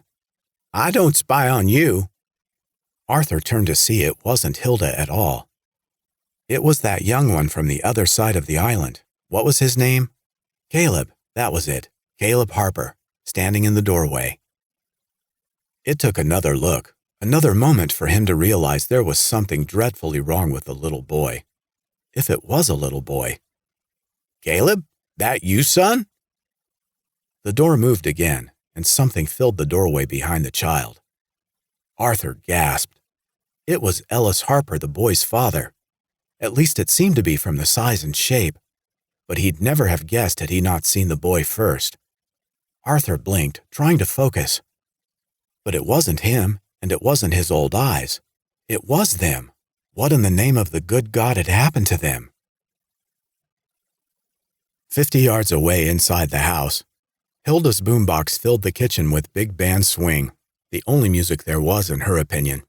She cherished them all. Benny Goodman, Count Basie, Tommy and Jimmy Dorsey. Don't even suggest Glenn Miller had died. He was missing in action, period. Gliding to her music, Hilda went about her chores. She was sweeping around the center island when Duke Ellington and his orchestra came on, with their sophisticated lady. Enraptured, Hilda clutched her broomstick, twice the dancer Arthur was, to her slight bosom, and turned the radio up. The sweeping could wait. She danced, smiling at, swaying with, being dipped by her not Arthur. Nothing existed but the sweet romance of that sexy saxophone leading her around the floor. As the song wound down and the romantic smoke cleared, Hilda danced past the window, looking out on Arthur's shed, and paused to study the scene. The shed door was closed. All was quiet. Her husband had apparently finally gotten on his way. She could imagine that poor teacher. Angela something, waiting all morning at Miller's Landing for the boat that never came. Why in God's name had she ever married poor Arthur? Hilda couldn't say. She stole a final look at the shed and allowed herself the fleeting thought, Lord, I hope he's on his way. Hilda returned to her kitchen cleaning and her music. Rex Stewart led with a trumpet. Illinois Jacquette stayed right with him on the tenor sax. Together, they laid their sea-jam blues at the happy cook's tapping feet. She swept as she danced, and the community house floor never had it so good. Despite Hilda's silent prayer, Arthur wasn't, of course, on his way. At least, not on his way to the landing. He was still inside his shed with Ellis and Caleb Harper advancing on him. Arthur threw tools and gardening implements at the pair as they came, but he may as well have been spitting in the wind. They attacked, irritating him, burning him, biting him, and eating what pieces of the old boy they managed to tear off. Arthur screamed while his blood spurted, and the monstrous pair groaned in satisfaction as they drank. Finally, thankfully, Arthur died. Ellis and Caleb let him drop to the floor like a sack of garbage. 10. Unaware of the dance of death just ended in Arthur's shed, Hilda had the community house kitchen in full swing. Occasional bursts of static from her radio jarred and infuriated her, but she was determined to ignore them and dance on.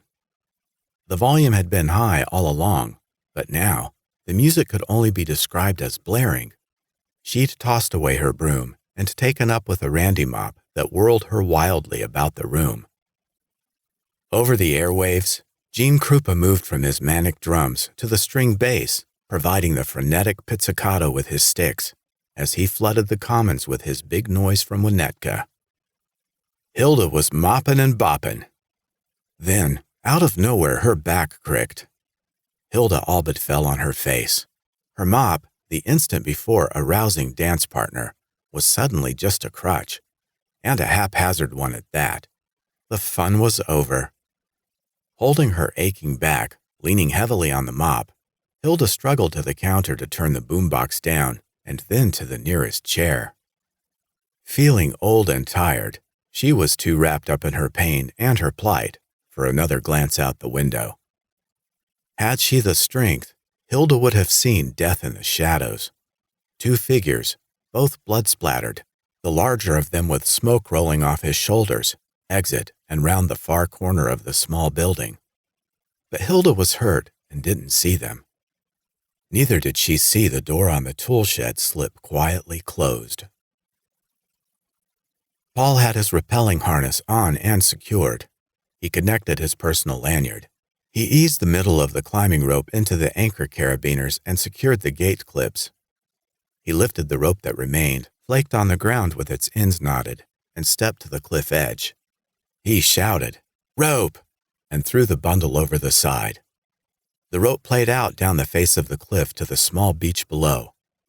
Paul studied the results, happy with the straight and unobstructed line of the climb. The professor stepped away from the edge, back toward the anchor, and fed the rope into the ATC at his waist. "This is the descender," he said. "Your belay device. Fight the urge to remove it from the harness when you feed the rope through. It might seem easier to handle, but you could drop it." "Right over the edge, huh?" Angela asked with a smirk. She leaned, peering over, to button what she thought was a joke. Paul wasn't laughing. Possibly yes. Then he warned, "It would be no picnic if you did. You don't have any spare parts up here." "You have a whole bag full." "Yes, I do. Leave it on the harness. The descender allows you to control the rope payout on the way down." "It allows you to control it," Angela said. "Why do I have more confidence in you than you do? You're perfectly secure." "I know," she agreed, "because my dimpled bottom isn't leaving the perfectly secure cliff." "Leave your dimpled bottom out of it for now," Paul suggested. "Challenges are good for you. They reveal character." Angela fanned her face with her hand. I can almost hear the fife and drums. I was being serious. Without knowing you at all, I know for a fact you would go over the side of this cliff if the situation demanded. You would have to shove me over. Paul paused and stared with laughing eyes. Stop! You're making my mouth water. Fate was conspiring with destiny. They'd picked Hilda as their target, and she was being tormented. At least that's how she saw it. As if her back going out wasn't bad enough, now the old girl's radio had gone out too. Growling in frustration, groaning in anger, she adjusted the tuning knob, the volume, the tuning knob again. Nothing. Her big bands were gone, her swing replaced by white noise and bursts of static. It wasn't right, but her radio was dead. Annoyed, but darned curious if the technological disease had spread, she held her aching back, lamely shuffled across the kitchen, and tried the phone. No sooner did the receiver reach her ear than she jerked it away. The phone screamed with static as well. What in the world? Hilda cried. She stared out the window and got another nasty surprise. The door to Arthur's shed was banging in the breeze. Wasn't it like her husband to leave it unsecured? Or, she wondered, could he still be there? No, that wasn't possible. Arthur had to be gone to fetch that teacher woman. Come to think of it, where in the world was he? Then again, his whereabouts didn't matter. What mattered was he'd left the door ajar. Now the breeze was knocking the shed down one tap at a time. Riled by her inconsiderate husband, annoyed by her malfunctioning radio, pained by her injured back, moving like a broken automation, growling like a disturbed grizzly, Hilda left the kitchen by the back door, headed for the shed, to once again mend one of Arthur's messes. How I'm supposed to get ready for the season when nothing around here works, including my husband, is completely beyond me. She stopped short of the shed. At her feet in the grass lay one of Arthur's garden trowels. She studied it, surprised to see it laying about, shocked to find it covered in dark red splotches that on her sweet mother's soul looked like blood. Oh, for the love of Pete, had he managed to hurt himself? She lifted it, stared at the mess, and turned to the shed.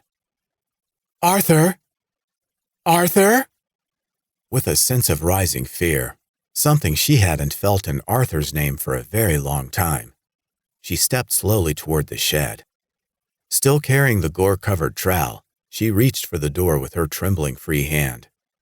It creaked open, and Hilda stepped through the gates of hell. Near the cliff edge, harnessed, attached to the rope anchored to the trees, Paul was raring to go. Angela was close by, simply being rare. She scooped up his helmet, dropped his leather gloves inside, and tossed them to him. The gloves are for rope burns, I assume, but what's the helmet for? To protect my... The professor shook his head and grinned. Thank you. He tucked the gloves under his arm and donned the helmet. While I slip these on, you can start around. I can start around what? Down and around. She stared back, nobody home. Tch, Paul said. Not a word, just a frustrated sound. He lifted the helmet off and pointed behind her. Down the big hill and around to the little beach. I need you to second me, my belay backup. You do that from below. But I wanted to see you fall from up here, you know, sort of a Martin Balsam backwards down the stairs thing. Another horror film. You are, without exception, the weirdest sane person I have ever met. Where, if anywhere, that particular conversation was headed was anyone's guess, and no one's to know, because just then a scream reached their ears. It was female, difficult to hear clearly for the distance, but absolutely real.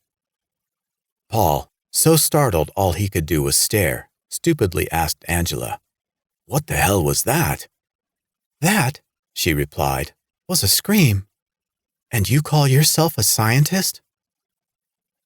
Paul scrambled away from the cliff edge, pulling his harness as he moved. Help me with this." She did, loosening the loop straps on his thighs while he shrugged off the shoulder loops. Moving, Paul dropped the harness on the ground. The scream came again, as distant, but louder and rife with terror. Paul took off, the absent-minded professor letting his helmet drop as he ran onto the path. Angela, on his heels, jumped over the helmet as it bounced. Her, "Hey, watch it," and his, "Sorry," were lost in the trees as they raced down the trail. "Arthur? Arthur?"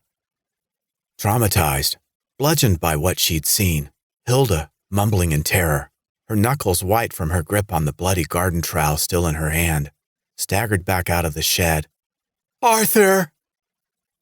She threw the shed door closed, blocking out the vision of hell on earth.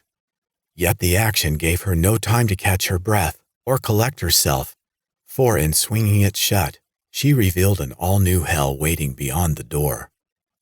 The badly burned Caleb and the horribly melting Ellis, both covered in blood, stood behind it at the corner of the shed. Ellis opened his mouth, gargled a noise, then managed the words, "You're next." He nudged the child forward, like a grown bird shoving a baby from the nest, and told Hilda again, "You're next." Hilda's eyes grew wide as she backed away. Her mouth fell open, issuing a silent scream. Her fear quickly worked itself into a stutter. Then, finally, the real thing exploded, a full-fledged cry of horror that could shatter the world. She turned, despite the grinding pain in her back, and still carrying the bloody trowel, ran for the corner of the community building and into the front campus. The radiation-possessed creatures that once had been young Caleb and his daddy started after her.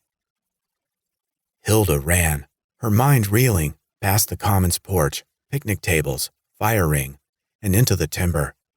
She frantically raced through the woods, breathing too hard to scream further, knowing those two things, they could not have been who they seemed to be. They could not have been people, were behind her in murderous pursuit. She ran in blind terror. She'd been so frightened, she had haphazardly run into the brush. Now, by either luck or instinct, she burst from the timber onto the trail. Stumbling, she turned from the island's center and, taking a well-worn path, hurried in the direction of the east boat dock. Ahead, the trail turned sharply to her left around a huge tree. Mind fogged, horrified, and half-blinded by tears, Hilda took the bend, and on the other side slammed head-on into the police chief coming the other way. Chief Cross yelled, falling back. Hilda screamed, freaking out. And unseen by either, the chief's radio flew from his belt and disappeared into the wooded brush. On the ground, flat on his back, Cross took an instant to recover, to get his bearings, and to figure out what had happened. The surprise of the meeting, the shock of the collision had passed. Now intense pain made itself known. The chief looked down, stunned to see a garden trowel protruding from his stomach, below his ribs on his left side. The keenly sharpened implement, as all of Arthur's yard tools were, had, in their accidental impact, been plunged into his abdomen as if it were a knife. Seeing and recognizing it for what it was, suddenly made it hurt like blazes. Without thinking, he clutched the handle and pulled. The triangle-shaped blade slid free, glistening with his blood, and though Cross had no idea, with the blood that had already been on it. The chief yelled in pain and anger, threw the trowel into the trees, and tamped the wound with his hand. Only then did he hear the camp cook shrieking, "Hilda, it's all right." He waved a bloody hand in her direction. She seemed not to recognize him. "Hilda, it's Carter Cross, the chief of police." "Cross! Chief Cross!" She stopped screaming, and the silence was suddenly overwhelming. Her eyes focused on him. "Chief Cross! Arthur! My God, blood! He's dead!" She was screaming again. "They killed him!" Suddenly remembering her pursuers, Hilda turned back, pointing and screaming, "They killed him! Them! Them! Them!" Bewildered, Cross followed her gaze into the woods. With the thick brush and the bend in the trail, he saw nothing and had no clue what she was on about. He rose to his feet, grunting at the pain, showing a growing bloodstain on his uniform shirt beneath his badge left of the gig line. He pressed on the shirt and the wound again. "I don't see anything, Hilda. There's nothing there." "They killed Arthur."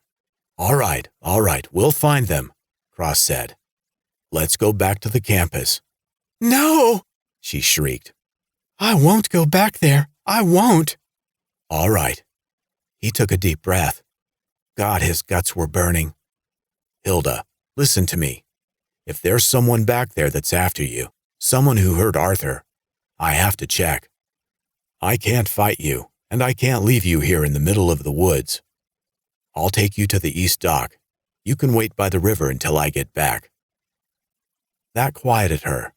Cross took her in hand, and with another glance over his shoulder to the empty trail behind, led her in the direction from which he'd come, toward the island dock. They arrived a few minutes later without incident. They stepped from the trail into the clearing, and Hilda, like a lost puppy found, went immediately onto the pier and climbed over into Arthur's boat. Cross made a move to stop her, then changed his mind and let her go. She didn't appear to be making an escape, merely taking a seat in the one place she felt comfortable. That's what she did, sat down in the boat, folded her shaking hands in her lap, and stared out to the river without any indication she was seeing it. "All right, Hilda," Cross said, biting his lip for the pain in his guts. "Wait for me in Arthur's boat. I'm going to go take a look. You sit quiet and collect yourself. I'll be right back, and I promise, we'll get off this island." She neither responded nor looked at him, but seemed willing enough to wait. He'd have to hope she did. There was no evidence Hilda knew what she was talking about, but something had scared the old girl. He had to take a look, but he'd need to do it quickly. With the injury she'd done him, Cross knew he was going to need medical attention soon. He returned to the shore, already having made up his mind to contact Vance and get him over there. He reached for his radio, only to find his hip holster empty and the portable missing. Cross looked around and realized it was not on the ground nearby. He turned to stare back into the woods and down the trail. Damn it, his radio was back there, somewhere. He turned to check Hilda again. She was still sitting, staring, unmoving. "I'll be back, and we'll go," he repeated, holding his belly and watching the ground for his radio as he went. Cross started away, headed inland. Paul and Angela arrived at the campus clearing on the run, passed the theater, and came to a stop between the community house and the fire ring. The professor was puffing his lungs out. Angela barely looked winded. Both turned in circles, searching for the source of the screams. "Mrs. Aaron," Paul shouted between gasps for breath. He shared a nervous look with Angela and called again, "Mrs. Aaron!" Not a sound. They split up to look. Paul headed for the community house, Angela around the side to see what she could see. What Angela saw was a shed that called for investigation. She approached slowly, surprised to find her breathing speeding up. Okay, if asked, she'd admit it. She was nervous. She took the handle in her shaking hand and slowly pulled the creaking door open. She peered into the shed. Her mouth fell open, and Angela whispered, "We have such sights to show you." She pushed the door closed and stared at the shed from outside, trying to wrap her mind around what she'd witnessed. "Paul!"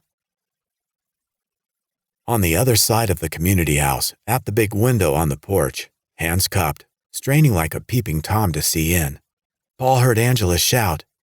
He took off like a shot around the building. He reached the back, saw Angela alone beside the shed, and raced to her side. "What is it? What's the matter?" She looked stunned. "What is it?" "Death. I've just seen death." "What?" Paul took hold of the door and pulled it wide open. Sunshine reached past them, lighting the inside of the shed. "Whoa," he said, taking a breath as he took in the scene. It was an ordinary shed. Tools, racks of junk, paint cans, fertilizer, gardening equipment, a boat trailer, and assorted boating equipment. But all of it, including the walls and floor, were spattered in a maroon spray of drying blood. Driven by curiosity, ignoring his instincts for self-preservation, Paul stepped slowly forward. Angela, holding her breath, her hand on his shoulder, followed. They entered, and the door creaked closed behind them. "Good gravy," Paul said. "What went on here?" Catching a breath, her goofy defense mechanism in full gear, Angela whispered, "Yet who would have thought the old man to have so much blood in him?" Paul turned from the red horror around them to glare at the girl. "Would you please stop that?" He had no time to finish the complaint. Behind them, without warning, the shed door was yanked open. 11. John Henry Puckett was a pitiful sight. His hair matted, his drenched clothes plastered to his voluminous body, river water running from his pockets and being flung about in great droplets as he wildly gesticulated with his massive arms. Add his high-pitched whine as he complained about the theft of his beautiful new powerboat, and you have the pathetic image as witnessed by the sheriff and his favorite deputy. John Henry was a tragedy, no doubt, but Rough Nelson and Melissa at his side on the empty dock were biting their lips to prevent it becoming a comedy. Not that robbery, vandalism, grand theft, and use of a deadly weapon in the commission were funny. Rough had every intention of hooking the bastards responsible and hanging them up by their nose rings. But at the risk of bad taste, it should be noted, poor John Henry was a sight. "There were 4 of 'em, Rough," John Henry said. "All black." "Black? What do you mean black? You mean like the 4 tops?" "The who?" "Not the who. The 4. Let it go. I'm not getting dragged into an Abbott and Costello routine." John Henry was lost and looked at. "Huh?" he asked, wiping river water from his dripping chin. "You said they were all black. What did you—" "Their clothes, goddammit! Black leather, black t-shirts, long coats, gloves with no fingers in 'em. Big silver buckles and studs. One had a chicken leg hanging around his neck, but everything else was black. I'm talking about their clothes. How could I see their skin? They were covered with makeup, tattoos, eyes like cat people. Looked like death warmed over, like the revolt of the zombies." "Ghosts on the loose," Ruff said. "I got it." "Ghost hell! They were the devil's nightmare, if you ask me. Earrings, lip rings, nose rings. Hell, them sluts probably had rings in their titties. Excuse me, Melissa. Looked like a goddamn traveling Halloween party." "I got it. Now, wait a minute. How many were women?" "Not all. At least 1. Maybe 2. "What do you mean, maybe 2? There were 4 of them, you said. Now think, John Henry. How many of the 4 were women? And while you're at it, try again on their skin color, their height, their weight. Damn, son, give me something to start with." "I can give you one hell of a lead. The little bastards are in my stole boat, and they're headed south as fast as the devil rides out." "You got devils on the brain." "You didn't see 'em, Ruff, and at this rate, you ain't gonna."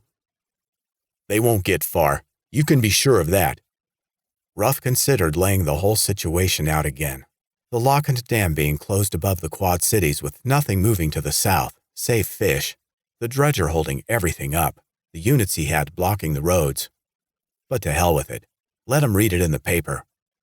"We'll get them," was all he said. "You might want to put some effort into it. They were moving fast, like they were headed out of hell looking for ice. They're going to wreck my boat."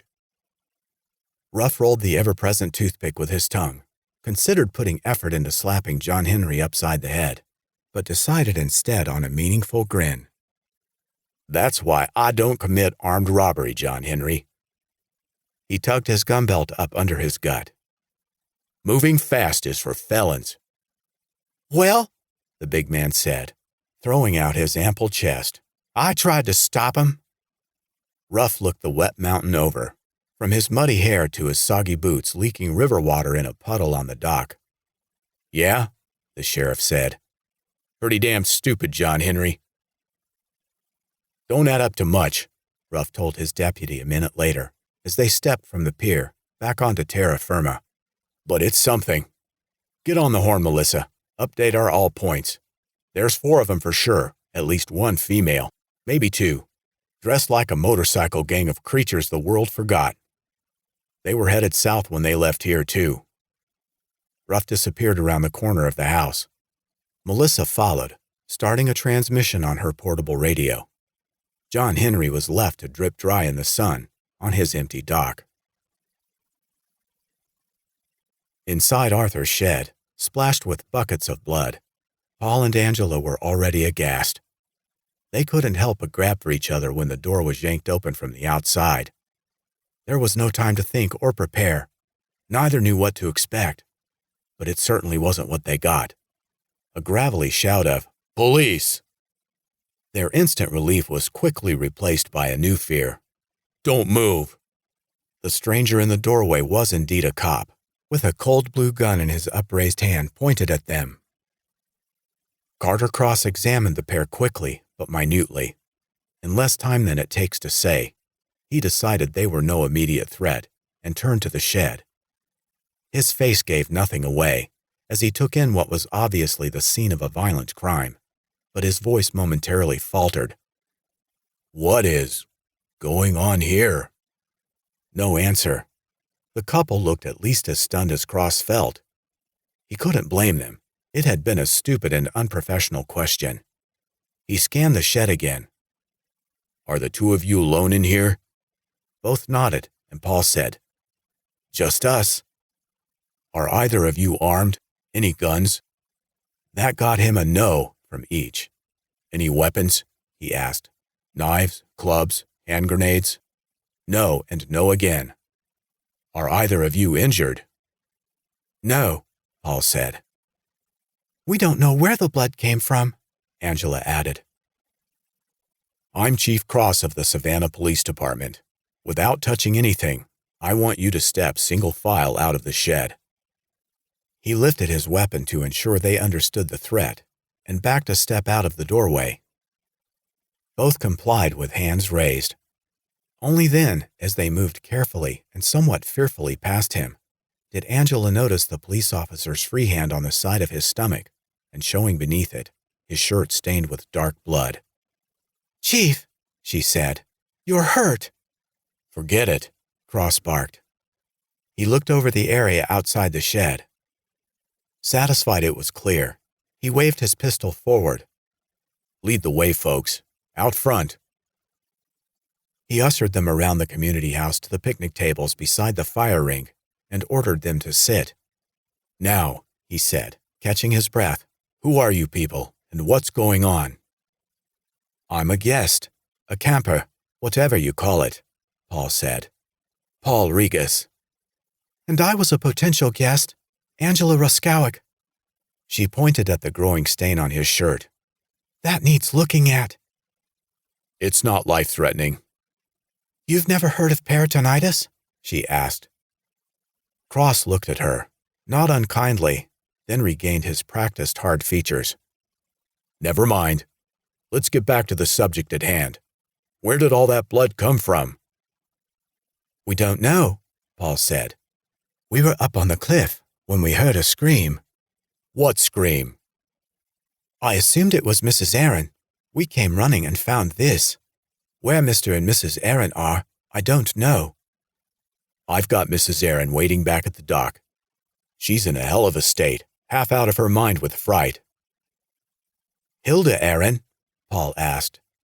"Yes," the cop said. Then, pressing on his stomach, he added, "She's the one who stabbed me." "Hilda stabbed you?" Paul asked, aghast. "I mean, I don't know her." but it seems a little out there for a middle-aged camp cook." "It was an accident," Cross said. Apparently, she never learned not to run with scissors. "She rounded a blind corner on the path holding a sharp garden trowel. She said she was being chased, and folks, you're the only ones here." "It wasn't us," Paul said. "Where's her husband?" The chief stared, trying to determine if the guy meant it or he was trying to pull one over. He seemed in earnest. "I don't know. According to Hilda, he's dead." "Well, we haven't seen him. If we had, we would have said so by now. As for her guess that he's dead, from the look of his shed," Angela said, "I'd say she's right." Cross couldn't argue with her assessment. The shed was a bloodbath, but the situation left plenty unanswered, and he couldn't help but voice his foremost question. "If Arthur's dead, where's his body?"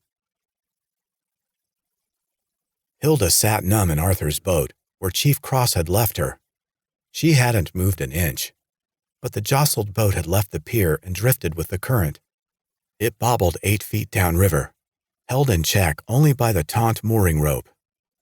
Hilda, lost in thought, or beyond thought, stared at the racing water, without appearing to see it. "Mrs. Aaron? Mrs. Aaron?" The cry came from a child in a strained and desperate voice. Hilda seemed not to notice. "Mrs. Aaron! Mrs. Aaron!" That time, the call reached her, wherever Hilda had been, and returned her to the boat and the present. Slowly she turned, found the overgrown bank and the little clearing beyond. Slowly, she focused. Her gray eyes glinted with a spark of life, then grew wide with terror. Not 10 feet from the pier, in the tall grass off the path, stood a burned and bleeding Caleb Harper. It had been weeks since she'd seen the boy, but it was him, no doubt at all. But good heavens, what had happened to him? His clothing was torn and burned, his throat was a torn mess, and he was covered in blood. The child was suffering. His skin looked, dear God, to be sagging as if he were an old man. Hilda gasped. Something moved behind Caleb, bigger and looming.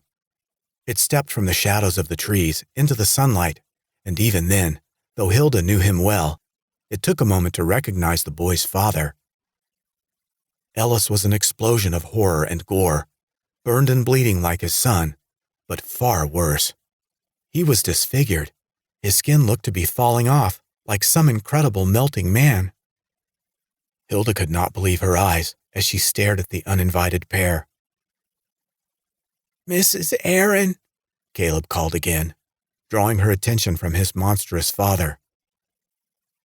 No sooner had Hilda returned her focus to the boy than a volcanic eruption took place within his head. His face split down the middle. Caleb cried in agony. Blood and ooze poured from his bifurcated nose. His front teeth gleamed behind his opened upper lip. Hilda watched, her eyes saucers, her tongue a lump of meat in her mouth. Behind the boy, Ellis emitted a freakish gurgle. His many wounds were bleeding, seeping, and smoke billowed off of him as if he were a stirred campfire. A glob of flesh hanging from his elbow like a huge bloody tear plopped to the ground as he shoved Caleb toward the pier and toward Hilda.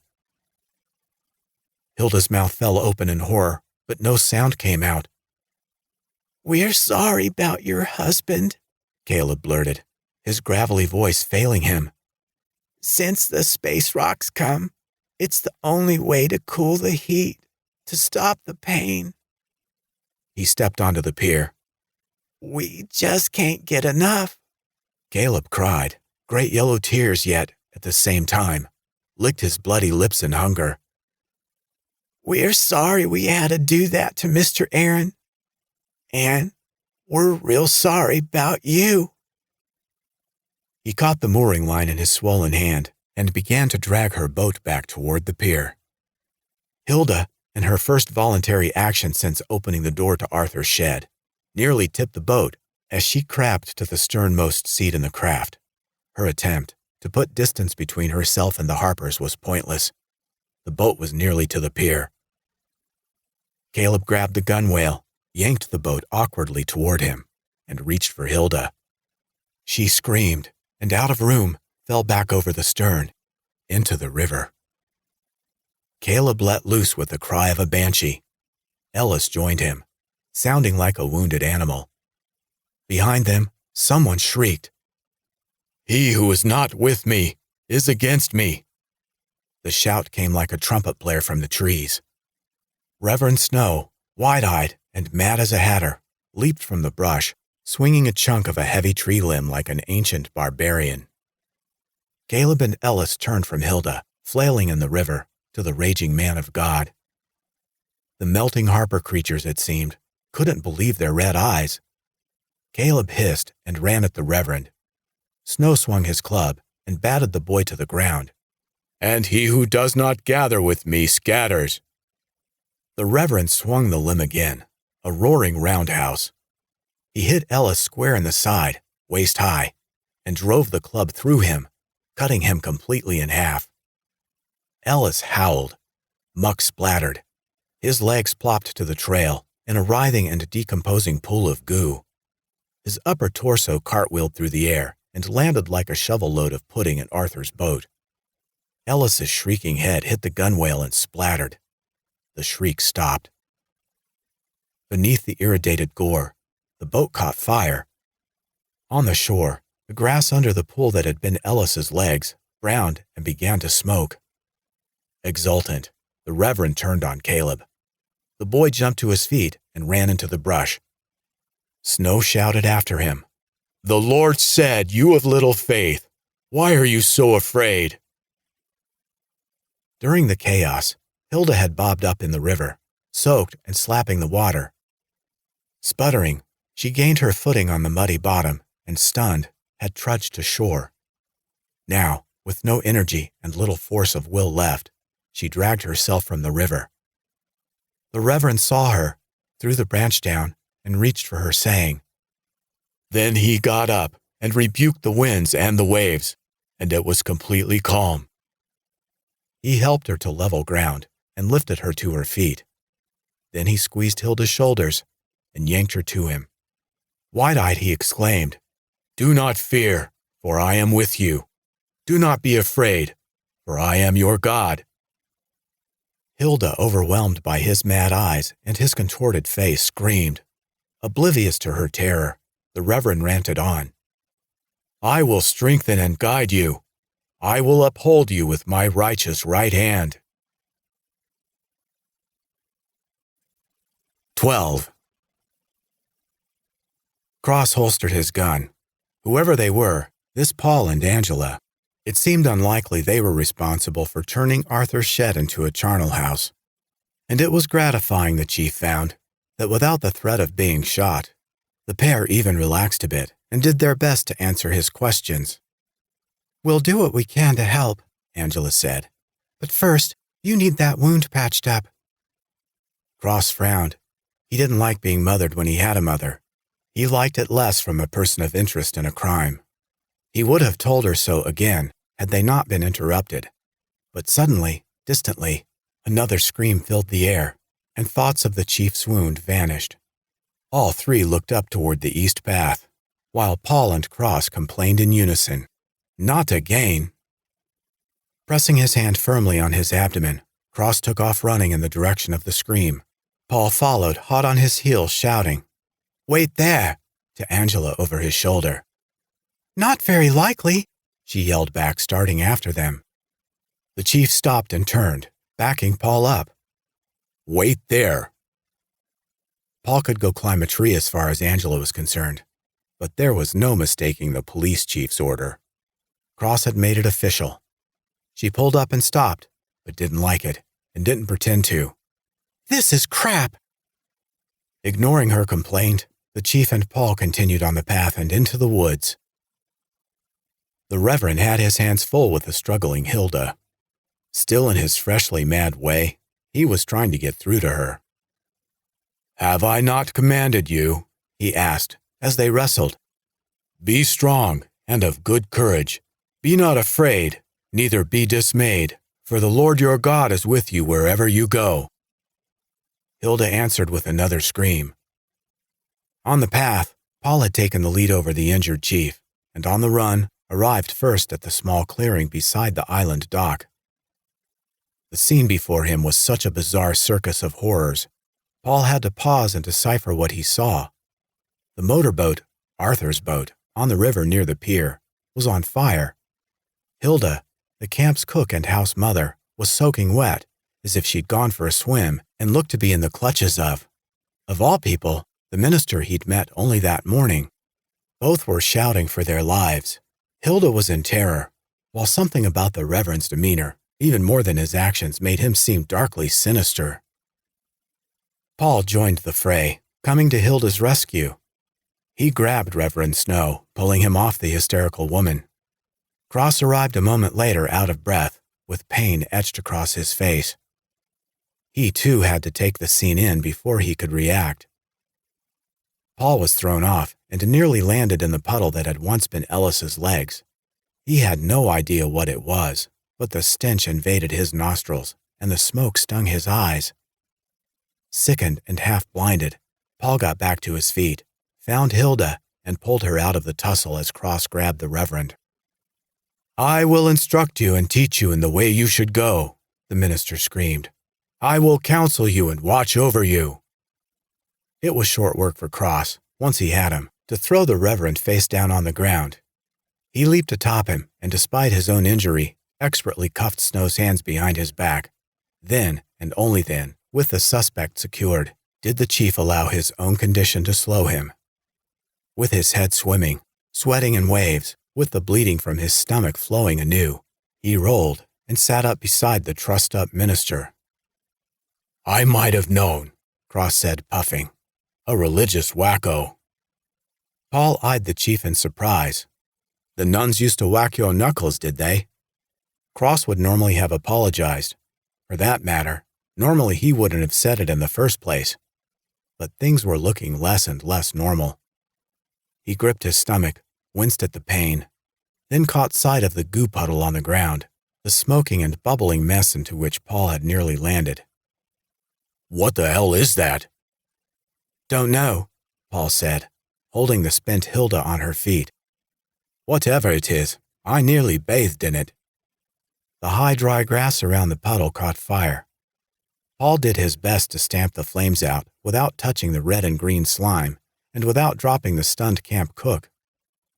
Arthur's boat, cushions, oars, and motor were toast, burnt offerings to the river gods. With the port gunwale turned to scattered ash, she shipped more river than she could hold, and the shell went under. The burned bow popped briefly to the surface, as the weight of the blackened outboard took the stern to the bottom. Then, despite the shallow depth, she disappeared. It took a good eye looking in the right spot to see that old Arthur had ever had a boat. "I don't know what's going on here, but I think we've found the cause." Cross indicated his wide-eyed captive and asked Paul, "You know this guy?" "His name's Snow." "Where did he come from?" "I don't know another thing about him. We were introduced when the park superintendent toured the place with him this morning. If you know Mr. Towers, you know neither of us got a word in." Cross knew Towers well and could only nod. If anyone had ever been a prime candidate for wearing a choke pear, it was hairy diarrhea of the mouth Towers. The Reverend, still face down on the ground, suddenly joined the conversation, mumbling, "God presented him as a sacrifice of atonement through faith in his blood." Cross examined him with a frown, then turned from his prisoner to Paul. "I assume the Reverend wasn't like this when you met this morning?" Paul shrugged. "Like I said, I didn't hear him say 5 words. He looked normal enough." "Well, he isn't normal now." "He did this to demonstrate his justice," Snow told the grass, "because in his forbearance, he left the sins committed beforehand unpunished." Cross rolled his eyes and stood. Then he took a breath and closed his eyes tightly, looking inside to deal with the pain in his guts. When he opened them, he turned from the mumbling Reverend to Hilda, who was again staring into oblivion, Did you see her this morning?" "Hilda?" Paul nodded. "Friendly and normal." "Well, something's happened to unscrew their hinges." "We all go a little mad sometimes." The chief studied Paul suspiciously, then shrugged and said, "I imagine, but geez." He peered into the river, giving Arthur's sunken boat a last look, decided against the comment he was going to make, and turned inland. "Let's get back to the campus, figure out what's going on here, and what in hell we're going to do about it." "No!" Hilda shouted. "No!" "Hilda, that's enough," Cross said. "I know you're scared and I'm sorry. I don't blame you." He took another breath, finding it difficult to get air, and returned his hand to his aching stomach. "I don't blame you for what's happened, but I've lost a lot of blood, and I'm not feeling well. We need to find what's going on here. For the moment, we can't get any help from the mainland. Until we can, we have to go where we can rest, get something to eat." He indicated his wound. "And I can tend to this." Though Hilda did not acknowledge the chief, she did halt the squabbling. She seemed to shut down, vacated her head, as if the whole shooting match went on automatic. She offered no resistance when Paul turned her inland like a lost 6-year-old and ushered her down the path. "You are under arrest," Cross told the reverend as he lifted the man to his feet. Guiding him by the arm, the police chief started after Paul and Hilda. The minister, too, went without fighting, though he continued his speechifying as they moved. "Cast your burden on the Lord, and he will sustain you. He will never permit the righteous to be moved." "Reverend," Cross said over top of him, "you have the right to remain silent. Feel free to use it." Ben Nath burst from the door of his wetland shack in an explosion of blue blasphemy. He pulled on a straw hat as dilapidated as its wearer, stared into the trees down the channel, envisioning the shadowy offenders on the rock island in his mind's eye, and shook his disbelieving head. He'd heard it again. Screaming coming from the island, and he'd had enough. He jangled his boat key on the pinky of his crab hand, exclaimed, "Bastards!" to the suddenly clouding heavens, and stormed, as only a true bull-legged man can, across his yard and onto his waiting dock. "I guess a little bit of quiet's too damned much to ask for," he muttered as he untied his boat. "Boat motors and hollering all the damned night, screaming all morning." He angrily hopped the gunwale and threw the line down. "Jesus Christ! I warned Carter. Do something about the noise on that goddamn island, I said, or I will." He grabbed the wheel and slid into his seat at the cramped helm. "Well, he can spend the day sitting on his ass. That's fine by me." He stabbed the dashboard with the key, turned it, and fired up the motor. "I'll handle this." Ben hooked the throttle in his claw and threw the shift lever down. The motor growled, the stern sank, as an arc of water kicked up behind. The bow lifted and danced a yaw to port as the boat moved away, then headed south, down the channel, and through the trees. "The sheriff and I are heading south towards the dredger," Melissa told her portable radio. She stood on a slanted concrete boat landing, like the one at Miller's, this one in Iowa, outside the Sabula town line. Ruff stood below her, near the water, watching J.D. Morales, the department's part-time mechanic, knee-deep to his waders, ratchet the county's boat off its trailer and into the river. "Melissa," Ruff yelled past his toothpick and over his shoulder. "Tell him to keep watch, in case they double back on the far side of the island." "We haven't seen them yet," she told the squawk box, "so they're still south of us. We expect to either find them or meet them coming back, but Sheriff Nelson wants to know if you boys will keep an eye peeled in case they slip over to Illinois." On the other end of the radio signal, on the opposite side of the river, Lester Vance paced the southernmost pier of the Savannah Marina dock. He'd come down amid the houseboats, binoculars in hand, to gaze to the southwest and see what he could see of the police scientists at the scene of the robbery in Sabula. What he'd been able to see beyond the flickering reds and blues was squat. Their city hall was in the way. "I've got everyone from Bellevue to Clinton watching," Have had since your first call, Vance told Melissa via his portable. The way they was described, dressed all crazy like, someone will spot them soon. But just between you and me, I'd love to have seen John Henry's face when they skedaddled with his boat. He wasn't happy, the radio replied, in a hazy version of Melissa's voice. Jumped right into the drink after them. Vance laughed, picturing it. Well, we're watching for sure. Thanks, Lester. Hey, Missy, Vance asked the radio. What about tomorrow night's dance? The volunteer EMTs and firefighters were hosting their annual charity hoedown, with grills roaring, kegs gurgling, and a couple of live bands. Local kids, pretty good, playing until 2 a.m. He'd asked Melissa more than once to cross the river and shake a leg with him. So far, she'd turned him down every time, but that meant nothing to Vance. He knew eventually she'd grease his squeaky wheel. What about it? He asked. Did you give any more thought to going with me? His radio crackled, and Melissa's voice came loud and clear. Nope, not one bit. Back in Iowa, on their side of the river, Ruff was already aboard the county's boat. Melissa climbed in beside him, telling her portable. The sheriff is much obliged, Lester. Out. She holstered the radio with a smile. She'd most likely give it up to old Lester one of these days, she knew. Why not? He was a hunk. But it was gold, by God, and he was going to have to mine for it.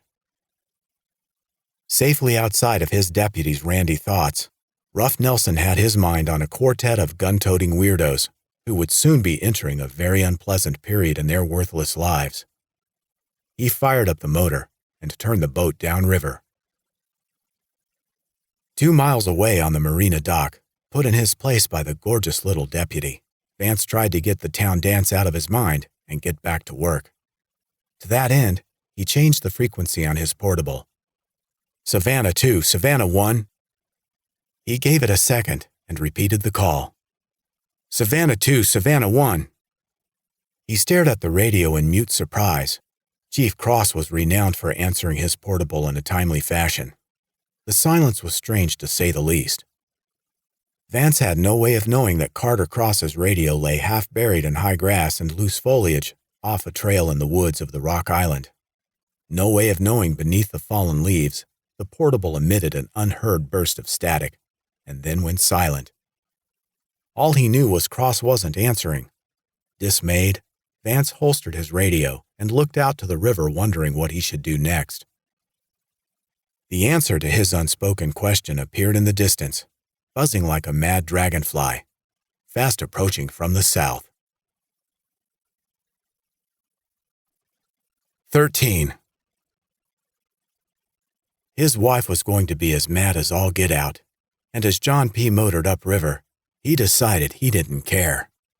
Because he wasn't going home, leastways, not without putting on armor. He wasn't having any luck getting out of the water at Miller's Landing, and if it held, he wouldn't be surprised if someone else wasn't waiting there now for another ride. He'd fool him, and his dear wife too. He'd put off the trip back to his trailer and truck, and instead, tie up at the town marina. Then, he'd stroll up the street to Crappy's bar. Late was late, and there'd be music to face no matter when he got home.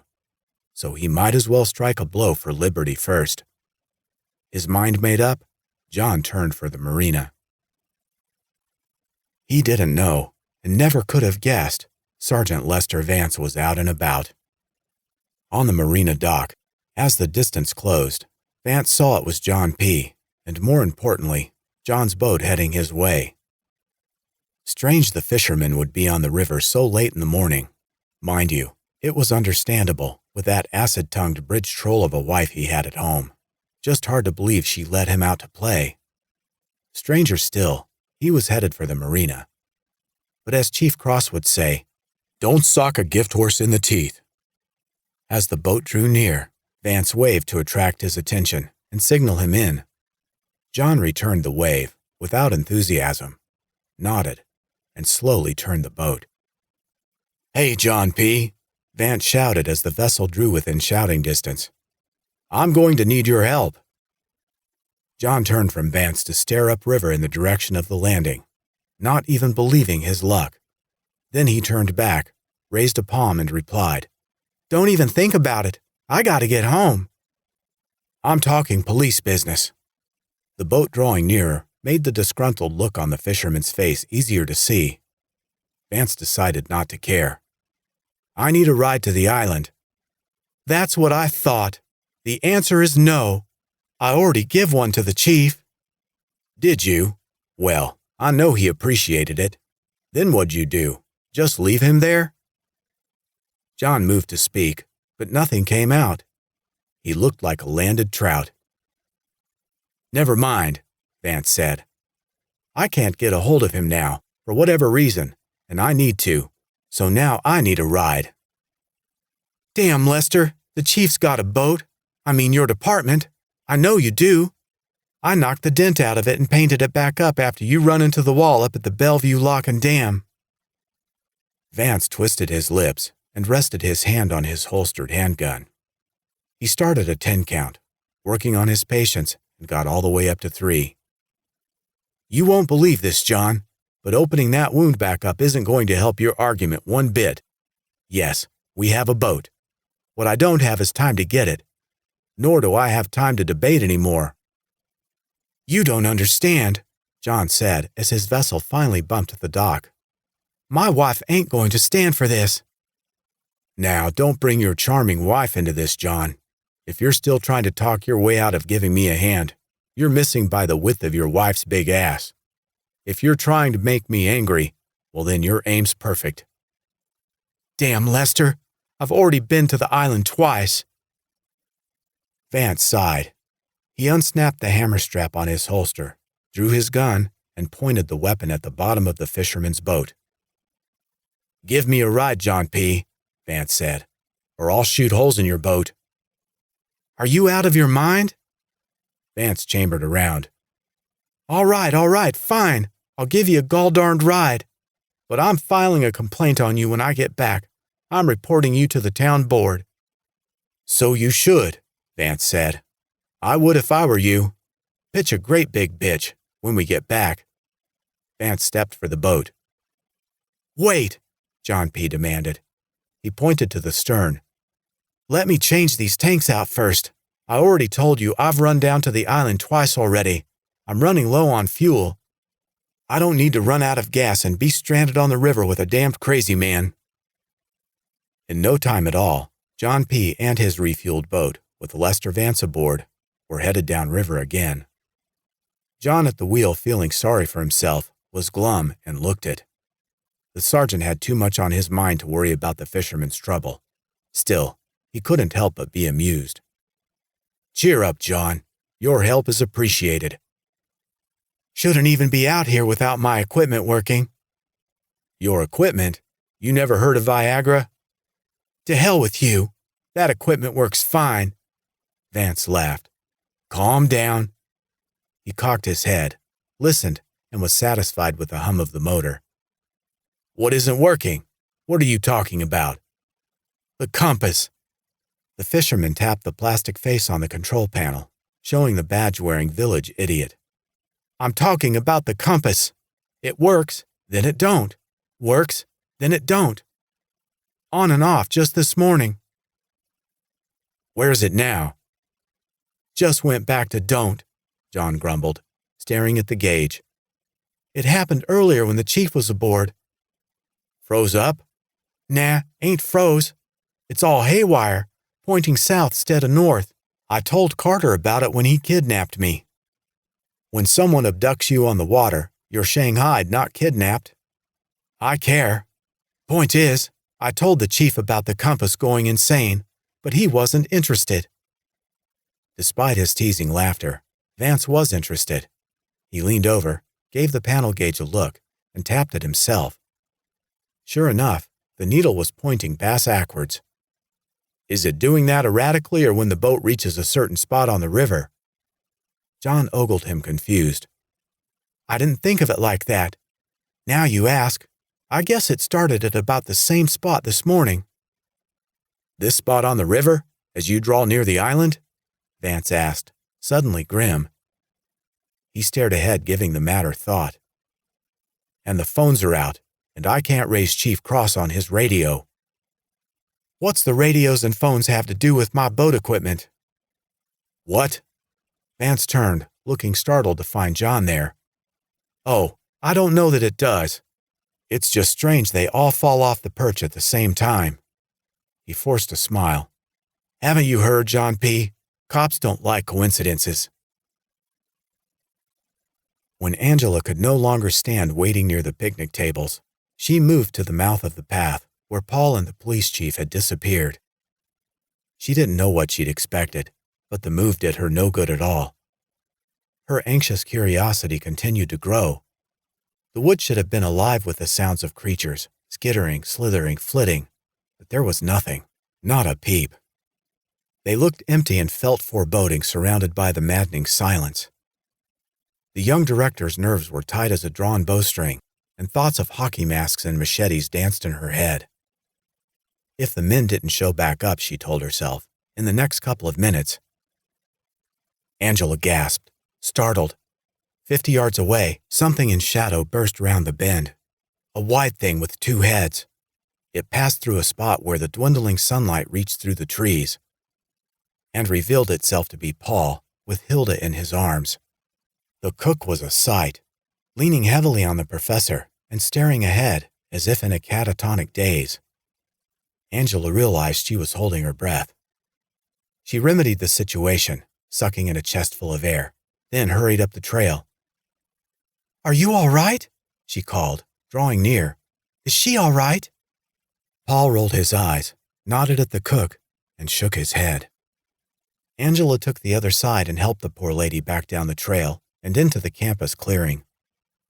So alarming was Hilda's appearance, so intent were they on getting the old girl somewhere safe, Paul and Angela ignored the chief lagging behind until they heard the unmistakable sounds of someone being sick. Both turned to see Cross had pulled the handcuffed minister to a stop at the trailhead and was vomiting into the bushes. Angela started his direction, but the chief waved her off. "I'm all right," he managed, spitting. She got the message and, torn, returned to help with the cook. Cross took several deep breaths to collect himself, made a face at the taste in his mouth, and ushered the reverend from the path onto the campus. The police chief now took the lead, pushing his prisoner past the others and toward the community house. As they passed the silent, trembling Hilda, in the arms of Paul and Angela, the reverend vented. "If we claim to have fellowship with him, yet walk in the darkness, we lie and do not live by the truth." Angela's eyes widened, and she whispered to Paul, "Should I ask?" He merely shook his head. "It wouldn't do any good. I don't know." Angela took charge of Hilda inside the main hall of the community house. She led the poor thing to a quiet corner near a stack of plastic chairs, pulled one off the pile, and helped her to sit. Hilda offered no resistance. Paul gave Cross a hand, getting the cuffed minister onto the floor, near a row of stacked and leaning folding tables. "Do you want a chair for him?" the professor asked. "This is good," Cross insisted. Though he didn't feel at all like it, he answered Paul's frown. "It will be harder for him to get up, cuffed, if he has to rise from the floor." "Seems a little harsh." "It isn't going to hurt him a bit." When that answer didn't satisfy Paul, the chief stood tall and froze him with steel blue eyes. "We may as well get this straight right now, Professor Riggus. This island is a crime scene. Every inch, until we know differently." He poked a thumb toward the minister at their feet. "This is probably our criminal. Whatever the crime, I don't know that, I merely suspect. But I do so with grounds. Until we know something, until I have help, I am declaring a state of emergency here, martial law. Unfortunately, that requires everybody's civil rights to be curtailed temporarily, his and yours. I'm sure none of you will like that. You don't have to. You also do not have to like the way I treat the prisoner. You have every right to your opinions. But I would appreciate it if you would keep them to yourself." His frown remained fixed, but Paul nodded his understanding. For the moment, that was all Carter Cross cared about. I would also appreciate it if you would call my office for me. The phone is in the kitchen. Make certain my dispatcher knows we're here. Tell him to call in as many officers as he can reach, but to have them stand by until they hear from us again." Paul stepped away without another word, waved to Angela, and disappeared through the swinging doors into the kitchen. Angela whispered a soothing word to Hilda, rose, and followed the professor. Cross pulled a chair up in front of his prisoner. Exhausted and nauseated, he eased himself onto it, holding his stomach, breathing deeply. "Reverend," he said, his voice a pained whisper. "I need to know what happened here. Where's Harry Towers, boy?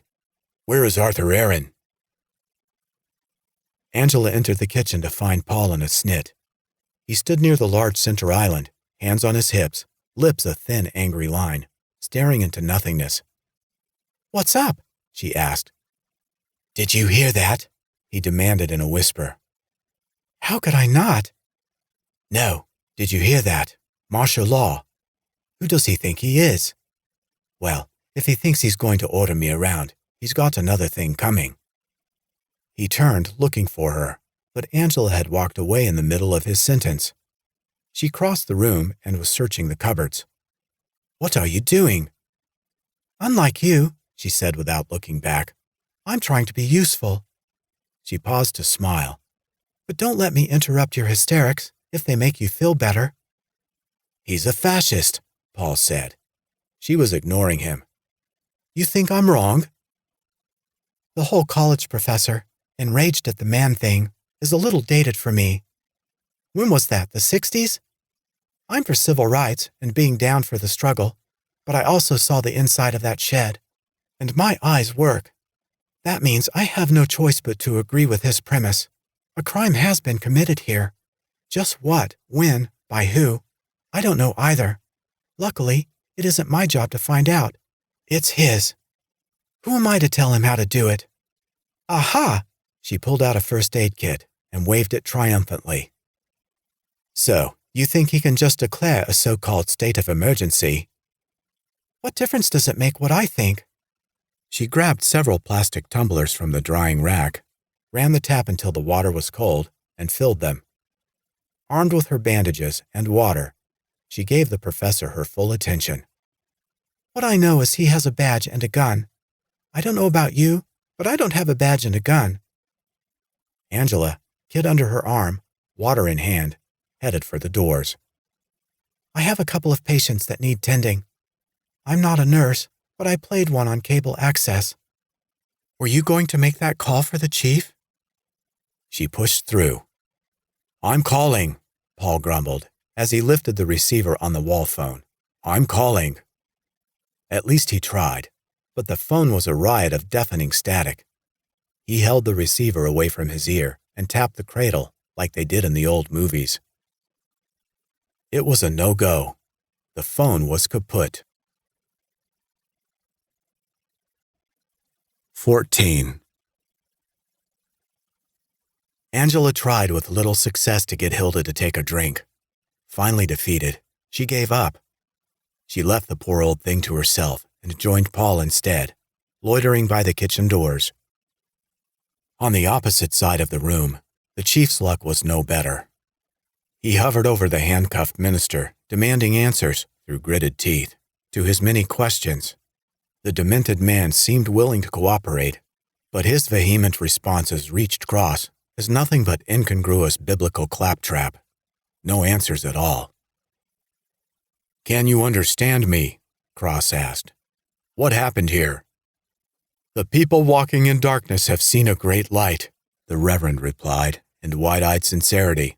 "On those living in the land of the shadow of death, a light has dawned." The chief shook his head wearily.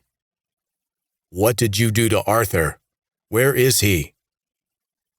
At the sound of her husband's name, Hilda turned to stare across the room. It seemed for a moment she would speak, but in the end, she merely stared. Then she silently turned away. With the chief busy and Angela and Paul whispering to one another, her brief return to Earth, like an alien stopping to take a pee, went unnoticed.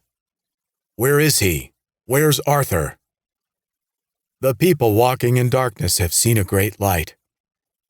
All right, Reverend, the chief said. Just relax and stay put. The chief moved his chair out of the prisoner's reach, sat heavily, and sighed in frustration, pain, and exhaustion. Angela and Paul joined him. Thanks, Cross said gratefully, accepting a tumbler of water from the director. He drank half in one go. I'm dry as dirt. Did you learn anything? Paul asked. Yes. The people have seen a great light, Cross said. He finished the glass in a second gulp. Did you get hold of anyone? No, Paul said. The phone is dead. Even the phone is dead, Angela whispered. Cross ignored her contribution and nodded at Paul, as if he'd expected nothing else. And my radio is missing. He checked his wrist and frowned. Hell, my watch isn't even working. Angela opened the first aid kit and began pulling at the chief's uniform shirt. He complained he was all right. She took a turn ignoring him. She exposed the wide stab wound in his abdomen, a vicious grin with a dark beard of dried blood. Yeah, you're all right, she said with sarcasm. This needs to be cleaned. Steeling herself to his yelps, she went at it with gauze and alcohol. Paul took the room in, from Angela tending to the wounded cop, to the disheveled minister mumbling to unseen listeners, to the old lady staring into space with her mouth hanging open. We've got to signal the mainland, he declared in agitation. We've got to get help over here. Cross howled at Angela's ministrations, took in air, and turned to Paul, shaking his head. That's exactly what we don't need. I'm all for alerting someone to our situation. I'm certainly for getting back to the mainland. But as for the island, we need to keep people off. It's a crime scene, and we don't even know for sure what crime. We've got to find out what our holy friend here has been up to. We've got to find Arthur, dead or alive. There's more at stake than Arthur and your crime scene, Paul said. Harry Towers, the park super, where is he? And the homesteaders, the squatters Towers was always battling. The Harpers, where are they? Or do they have something to do with whatever happened here? He pointed from Hilda to the reverend on the opposite side of the hall. These two need care we can't provide. And you, Chief, you need a doctor. We need help here. What we need is to control this situation. Cross drew a breath, riding a wave of pain. Nobody, absolutely no one comes onto this island until I say so.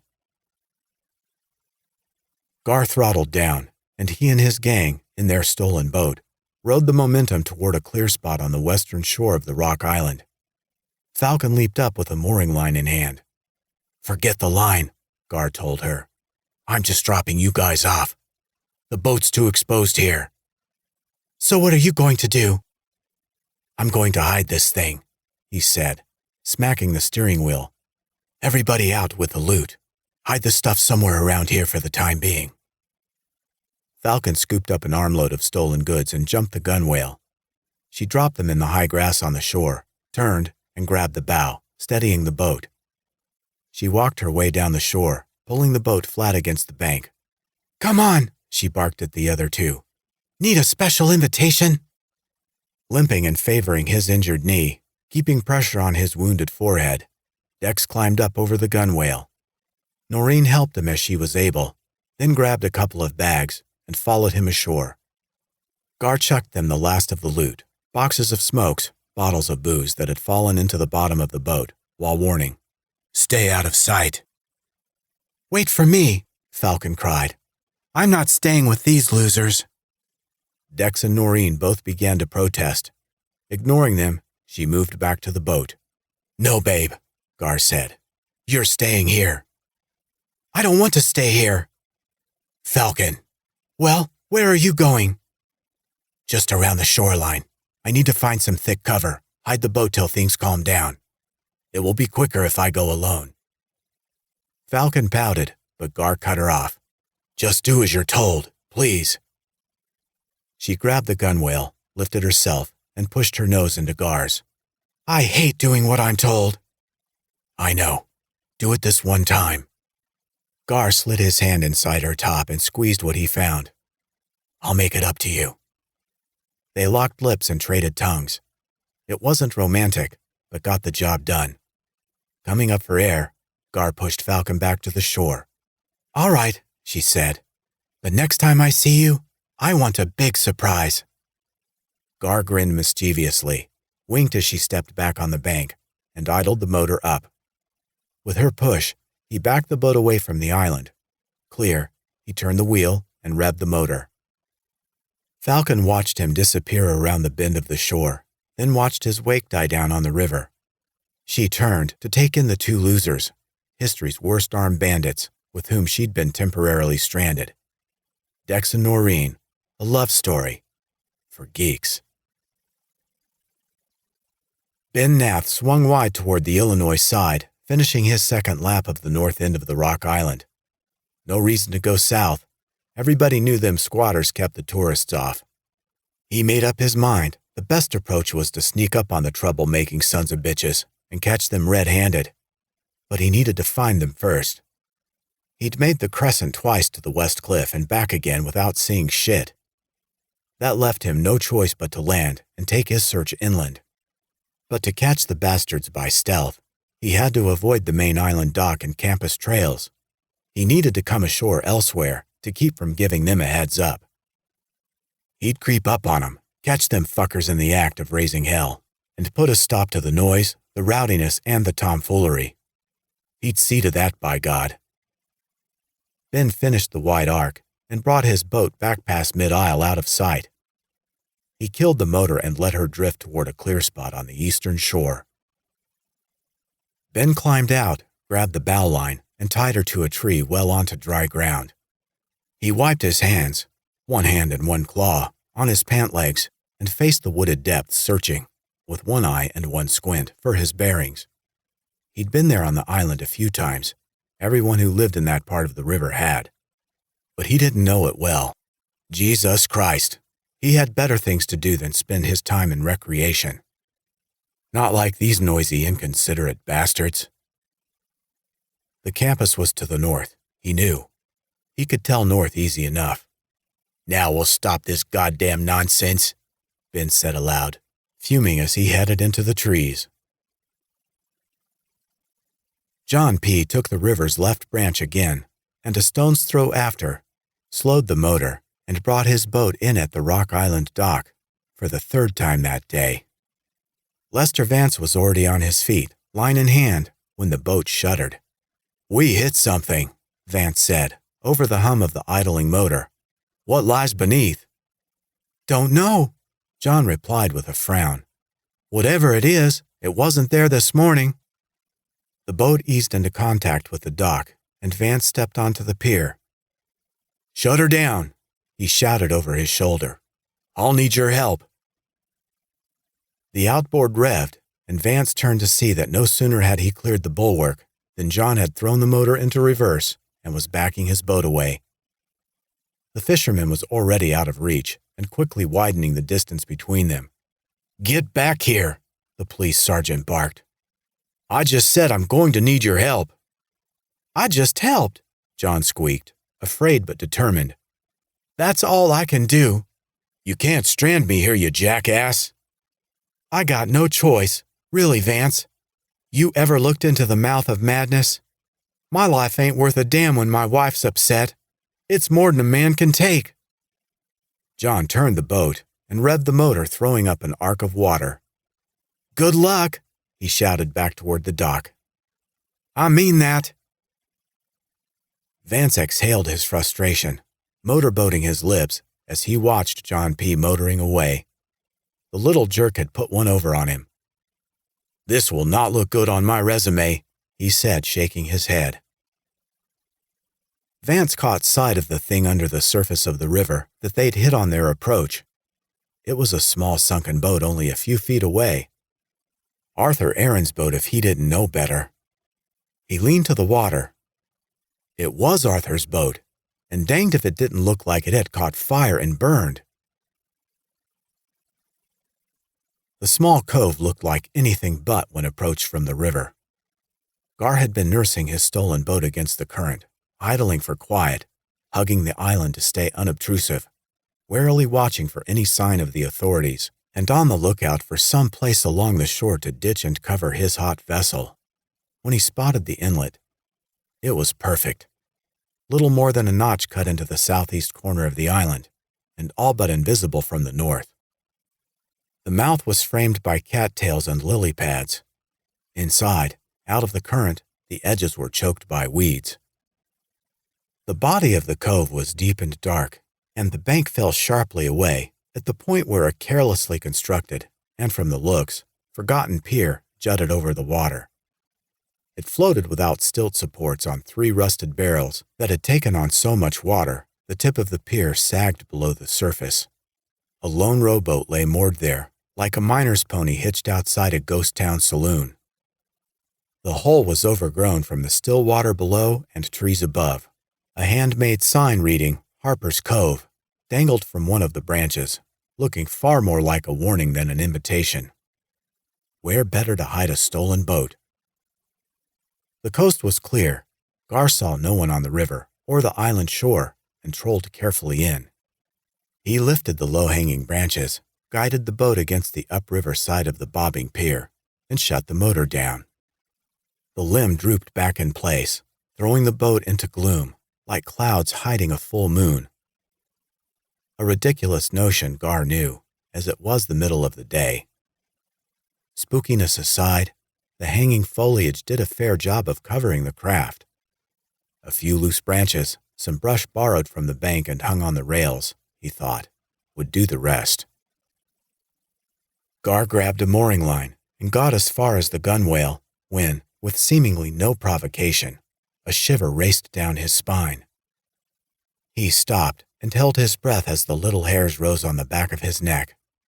He was overwhelmed with the sense of another's presence. The feeling he was being watched from the dense shore, and in answer, he quietly found the grip of his handgun. "Hello?" he croaked. He cleared his throat and tried again. "Hello?" Nothing but silence and the stirring of the river. "I was having trouble with my boat," he told the trees. He scanned the shore for signs of life. "Is it all right if I stop here for a moment?" He dropped the rope and carefully, though he hated to do it there, popped out his lizard's eye contact and slipped it into his coat pocket. It was dirty, unwise, and a risk to the expensive lens, but he couldn't see a damn thing with it in. Just then, he needed to see. Besides, Gar wore it to startle and creep people out. Who was there to annoy in this godforsaken black lagoon? "Is anybody there?" There was, in the brush off to his right. He heard it now, a deep-throated animal's growl that stretched into a rattle. Gar scanned the bank. He saw it. Something shook the bushes and moved within the high grass down the shoreline. Whatever it was came to a stop and apparently turned, because the shimmy repeated itself in the opposite direction. Something low to the ground was walking sentinel. But that was stupid. He swallowed hard and renewed his stare. What could be standing guard? Then, of course, the answer struck. It was a fucking dog. Gar sagged with relief and laughed, feeling the fool. He'd scared the shit out of himself for nothing. "Pooch," he called out, his twisted nerves unwinding. "Here, Pooch. You scared the crap out of me, you little bastard." He pulled his pistol. "Come here, you mutt." He waved it toward the shore. "Bet my bite is worse than your bark." The brush went still. The animal, Gar heard, padded away from the clearing and into the thicket. "Don't want any?" he asked after it. "Can't say I blame you, Pooch." It was just as well. Gar didn't want any either. He wanted nothing more than to lay low until they found an opening in whatever dragnet the cops were laying out and got out of there. That meant not drawing attention to themselves. That meant, if he could help it, not shooting a dog. That thought led to another. He was lucky Falcon hadn't been along. She'd have shot the pooch deader than hell with a smile on her face. Certified grade A psycho, that's what his old lady was. Still, Gar couldn't resist her. The sex was not of this earth. He stashed his gun, grabbed the mooring line again, and got a leg up on the gunwale of the boat to make land. But he never made land. A hair-raising noise out of nowhere, part gasp, part gurgle, split the air and froze Gar in place.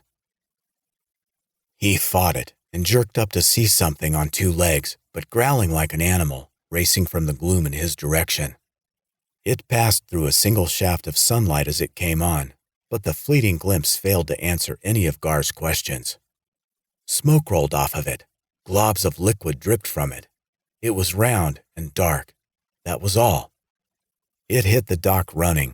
Dripping flame oozed onto the pier and into the Harper's rowboat, bounced, and rebounded with the splash of the barrels, and launched itself as if from a diving board. In a swirl of smoke, the flying thing landed, tackling Gar in John Henry's boat. Gar had never heard of Harry Towers. Even if he had, he wouldn't have recognized him. Transformed by Ellis Harper's bite and the space rock radiations, Towers was the bleeding, dripping thing on top of the goth gang leader. They struggled in the bottom of the boat, Towers groaning in agony and hunger, Gar screaming in agony and terror. As they fought, the melting creature was burning up, burning Gar, and at the same time, setting the boat on fire, the ropes, cushions, seats. The creature raised his head through the smoke, and slobbering through the hole in his neck, sank his teeth into Gar's throat.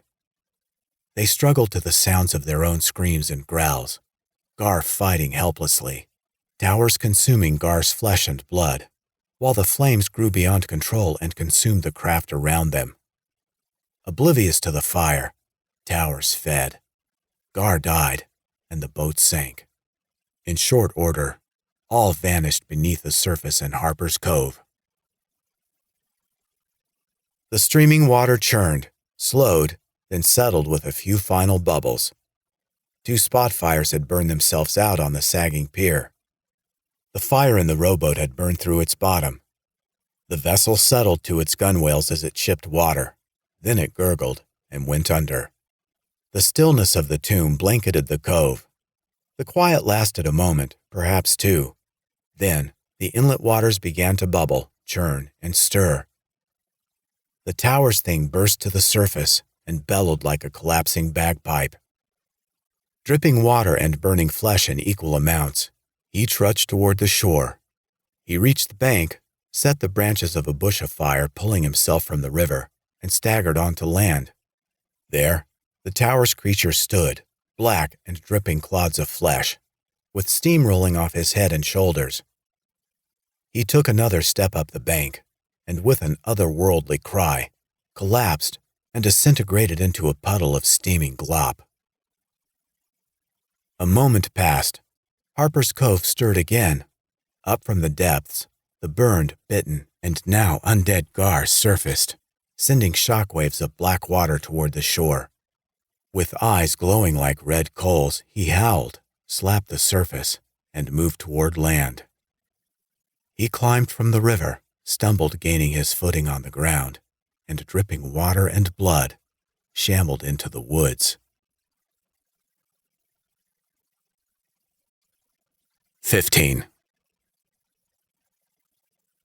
The river valley on both the Iowa and Illinois sides of the Mississippi were outside of the Palisades, predominantly lowlands. In seasons of high water, like that spring, much of the land took a bath, becoming twisted, tree-filled back channels, and in the open clearings, temporary lakes. It abandoned its usual look of monotonous stereo corn and became something beautiful and mysterious. But in so doing, it also created uncounted miles of blind waterways in which the Puckett boat bandits could run and hide. Searching those channels required more volunteers with boats than the authorities had on hand. If that weren't enough, the Jackson County Sheriff's Department had to work without the help of the Savannah Police, Strangely, Savannah couldn't locate their senior officers. Neither Chief Cross nor Sergeant Vance were answering their radios. Worse, the sky was growing dark over the valley, and the predicted rain would soon be upon them. Despite these hurdles, a handful of volunteers were rounded up, and by late morning, a search of the back channels was on. Ruff and Melissa motored down the main river channel, headed for the Rock Island, but taking their time with eyes peeled in all directions. Compared to normal, the Mississippi was quiet, and so far, neither the leather-clad thieves nor their purloined vessel were anywhere in sight. That didn't mean there was nothing to see. John P. was on the water, Ruff saw, and motoring at them from the south. The sheriff lifted a ham hand to wave, and even at that distance saw the fisherman frown. When he signaled John over, his scowl deepened. Something was biting him. Sadly for John, the sheriff wasn't interested in his mood. At sight of Ruff Nelson, the thought reverberating in John P.'s head amounted to little more than, "Damn, damn, damn." He'd used up his chivalry giving that young lady a lift to the island. He'd done his duty helping out the chief of the Savannah police, and he'd suffered the threats of the big-deal Sergeant Vance and delivered him. Now all John wanted was to get off the river and home. But sure as shit, there stood the Jackson County Sheriff waving from his boat. John knew better than to pretend he didn't see him. He slowed his motor and brought his craft near the county vessel, but not too near. John idled the motor and nervously called, "Sheriff, what's the good word in Iowa?" "None. No good word at all. We have fugitives on the river, John P.," Ruff said. "They stole John Henry Puckett's new boat." "You don't say. That's a beautiful boat. I bet John Henry's mad as all." "He ain't happy. They're a gang of hippies right out of the Rocky Horror Show, dressed all in black leather, tattoos, piercings. For all I know, they got snakes in their hair like Gorgon. They're probably headed south. Have you seen anything?" "In John Henry's boat?" "Yeah, John. I thought we'd got past that. They're in John Henry Puckett's motorboat. Have you seen 'em or anything like?" "No, sir. Not hide nor hair. I know the boat, but I ain't seen it. And I sure ain't seen anyone fitting the description you give. Sure they didn't go north?" "John Henry says not. Lock operators up at Bellevue say not, too. They haven't shown up there, and they won't get through if they do.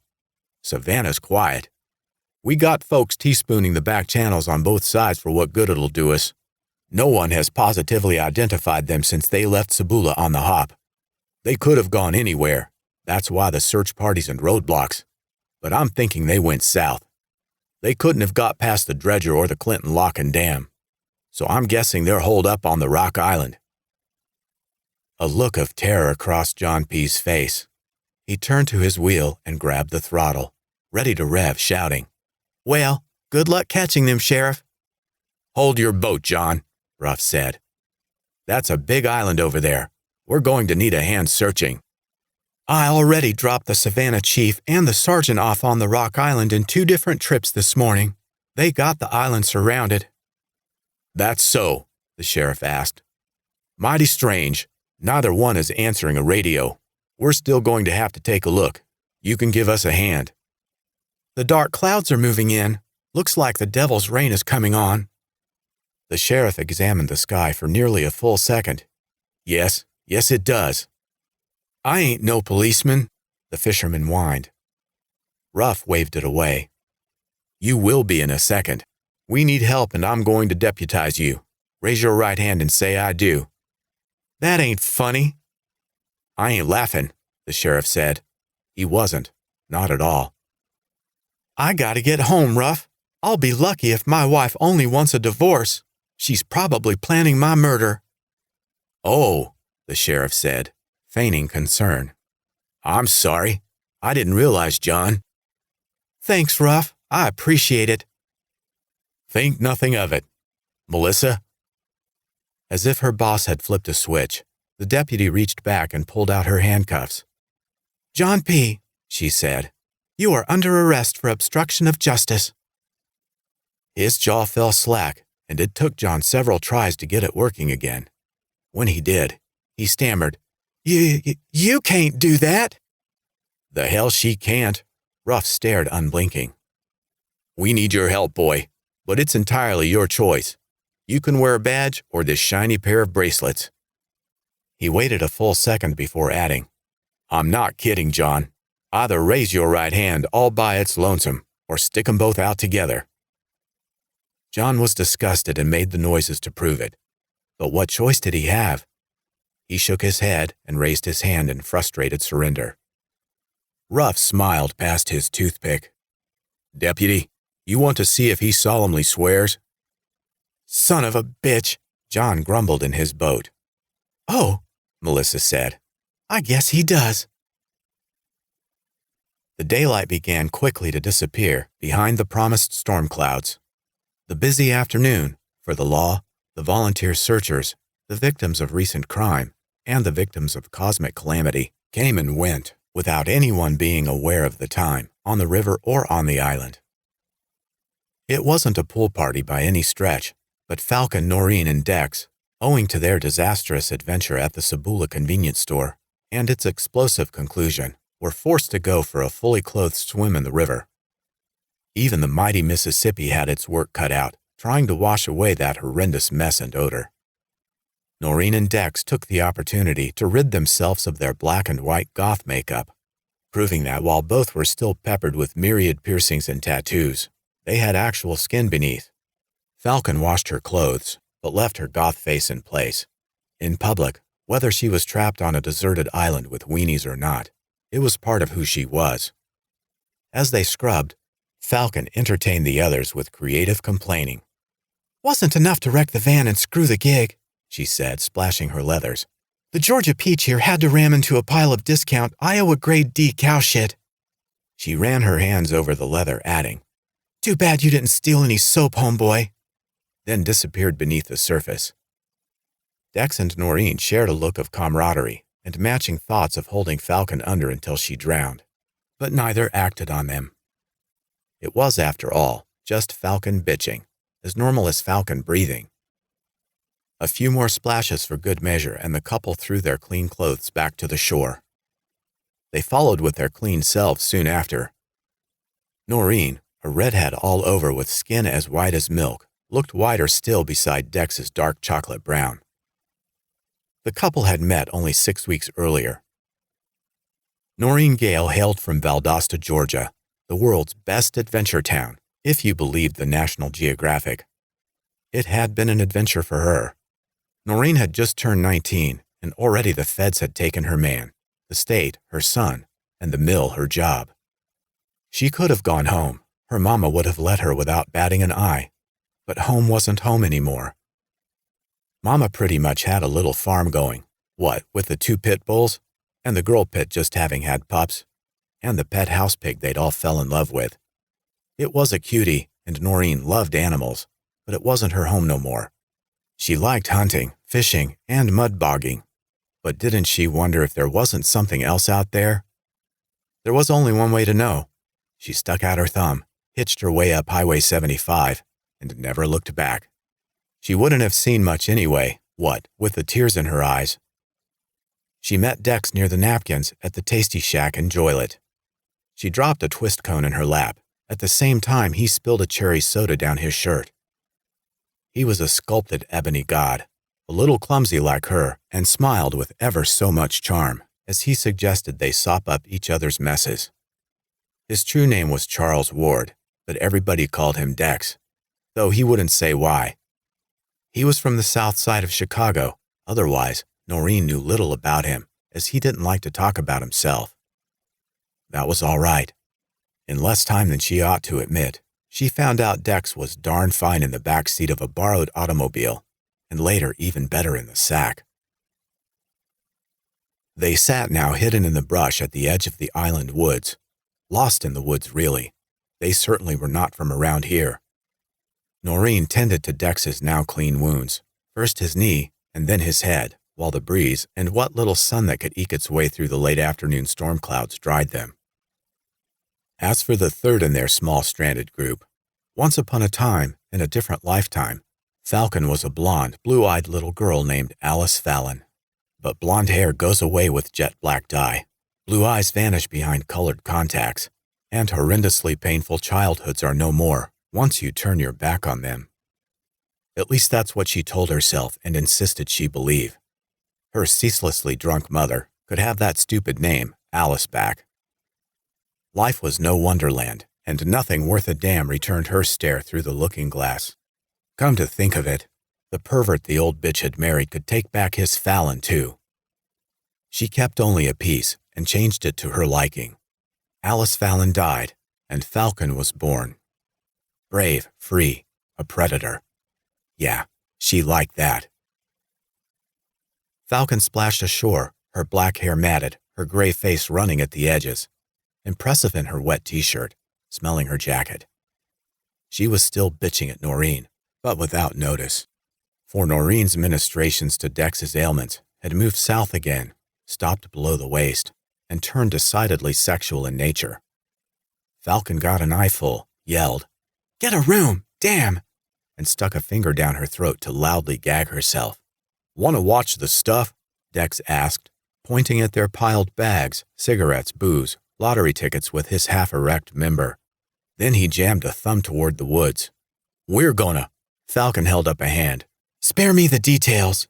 "You don't mind?" "Have at it, stud," she told him, not bothering to hide her critical look at Noreen's scrawny naked behind. "If screwing stupid is your idea of a good time, who am I to judge?" Noreen flashed Falcon her middle finger, then let Dax lead her into the woods. Falcon opened a carton of smokes, removed a pack, and tucked the rest away.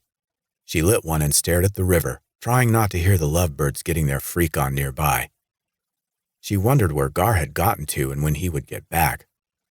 It all turned painfully dull even faster than Falcon imagined. Bored to tears, she flicked the cigarette away, picked up her handgun, tucked it into her waistband, and headed into the woods in the other direction. Barely had Falcon gotten out of earshot of frickin' frack bumping uglies, found her own trail, and moved into the woods, than she heard something she hadn't heard since they'd reached the island. The sound of an animal. The death-like quiet had, until then, been weird as hell and made Falcon realize how much she'd taken the usual outside noises for granted. Now she heard something moving in the brush, before her and to the right. Something moving, finally, along the ground through the high grass, the ferns, the low brush at the base of the trees. She wasn't a nature lover. It could have been anything from a bear to a wolverine for all she knew. But it sounded like a dog, and a big one at that. Falcon didn't like dogs. Strike that. Dogs didn't like her, and she returned the favor. Still, everything being relative, she hoped it was a dog. Of all the things it might be, the least nerve-wracking would be a dog, especially now, because the damned thing had moved and was suddenly behind her. She couldn't see it, but Falcon felt it sure enough. How or when it had come around, she didn't know, but she heard it now in the brush. It serenaded her with a low and vicious growl, somewhere off the trail. Falcon drew her gun, flicked the safety off, and panned the timber. "Here, Cujo," she called. "Come and get it." A twig snapped to her left. She adjusted. But she was guessing as the growling had stopped. She whispered under her breath, words best left to the imagination, but held the gun steady. Then Gar's order rang in her head. No shooting. No shooting. They didn't need the noise, didn't want to draw attention. Besides, with her shitty luck, she'd probably send a cap wide, over the river and through the woods, into the upraised ass of either the ebony dick or the ivory dork, doing the horizontal mambo back where she'd left them. How would she explain that to her old man? She couldn't see the dog anyway. If it was a dog? If there was only one? Maybe she'd heard more than one? If they were there, they weren't coming any closer at present. Falcon sighed and tucked the gun away. Okay, she wouldn't shoot the damn thing, or things, but as that was the case, it made no sense to hang around waiting for the rabid bastards to bite her either. She got the hell out of there. Falcon hated it, hurrying away like a frightened kid, and hated herself for doing it. She didn't like it any better when 50 yards further down the trail, She stopped dead in her tracks again. Another noise had scared her stiff, a completely different sound. Falcon could hear a little girl. The voice was faint, distant, but it was definitely a girl, and she was crying. Falcon didn't know what a siren was and didn't care. Still, she felt compelled to follow that mournful cry. Why wouldn't she? She drew her gun again and headed stealthily that direction.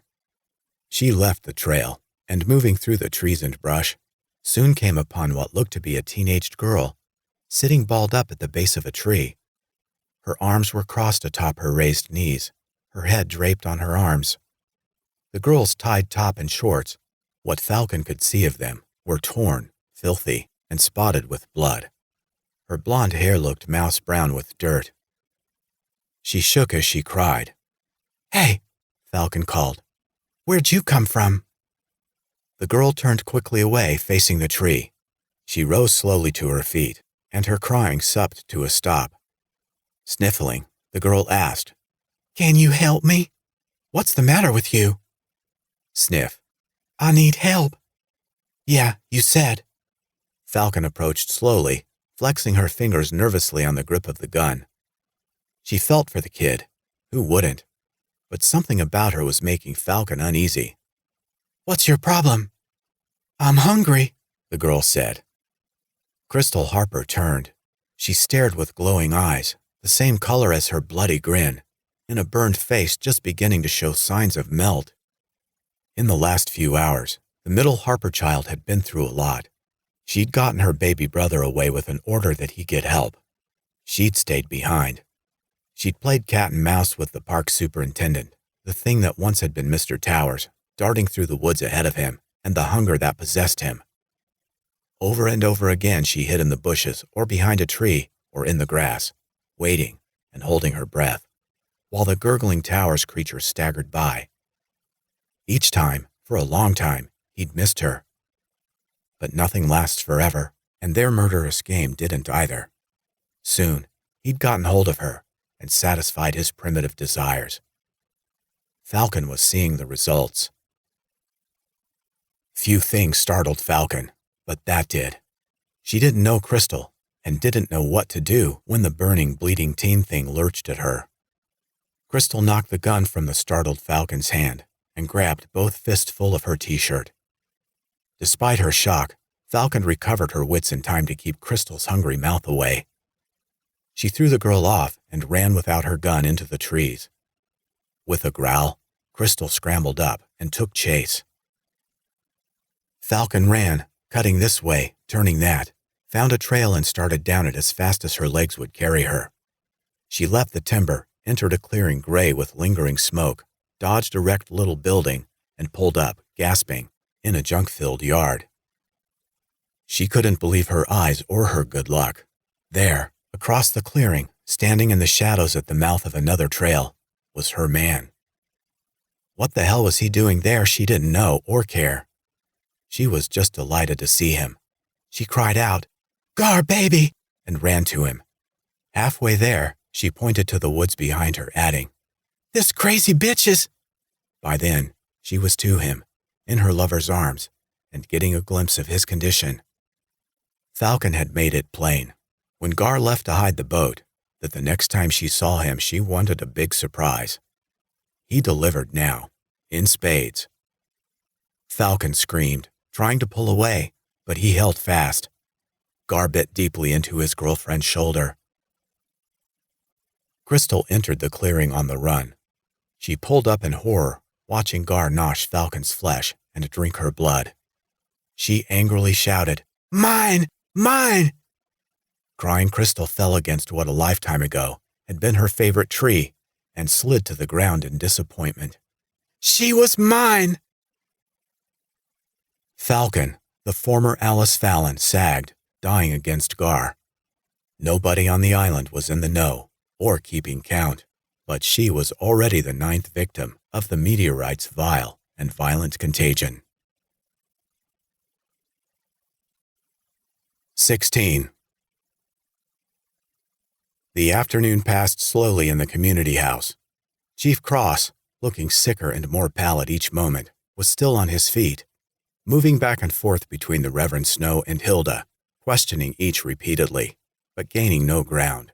The minister was eager to talk, but only in frenetic bursts of biblical verse that may or may not have meant anything to anyone. Paul considered it all to be babbled fiction. Angela, not a disbeliever, still found it fairly scattered and unintelligible. Cross thought it all crap. Captured perp shoveling crap was nothing new to him. Hilda, for her part, offered nothing at all. She merely stared. Paul's repeated offers to venture out and look for Arthur and/or check on the Harpers, though he'd never met or wouldn't know one if they bid him, were refused without discussion. Apparently the chief's no meant no. Enough said. So while cross-interrogated in vain, Paul and Angela talked quietly about nothing in particular, doing their best to pass the time, to get to know each other under the odd circumstances, and to stay out of the cops' way. Time did pass, and Angela, up for a stretch, stole a look out the hall's large main window. She paused, staring. In the distance, she saw a child wander into the main campus from one of the southern trails. "Look," she told the others, "a little boy." "Sons are a heritage from the Lord," the Reverend said. "Children a reward from him." Paul and the chief stood. They followed Angela's gaze out the window and saw what she'd reported. A young boy wandering aimlessly in the open. "That's Caleb," Cross said. "He's the youngest of the Harpers, the squatters on the south side of the island." "Harry Towers talked about them all the time," Paul said. "Yeah, they were under his skin. At the same time, they scared the living daylights out of him.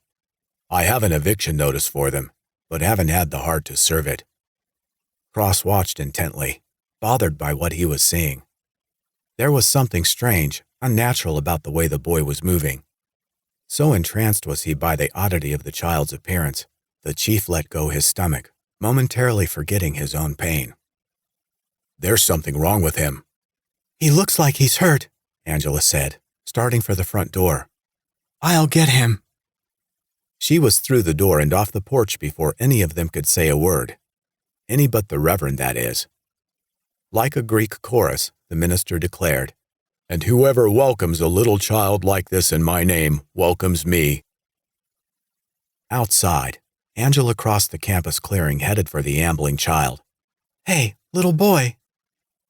She didn't know for sure if Paul and the police chief were watching.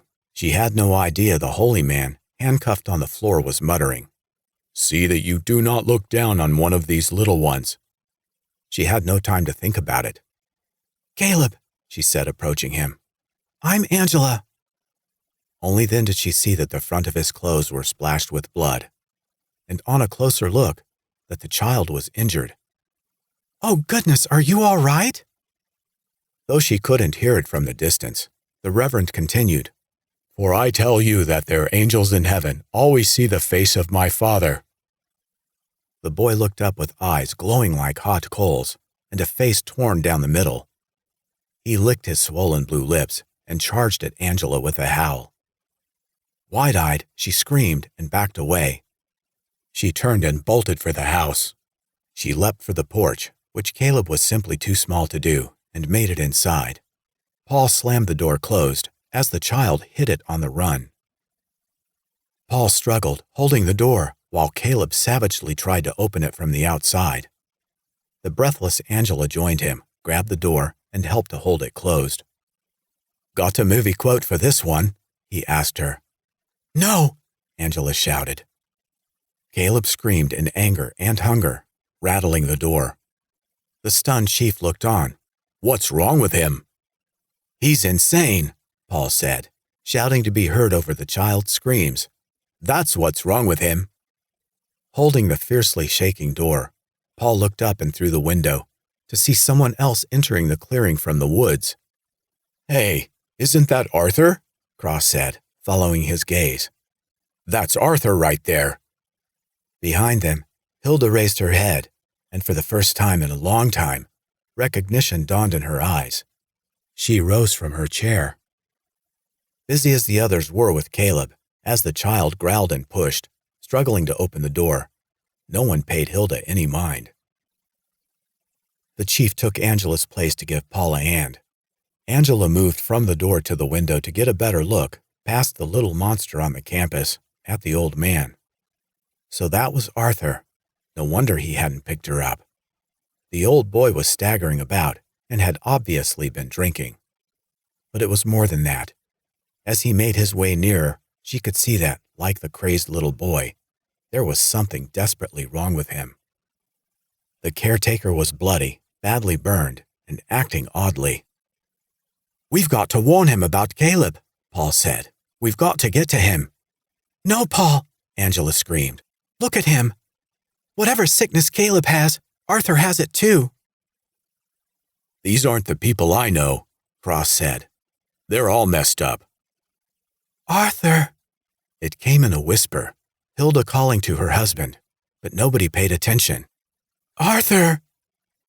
An instant later, Hilda bowled her way across the room, past a startled Angela, between Paul and the chief. She grabbed at the door, struggling for the handle and screaming, "Arthur! Got to see Arthur!" Caleb was still outside, fiercely trying to push the door. Hilda was inside trying to pull it.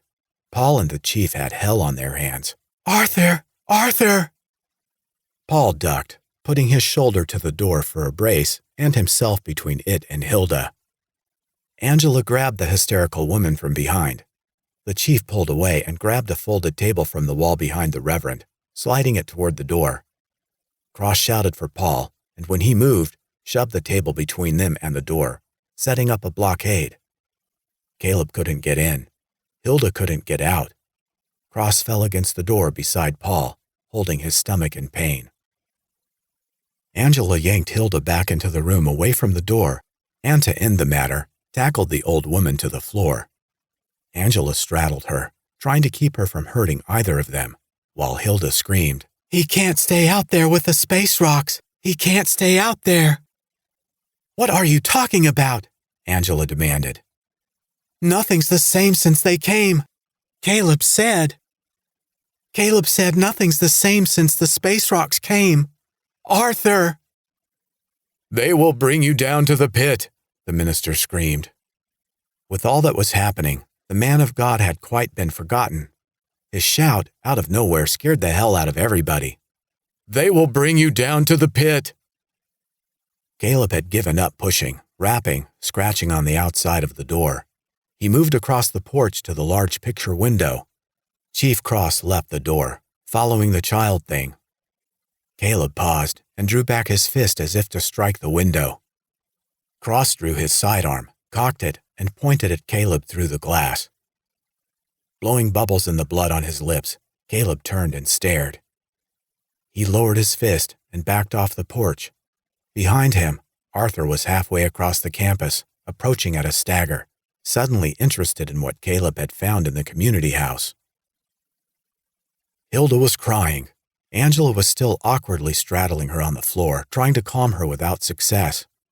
Paul, at the door, sank to the floor against the table blockade. Nearby, the chief leaned on the picture window frame. Paul tried to control his breathing. The chief tried to control his pain. Reverend Snow's voice had dropped to a whisper. "And you will die a violent death." Darkness had fallen, not because the sun had gone down, but because the storm clouds had entirely rolled in. The rain threatened, but was still holding back while a damp murkiness settled over all. Sheriff Nelson and John P. maneuvered their boats out of the strengthening river current, whitecaps bursting on the surface of the black water, into the still waters of Harper's Cove. They slowly crossed the small secluded inlet, killed their motors, and drifted both vessels toward the sagging dock. "There's nothing, Ruff," John said, gaping at the overgrown shoreline. "John Henry's boat ain't here. Heck, the Harper's boat ain't even here." The sheriff ignored him. He'd seen the scorched patches on the dock and was now staring into the water beneath. "Do you hear me?" John asked. "I said John Henry's boat ain't here." "I heard you, and you're wrong. It's here all right." "You're crazy, Ruff. There ain't nothing." "Pluck your head out of your ass," the sheriff barked. interrupting the fisherman. He pointed into the shadowy depths of the cove. "Look down there." John followed his gaze, leaned over his gunwale, and peered below the surface. It took a moment to make the image out, but sure enough, there was a boat, or part of one, under the water. It lay below the surface just off the dock. Melissa rolled up her sleeve and reached into the water. She grabbed the sunken boat by the windshield frame above the bridge and held on to stop the drift of their own vessel. The piece snapped off in her hand, and the deputy pulled the melted and scorched chunk from the drink. "It is. It's the Sebula Pride. But wow, someone had a barbecue. What'd they do, scuttle her?" Ruff grunted. "John Henry only thought he was pissed before. Wait until he sees this." "Can I go now?" John whined. "No, John," Ruff growled in annoyance. "Ask again and I'll shoot you. Now you got a short memory, son. You are a Jackson County deputy until further notice. Melissa swore you in. I already congratulated you, and you, so helped you God. Now you're going to help, so you might as well be helpful about it." John made to protest. Ruff snatched his 12-gauge from its bracket on the side of the control panel and worked the action. "All right," John screamed. "I do. I will." "I knew you would." Ruff turned his attention to the shore and the Harper's lonely dock. "Now, let's bring these turds to justice." The sheriff snagged the dock with the butt of the shotgun and dragged the police boat in. Melissa tied it up then as he pulled near, tied John's as well. All three disembarked, and with Rough Nelson in the lead, headed up the trail. In the deepening dark beneath the trees, none noticed the bizarre puddle on the grassy bank that once had been Harry Towers, or saw it dripping downhill into the river. Ruff, Melissa, and John P., their pouting temporary deputy, emerged from the trail leading from Harper's Cove to the clearing the clan had claimed as their homestead. They came to a stop, startled as one, and took in the unbelievable sight. Even the sheriff gasped, and absolutely nothing alarmed Rough Nelson. The shack was blasted to the ground, completely destroyed. The tin roof was twisted, and most of the plywood and barn board broken or burned. There were spot fires among the piles of tarp-covered junk. The air was heavy with smoke. "What in Sam Hale happened here?" John asked. "Someone threw a shivari," Ruff said. He handed the fisherman his shotgun. He knew John could shoot. They'd been duck hunting. Then he drew his own sidearm, a .357 Magnum, because what else would someone named Ruff carry? Melissa drew her compact 9mm. She also had a 6-shot Car P380 in ladies' pink strapped to her ankle. But that was no one's business but hers. Ruff started to the north and pointed for her to head west around the far side of the shack. John remained behind in the debris-filled yard. He poked around the scattered junk, timidly calling the names of Ellis Harper and his children. Then he froze, stood quiet, and pricked his ears. He thought he heard something. He listened harder. Nothing. Maybe he hadn't really heard anything at all.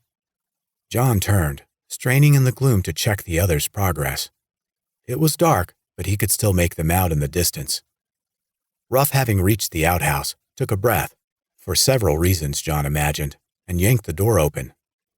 It must have been empty, because the sheriff breathed a big sigh of relief, and probably wished he'd waited till he closed the door again. Ruff moved beyond the outhouse, still searching. On the other side of the clearing, Melissa was matching him stride for stride. Neither one looked back toward John P., and neither showed any sign of having heard, whatever it was he'd heard. Hell, John thought. Spooky as this scene was, it was no wonder he was hearing things. He returned to poking through the junk. "Hello?" he called in a whisper. "Anyone there?" Then he heard it again, louder this time, an answer in a desperately weak voice. A pained voice calling, "Help me." 17. Chief Cross, Angela, and Paul had been busy in the Commons Hall. with the crazed and vicious Caleb, and the untried but untrusted Arthur, pacing with menace outside, and with the inability to keep an eye on them in the deepening gloom of the coming storm, a decision was reached to fortify the community house. The front door, already blocked as a result of Caleb's rampage, received a second table for a batten, and an added layer of stacked chairs.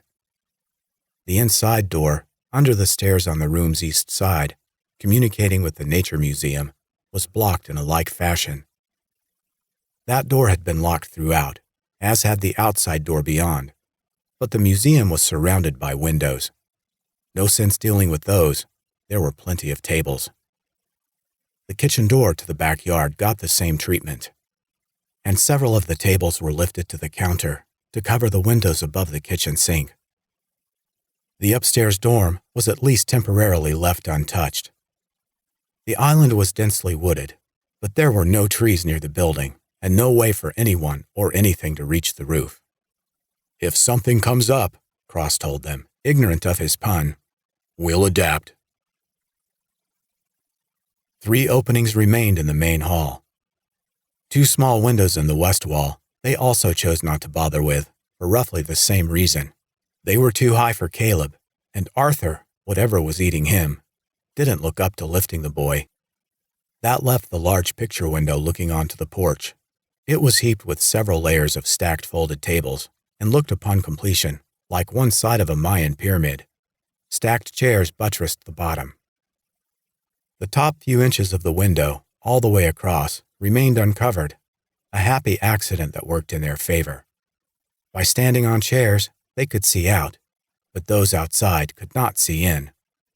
Caleb or Arthur might still break the glass, but that wouldn't get them anywhere. Hilda, calmed and back in her silent world, was again in her chair. The Reverend Snow remained handcuffed on the floor. Paul was likewise on the floor against the tables blocking the door.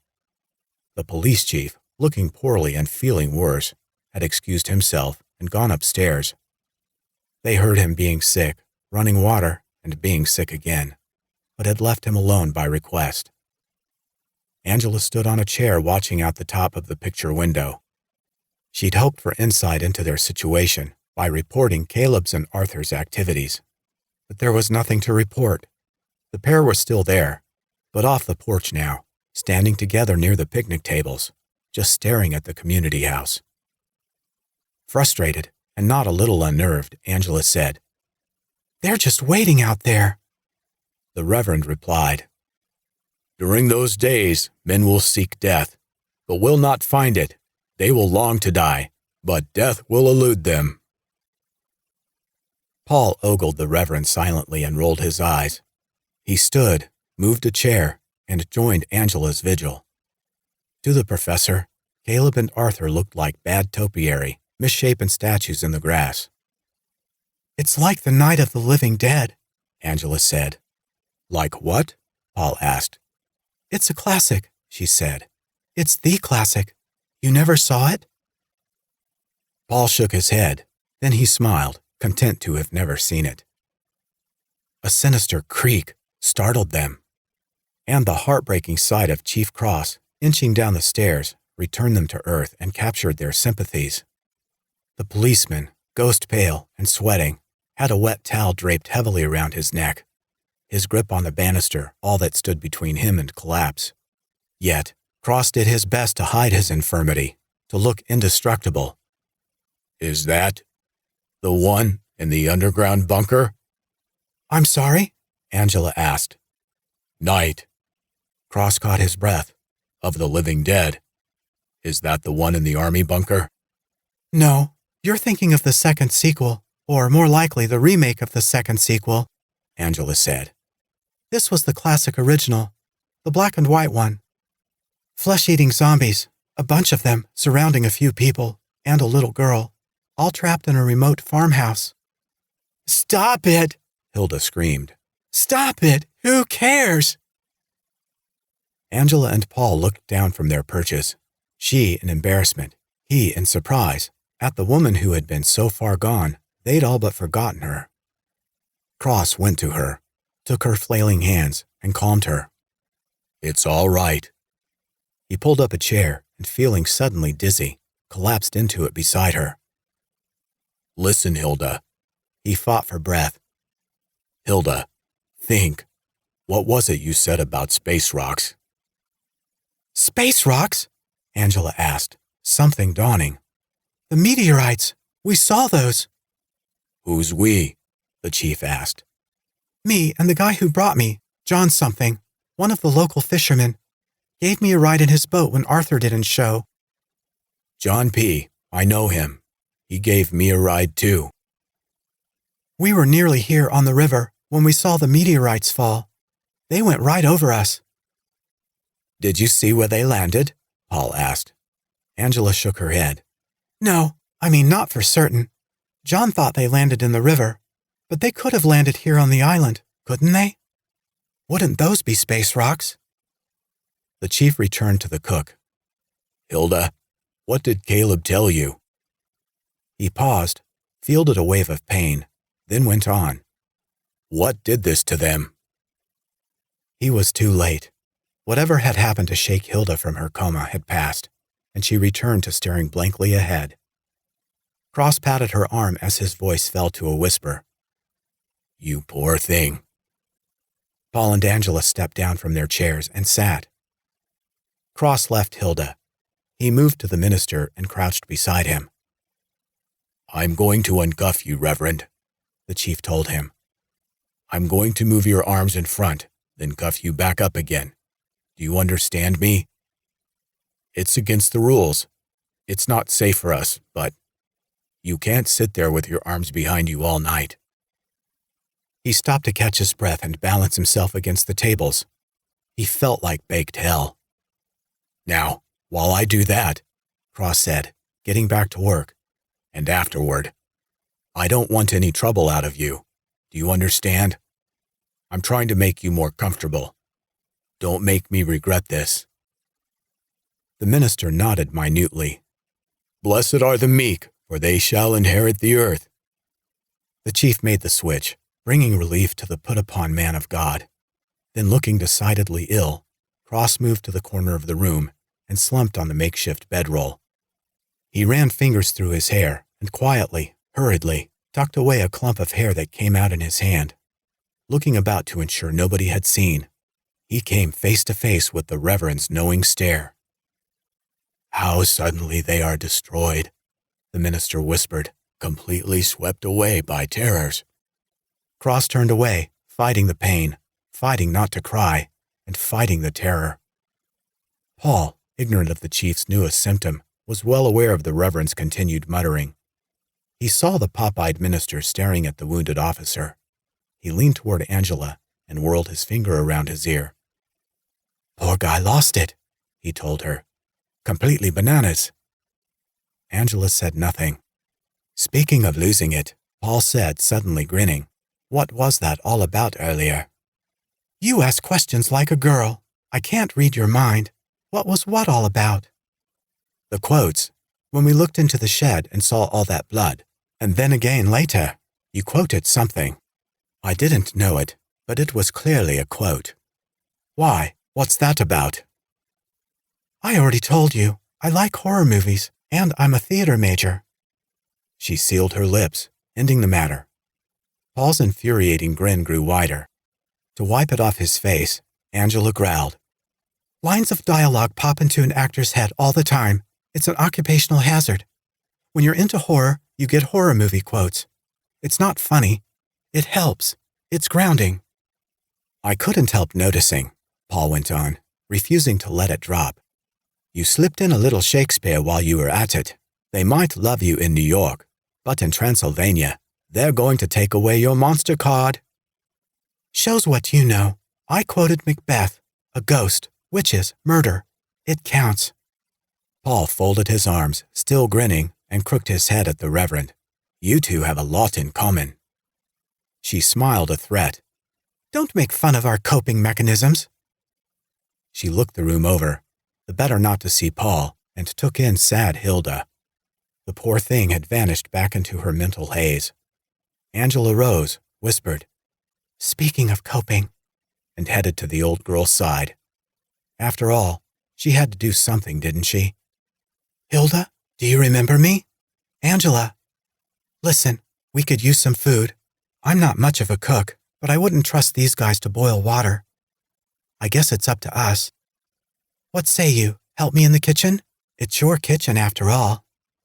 She waited, what seemed a long time, wondering whether to repeat herself or just give up, when Hilda slowly turned and focused her eyes. Will you help me? Hilda nodded. Angela smiled, helped the lady up, and leading, pushed through the swinging doors to the kitchen.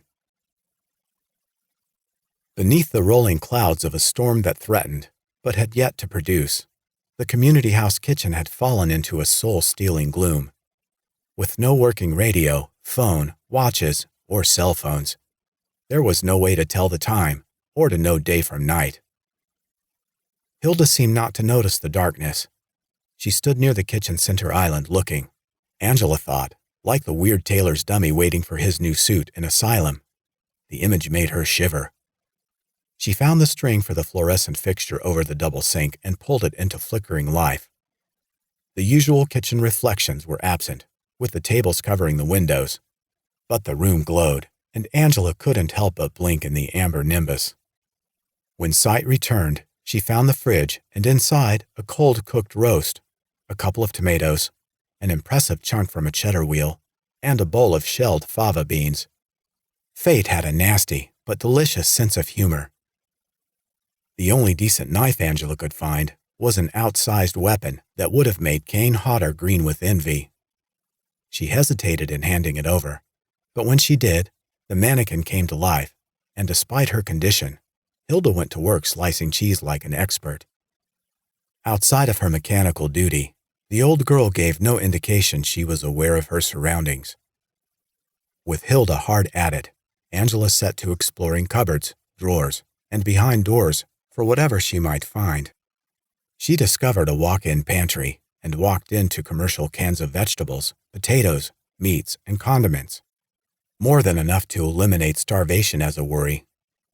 There were also paper products, plates, napkins, cups, and plastic utensils. Angela had as much conceit as the next person, but, with more than enough worries already, decided to leave saving the planet for another day. They'd use paper, food, and no cleanup. Were it not for the marauding killers outside, the place could have passed for heaven. The things you think, Angela thought, when you're too scared to think. In a corner in the back of the pantry, half hidden beneath hanging aprons, Angela found a rifle, a gun to her, and several boxes of bullets.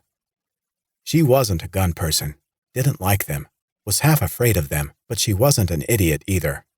She knew the terrible moment might arise when they would be needed. She scooped them up like the prize they were.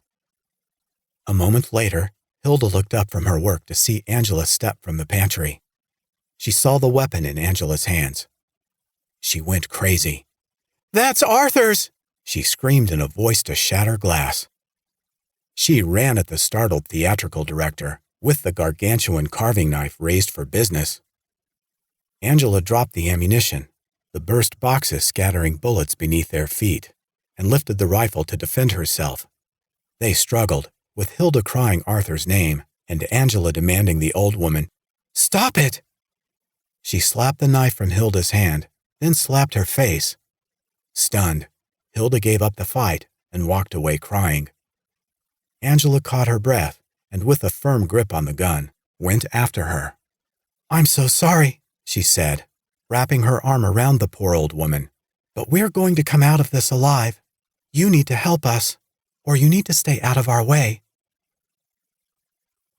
Ben Nath moved through the woods and down a park trail, grumbling, building up more steam with each bow-legged step.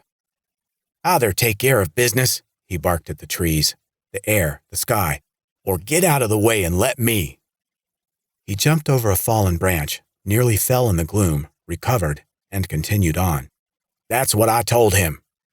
A turn in the path made him angrier yet. "Jesus Christ, it's ridiculous." Now he was shouting so loudly that were he home, he'd have complained about the noise from the island. He ducked a low-hanging branch and collected a knot of burrs for his troubles. He was livid, and at the end of the trail, and he burst into the clearing shouting, "But where in the hell are the police when you need 'em? Son of a bitch!" Ben stopped, getting his bearings with his good eye. He rarely got to the island, but not much seemed to have changed. Commode shack there, theater barn to his left, picnic tables and fire ring in the distance, and beyond that, the community house. Not far from the main building, by the look of it, just staring at the main building with their thumbs up their asses, Ben saw two fellas, an adult and a young one. "Do you two work here?" he demanded, starting for them. "Or are you part of the problem? Damn it, I want to talk with you and it can't wait.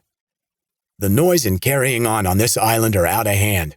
If you people think I'm going to put up with it this year again, you're crazier than a shithouse rat." Paul didn't know what, but something bad had happened in the kitchen. Whatever it was, it sounded as if somebody needed a hand. Headed that way, he pulled up in time to avoid being smacked by the swing of the double doors. His exclamation was interrupted by his gasp when the business end of a rifle went nearly up his nose. He jerked back to see Angela on the other end of the weapon. "Jeez!" "Look what I found," she said, stepping fully through the door. "Where did you get that?" The question weakly, breathlessly asked came from Chief Cross, looking up from his makeshift bed in the corner of the floor. From across the room, the Reverend added an indecipherable mumble. "It was in the pantry," Angela said. She added in a whisper, "It must have belonged to Arthur. Hilda put up a fuss." She gave the kitchen doors a sympathetic look. "She's okay." "You'd better bring that here," the chief said, raising a trembling hand. She did as instructed, while Paul returned to his window perch atop a chair. She handed the weapon to Cross, then knelt to feel his forehead. It was a paradox. His skin was pale, cool, and clammy to the touch, but the man was sweating like a whore in church. "It's an old squirrel rifle, a .22. Cross checked, found the rifle unloaded, and smiled weakly at Angela. "You didn't happen to find any ammunition?" "I did. It's scattered all over the kitchen floor. I wanted to get the gun out here before Hilda made another grab for it." "Good idea. Oh, I should have asked," the chief said. "Do you know how to handle a weapon?" "I'm in theater. I know stagecraft, props, and blanks. I don't know anything about guns." Cross leaned the rifle against the wall. It did not escape Angela's notice that he was shaking his head at her. "If it were my world," she said, "nobody would have guns." "It's a nice thought," the chief said. "Maybe we can all visit your world sometime." The professor laughed heartily. Still laughing, he returned his attention to his window. He strained to see over their blockade and out into the campus, and the laughing stopped. "Back in the real world," Paul said. "I don't know if it's good or bad, but we've got another visitor." 18. "Who's this?" Paul asked. He watched through the top of the window as the newcomer made his way across the campus, headed straight for Caleb and Arthur. He was a mean-looking older man in a straw hat and appeared to be shouting, though Paul could make out none of his words. He was waving a hand, missing most of its fingers, to highlight whatever point he was making. Caleb and Arthur, whose attention had been devoted to the community house, turned in unison at the stranger's approach. "He's an old fart, but he looks relatively normal, whoever he is," Paul reported. "Seriously ticked off, if I don't miss my guess, but normal. And now Caleb and Arthur are looking at him." Angela moved toward the door, with her eye on the table blockade. She was reaching for it when Paul jumped down from his chair barking, "Don't open that door." "We've got to warn him." "Wait." He grabbed Angela's arm. "Warn him? You mean by opening a door we just got secured? I don't think so." "Well, we've got to do something." Angela hopped on a chair, reached over the blockade, and rapped sharply and repeatedly on the window. Despite the effort, she'd failed to draw the man's attention. Worse, She'd failed to divert Mad Caleb or the monster that had once been Arthur. Her fears exploded, and her hopes were buried alive, as a collision of the living and dead seemed inevitable. She gave up rapping on the window. The hall fell into silence. Even Reverend Snow ceased his mumbling. Maybe he'd gone into silent prayer, Angela thought. She hoped so. Whoever the man out there was, he needed it. All Angela could do was watch. Her eyes grew wide. She screamed. Outside, the man who'd just arrived had stopped shouting. Now, he was screaming too. Lester Vance, on the path making his way to the park facility from the island dock, heard two unique sounds simultaneously. The first was rain falling, finally, after a long afternoon of threatening black clouds that ticked on the umbrella of trees above the trail. The second was a blood-chilling scream. Vance took off running in the direction from which he was sure the cry had come. A moment later, impetuously breaking the rules regarding scene safety, he burst into the campus clearing. He spotted the cause of the disturbance and could not believe his eyes. Two men were attacking a third, and it wasn't just a closing-time street brawl.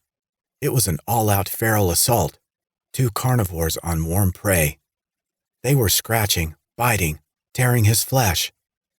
The victim was screaming his head off, awash in his own spurting blood. Vance, closing in, froze in place as the assault moved from atop a picnic table to the ground and from the vicious to the incredible. The attackers, not merely ripping the man apart, looked to be drinking his blood and eating his flesh. The victim wasn't fighting back or trying to defend himself. He was simply trying to escape. Never having seen the like, it took all of his strength to accept what he saw, and all of his courage to do anything about it. "Hold it!" Vance shouted. "Police! Let him go!" The attackers ignored the officer and continued their activity. "I said let him go!" This time they stopped and turned with blood dripping from their maws. Vance got a good look, and to his horror, recognized both. They were Arthur Aaron and Caleb Harper, or some semblance of them, and outside of their obvious animal viciousness, there was something horribly wrong with them. Their features were distorted. Their eyes seemed to blaze. Arthur stood and took a threatening step toward Vance. Caleb, seeing an advantage, returned his attention to the victim. A victim that in that instant, Vance recognized too. It was Ben Nath, bitten, bleeding, and crying for help. But what in the hell was Ben even doing there? Vance interrupted his own thought, knowing it made no difference. What mattered was, why in hell was he being eaten? Arthur took another step. Vance drew his sidearm, demonstrating, as earlier on the river that day, he meant business. He didn't carry Granny's .38 like his chief. His .45 delivered the goods like a brick through a window. He pointed it with a steady hand and told Arthur, "I'm not even going to mess with you." The gory groundskeeper took a third step, and Vance fired 2 rounds into the old boy's chest. The bullets disappeared like pebbles into pudding. Arthur paused with a startled expression on his twisted face and looked down at the holes in his new work shirt, one in the middle of his left breast pocket, one dead center below his third button. Both quickly disappeared beneath growing pools of deep red. For a second, somewhere inside his burning brain, it occurred to Arthur that Hilda would be angry. He stepped toward Vance again, to explain that Hilda would be mad, and to fulfill an aching, uncontrollable need. Mouth agape, Vance heard Arthur groan, but saw him still coming. It wasn't possible, of course. The 2 rounds he'd fired should have turned his target from an old man into food for the conqueror worm. But they'd done no such thing. Arthur was still on his wobbly feet. Vance's brain raced, wondering what he was going to do about it. To his right, he heard Ben screaming again, weakly, almost finished. Then distantly behind Arthur, another voice, a strong male voice yelling, "Over here!" Vance looked past the dripping, smoking caricature of the groundskeeper, through the rain, coming harder now, to see a man, normal-looking compared to the blood-soaked horrors around him, shouting from the door of the community house, "Over here!" The officer understood none of it, but knew in an instant he'd rather discuss the situation with the fellow in the doorway, whoever the hell he was, than with the two at hand. There was nothing he could do for Ben, Vance knew. Caleb was still on top of him, and the old hermit had quit making noises altogether. He was done. Resigned, Vance realized it was time to look out for number one. With a nod to his old halfback days, the sergeant beat feet. He darted left around the groundskeeper, juked around the feral child and his victim, then turned for the community house.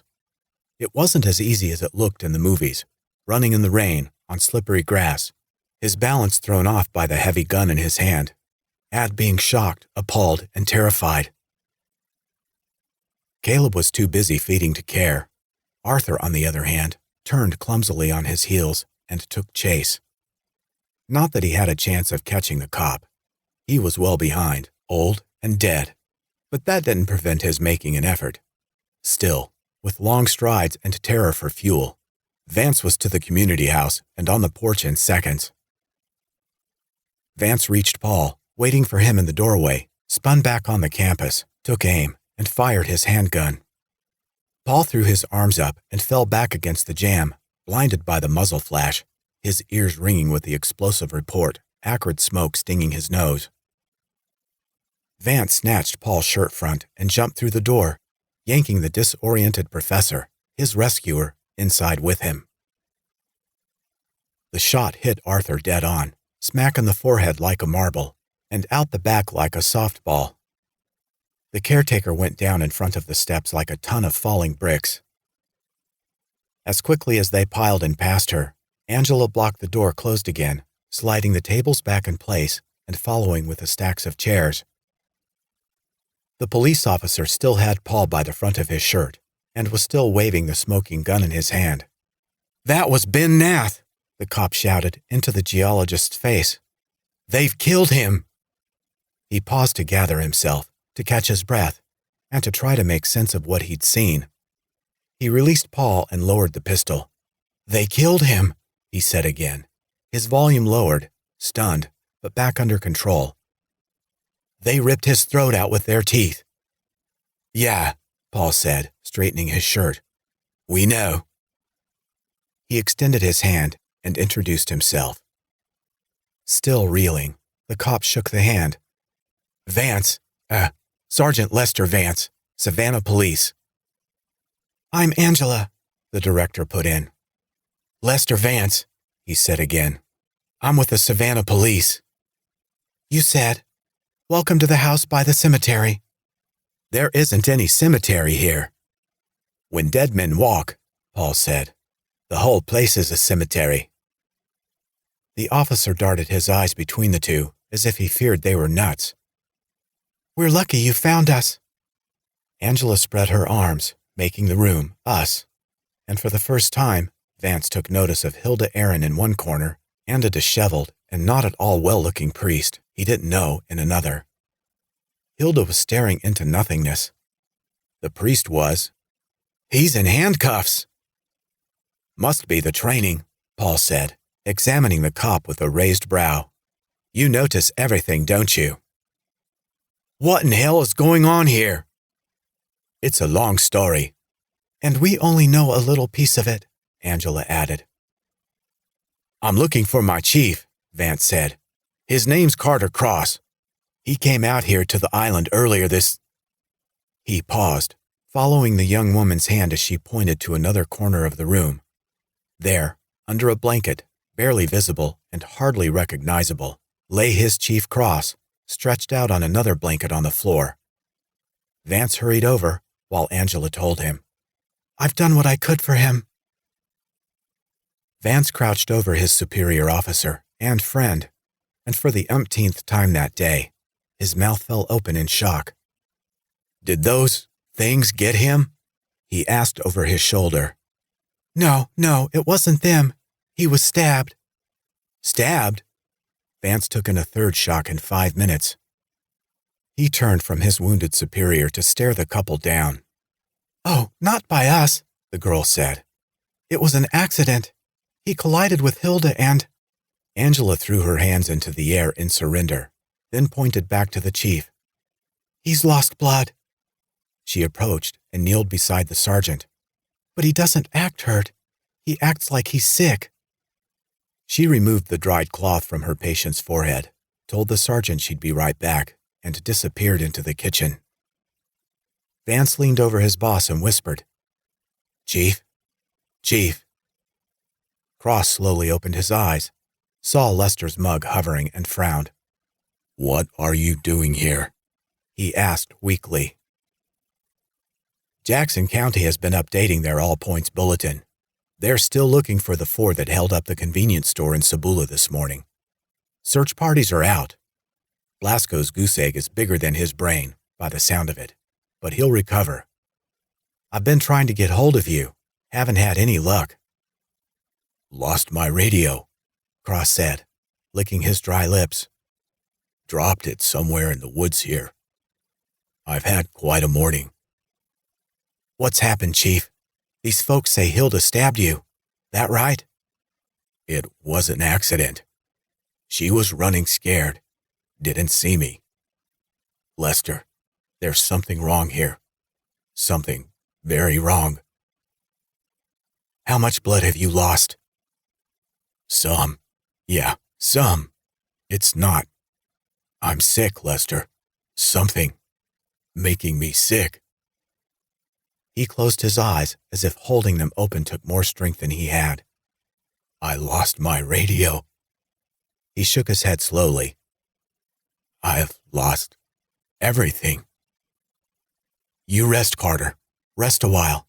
Get your strength back. Then you and I can figure out what to do." Angela returned and handed the dampened washcloth to Vance. He passed it gently over the chief's forehead, tamping the sweat.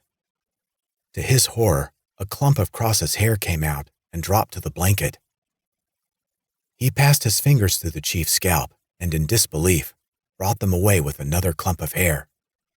"You're right," he told Angela. "This isn't from being stabbed." He cocked his head, taking in the cuffed figure on the floor against the tables on the opposite wall. "Fill me in," Vance said, rising to stand. "Who's the priest?" "He's not a priest. He's a minister." "He's your prisoner," Paul put in. Vance screwed up his lips and looked a question. "The chief," Angela said, "when he was still upright, thought the minister, Reverend Snow, was responsible for killing Arthur, so he arrested him." Vance grimaced and turned to Angela. "For killing Arthur, but—" he pointed beyond the window. "Arthur is out. I just killed Arthur." Paul shook his head, strangely amused. "Let us know when you're caught up." 19. Vance did catch up. His problem thereafter, despite the shrieks of the mutilated still ringing in his ears, was believing the situation.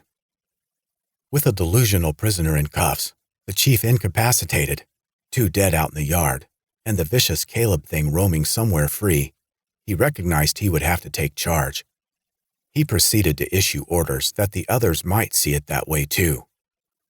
Paul was asked to collect the ammunition spilled in the kitchen.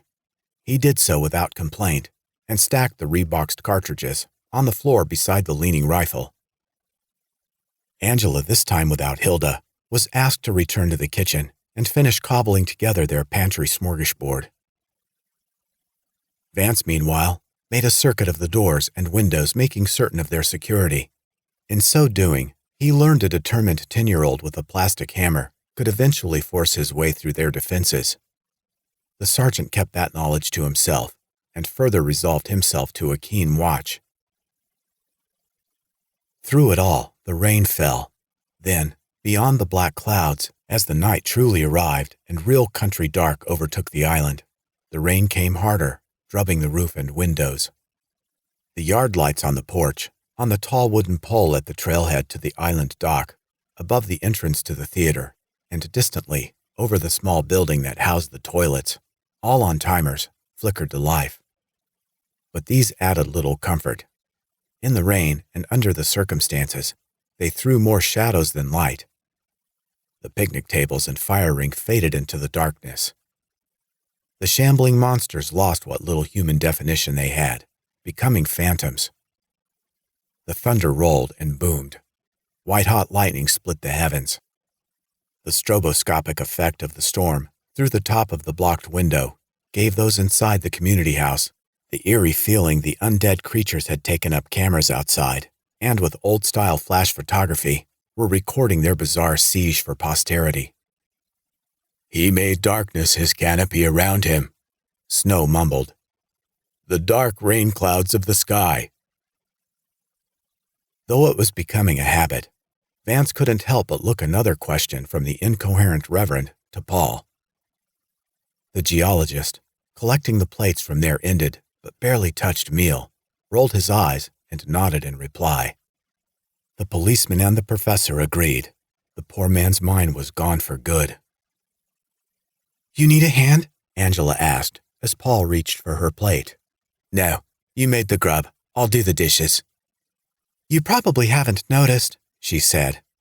"Those are paper plates." "Yeah, see how that works?" He ferried the trash to the kitchen. Vance moved to the window for another look outside. Caleb had finished with Ben. The corpse lay where he'd left it, in a pool of spilled blood quickly washing away in the rain. Meanwhile, blood and rain-soaked Caleb went roaming the campus periphery, from one trailhead to another, tramping through the puddles as little boys did. Refreshed and looking better than he had all day, he now seemed bored with it all. He made his way toward the house, leaped over Arthur's body, and climbed to the porch. He moved slowly back and forth between the entrance and the window, pausing periodically to scratch the glass or test the door before resuming his patrol. Caleb's playing continued, even after Ben's corpse stirred and sat back up. The eyes of the Ben thing now glowed as the boys did, and once he regained his feet, he shambled in a like fashion, though even in death, the old hermit remained as bull-legged as ever. He spotted Arthur on the ground and Caleb on the porch and stumbled toward them as if to attack. As he drew near, however, Ben realized the caretaker was dead, and Caleb was as undead as he was. He halted, cocked his head as if to formulate a thought, and turned away. Vance turned from the window. "What in God's name is going on?" Paul and Angela met his incredulous stare. Paul sighed but said nothing. Another debate about what could not be happening seemed pointless. Angela, on the other hand, did what she always did. She said the first thing that popped into her mind. "How about this for an episode of Cops?" Outside of those trapped in the community house, there were other visitors on the Rock Island. While Sergeant Vance and company were seeing to their security, tending to injuries, picking at meals, and watching the return of the living dead, they were busy themselves. The storm, making itself so well known at the main campus, was, with the exception of the wind, bypassing the southern tip of the island. The trees rattled, the boughs bent around the Harper's clearing, and occasional drops of cold rain, scattered outliers from the northern deluge, slipped through the shaking umbrella of branches and thwacked the ground with a strange dysrhythmic beat. But the real storm merely showed its teeth as it passed. Beneath the trees, straining to hear in the blow, the already tense Sheriff Nelson was caught off guard and startled by something moving in the brush. He trained his massive handgun on the spot, and over his ever-present toothpick, told the bushes and the dark, "I've dealt with punks like you my whole life. Time after time I tell him, you're in one hell of a deep hole. You might want to drop the shovel." He added slightly to the pressure on the trigger. "Come out. You folks have made a few mistakes today, but I'm warning you, messing with me is going to be your last." He nearly blasted away when some things, scampered out. But Ruff caught his breath and held his fire. Then he saw his attackers and roared with relieved laughter. Puppies, 2 of them, cuter than hell German Shepherd puppies, The sheriff holstered his sidearm and scooped up the furry little nothings. "Well," he said, still chuckling, "at least nobody threw a cat." At the opposite end of the clearing, Melissa rounded the corner of the collapsed shack and headed beyond, intent in her search of the grounds and near edges of the woods. Someone may have escaped the cabin carnage, and if so, could be hurt nearby. For that matter, a perp, if there was one, could still be around. Scene safety and all that. If there was someone in the cabin wreck, they'd been there long enough. She wouldn't be any help to them. Besides, she wasn't all that interested in digging through charred lumber and torn metal by the light of flashing lightning, looking for violently traumatized bodies. So sue her. She'd start with nature and work back to the destruction. Besides, too, she could hear the sheriff laughing his big ass off over something behind her. She loved old Ruff, but also knew him pretty well. Whatever it was making him laugh that hard, she most likely didn't want to know about it. Putting space between them sounded like a plan. Melissa snapped on her pocket light and headed for the woods. John hadn't gone as far as either of the cops. Why the heck should he? "Deputy P," he thought. "Don't make me laugh." He watched the real cops disappear into the dark. Ruff to one side of the cabin clearing, Melissa to the other, with no intention of following either. He'd hang right there, where he couldn't get into any trouble. He was in trouble enough. His wife was going to wring his neck. It was during his silent, pitiful musings John P. first thought he heard the sound. A voice, really, a weak and tortured voice, calling for help. But it was his imagination, wasn't it? He paused, listening intently. But the rising wind wasn't helping a bit. Then, despite his sincere hope he'd been mistaken, he heard it again. Someone very nearby was crying for help. John started forward slowly, with Ruff's borrowed shotgun raised in his trembling hands. He passed junk and smoking wreckage, unsure which piles were part of the Harper's regular landscape and which parts were new devastation. He was near the cabin when he heard it again. "Help me," the voice called weakly. So weakly, in such pain, the fisherman couldn't tell for sure whether the caller was a man or a woman. "Ellis?" John whispered. He slowed his approach to the collapsed cabin, swallowed hard, and strained his eyes. He heard the voice again. He spun on his heels as it sounded now to be behind him. John took another hesitant step, and another, to a pile of wood slats, junk, and tin. "Good God," he whispered. "Is someone under there? Help me, please."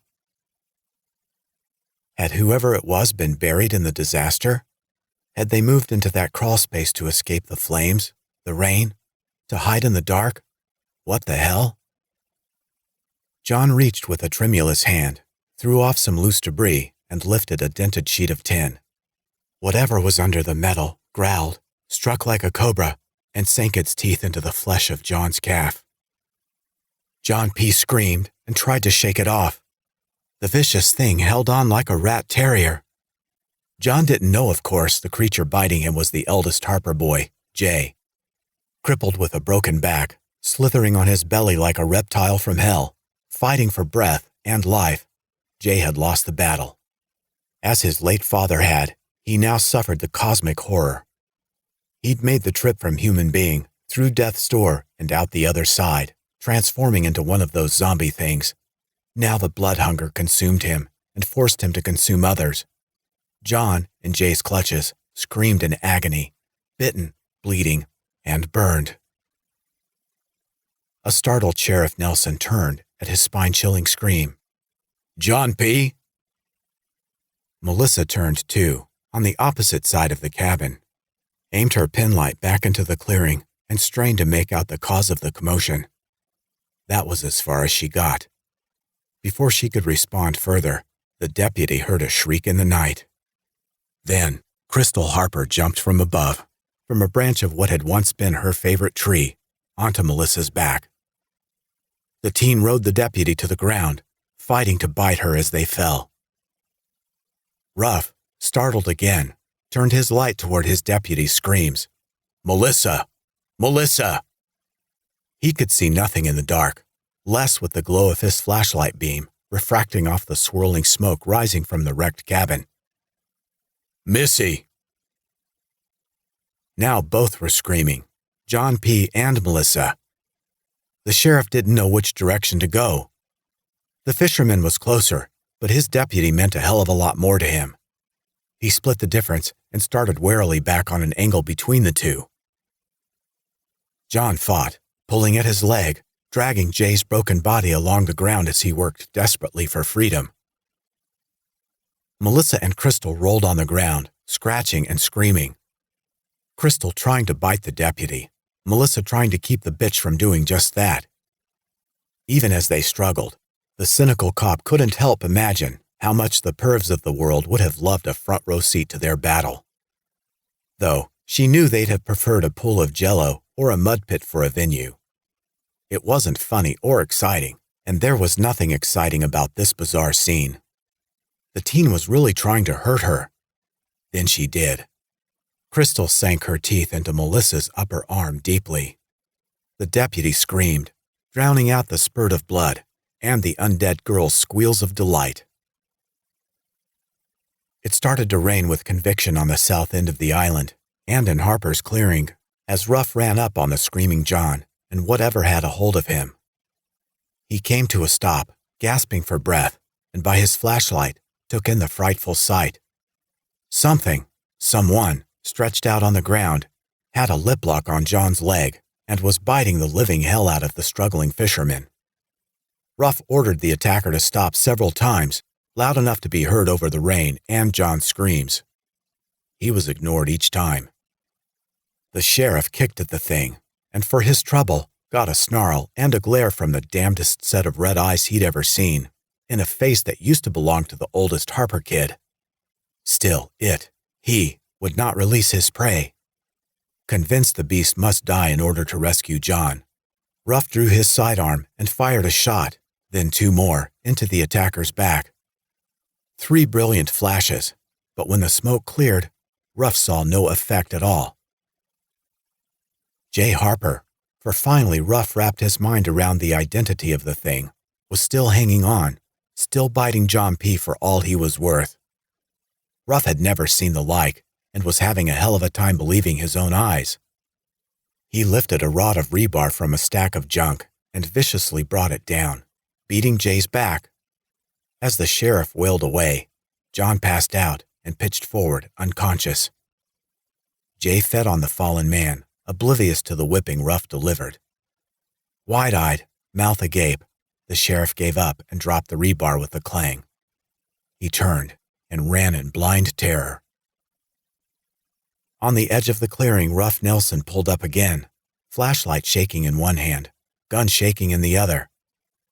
There on the ground before him, being soaked by the rain in his pool of light, lay his deputy and the Harper girl in a clinch. The savage girl rolled off Melissa and lay beside her in the grass, both splotched in blood and physically spent. Melissa was badly injured. Something worse than an injury, something indescribable was wrong with Crystal. A section of Melissa's blue body armor showed through a tear in her uniform. Crystal's budding breasts showed through her torn top. The deputy cried in pain, while the teen sighed in delight. Crystal laid back in the wet grass to catch her breath. Melissa laid back in the grass and died. Ruff stared. His lips trembled, but nothing escaped. A moment passed, then another, and all the sheriff could do was stare. Finally, Crystal opened her glowing eyes and smiled. Then, Melissa opened her glowing eyes and hissed. Both women saw Ruff at the same moment, and as the rain came harder, rolled onto their stomachs and began to slowly crawl toward the sheriff. As they moved, whatever was wrong with Crystal, the melting condition that owned her features, seemed to markedly improve.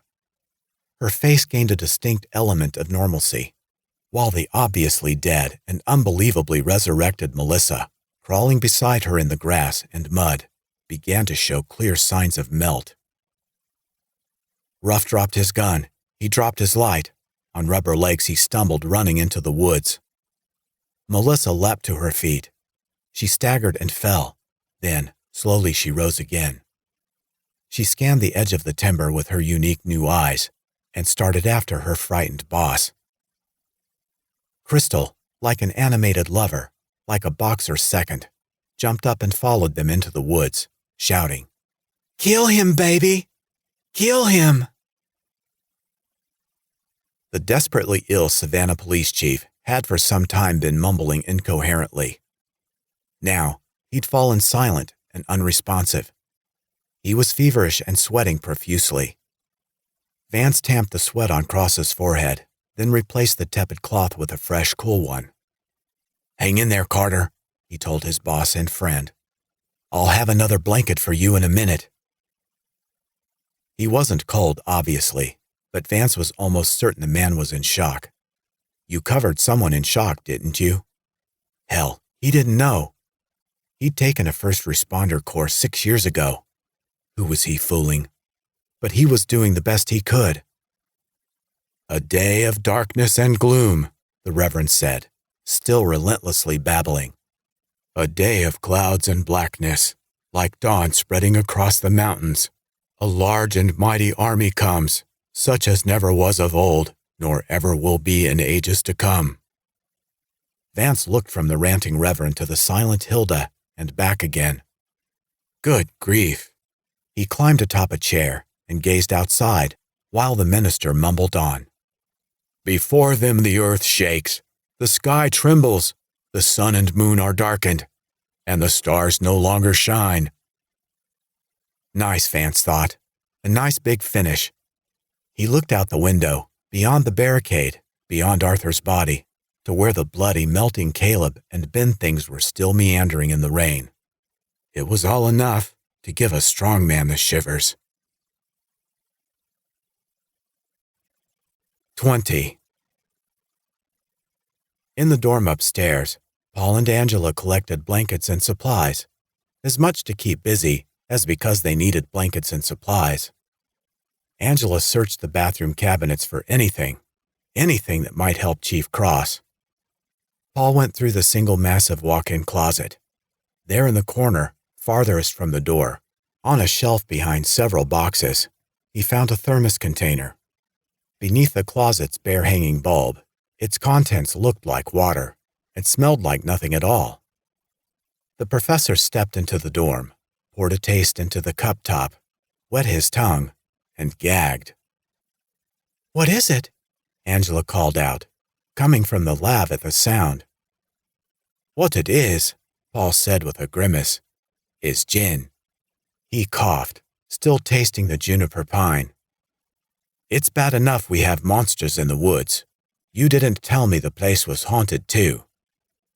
Angela shook her head. "I give up. Once again, I'm not following you." Hey, I beat you at your own game." Paul raised the container. "There are spirits in the closet." Angela groaned. Then she laughed. "The rumors must have been true. You found one of Arthur's Easter eggs." Paul shivered at the thought, and though there seemed to be precious little reason for it now, returned the thermos to its hiding place. He stepped from the closet a moment later with a stack of blankets to see the loony but undeniably attractive theater director standing at one of the windows, looking from on high at the same scene Vance was watching on the floor below. Angela's amusement had vanished, chased away by the rain-soaked sight beneath the window. Arthur, the camp groundskeeper and legendary drunk, who'd provided her more giggles than any man she'd never met, lay dead in a puddle beside the porch. Caleb and Ben roamed aimlessly in the rain. Spirits, the word hung in her thoughts. Spirits of the dead. The whole affair would have been pathetic had these monsters not been holding murderous siege on everyone in the building. Still staring out, Angela asked, "Did you ever see The Food of the Gods?" Paul sighed heavily, but something in Angela's tone, something in her look told him she needed an ear. "No," he said. "What's Food of the Gods?" The characters in the film are trapped in a log cabin on a secluded island in Canada, surrounded by gigantic rats. Paul snorted. No, I mean big, like 6 feet long. Angela was serious and spread her arms wide to give him an idea. Big and relentless. The rats are gnawing the sides of the cabin, the roof, scratching at the windows, trying to get inside. Ravenous. There are 6 people barricaded inside, waiting for the rats to break through, waiting to be eaten. And out of nowhere, Pamela Franklin turns to Marjo Gortner and says, "This is going to sound crazy, but I really want you to make love to me right now." Paul stared, absent-mindedly, letting the blankets drop. Angela stood as before, staring out the window at the moving things in the rain-soaked yard. "Make love?" His voice cracked. He swallowed, wet his lips, cleared his throat, and tried again. "Make love to her?" Angela nodded. "I want you to make love to me right now." She turned, green eyes glistening, and looked into Paul's deep browns. "That's what she said, with giant rats attacking. The stupidest thing I've ever seen in a movie. Written by a man, of course." "Of course," Paul agreed. He grinned. "If you don't mind my asking, why this obsession with scary movies?" Angela smiled weakly and turned to stare out the window again. "Blame my parents. It'll be hard, but picture me as an innocent child. I'm walking past the family room where my mom is watching television. I stop, I look in, and I see on the screen a stage full of actors in period costume, singing their hearts out.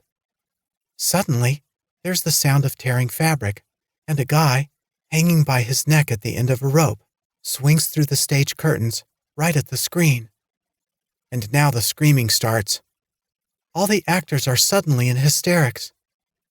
Most little girls would probably have run from the room, traumatized. But not me. I'm bug-eyed with fascination. I don't know what I'm seeing, but I'm going to see it all. Then, my mother sees me and goes nuts. 'You can't watch this. Go out and play. You can't watch this.' So I went. But I was madder than heck, and more curious than I was mad.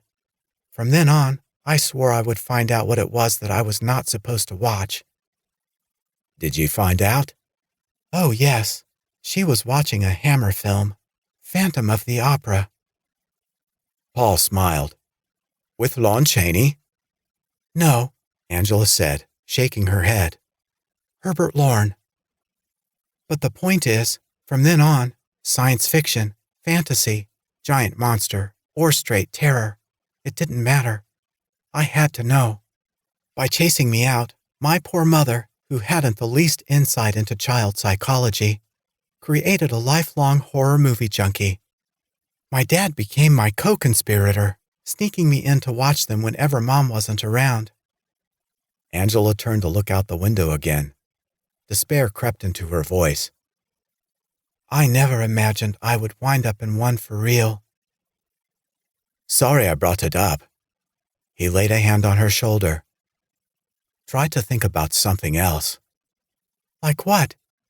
"Like, have you made up your mind?" She looked a question at him. "Have you decided? Are you going to recommend this place to your Directors Guild?" "Yes," she nodded, fighting back the tears. "Of course. It's perfect." Paul laughed, and Angela began to cry. They embraced each other, and for a moment, lost track of the creatures below. In the rain, on the campus grounds below, Caleb paused in his meandering to stare at the lighted windows in the second floor, and one window in particular. 2 humans were there in a clinch. He vaguely remembered a long time ago, in what seemed a life far away, in a small, still functioning portion of his brain. His daddy and mama had hugged like that. He'd spied once and seen his brother do the same with the Thompson girl. That slice of Caleb's brain seemed now to understand that he would never grow up to hug a girl like that. The rain fell. The raindrops hit the window and ran down the glass in rivulets, distorting the human images behind. From Caleb's perspective, it looked as if the couple inside were melting. Dex and Noreen stumbled, running for all they were worth. They were half-dressed and half-carrying the rest of their clothes, hurrying as best they were able through the rain.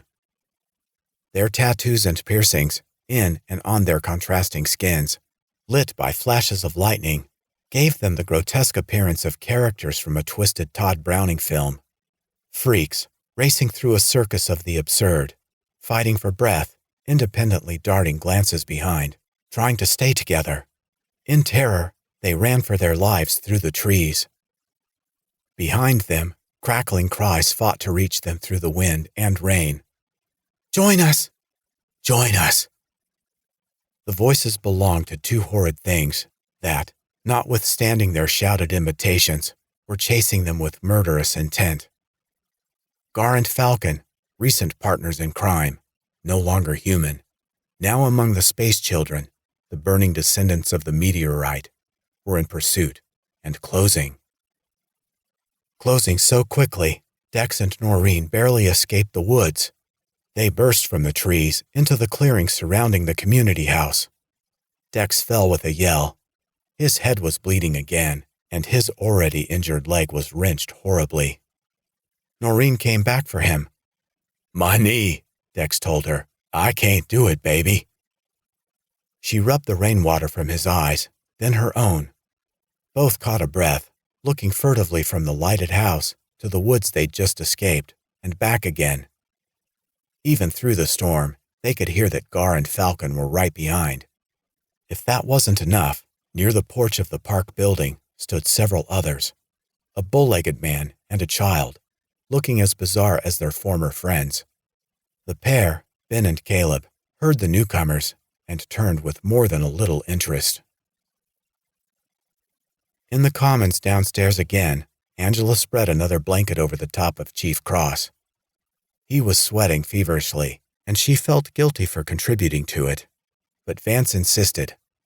On the other side of the hall, Paul wrapped a blanket around Hilda's shoulders. She paid him no mind whatever. The sergeant on a chair, watching the clearing outside the window, asked aloud, "Who the heck are they?" Paul and Angela joined him. Sharing a chair, they stood and followed Vance's gaze. Their alarm matched his. The traffic in the campus yard had doubled, and the new attendees were a sight in the lightning. A tall, muscled African-American man and a tall but scrawny and very red-headed white woman, both half-naked, metal studs glittering in their noses, ears, and lips. Then, the odd sights increased. Gar and Falcon, their names unknown to the onlookers, ran into the clearing.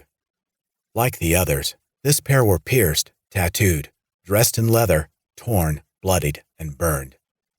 They wore gray makeup streaked with rain and running down their faces. Two more bizarre and frightening clowns in the lightning. They stopped on the far side of the campus to stare, through eyes as red as Caleb's and Ben's, at the terrified Dex and Noreen. "Join us," Gar told them, lifting a swollen hand in their direction. "And who in the world are they?" Paul asked, reacting to the newest arrivals. As if the affair had been staged by Angela's tilted guild, with lightning gobos being flashed from the booth and an entrance elaborately blocked, the grotesque and blood-spattered John P. and Melissa ran into the clearing from the southernmost walking trail. They too examined the situation through red lamp eyes, then, switching to improv, drifted in the direction of Gar and Falcon, and Ben and Caleb, taking their places in a haphazard circle around Dex and Noreen. "Okay," Angela said, seeing the newest arrivals and no longer able to suspend her disbelief. "My turn, I guess. Who in the name of—"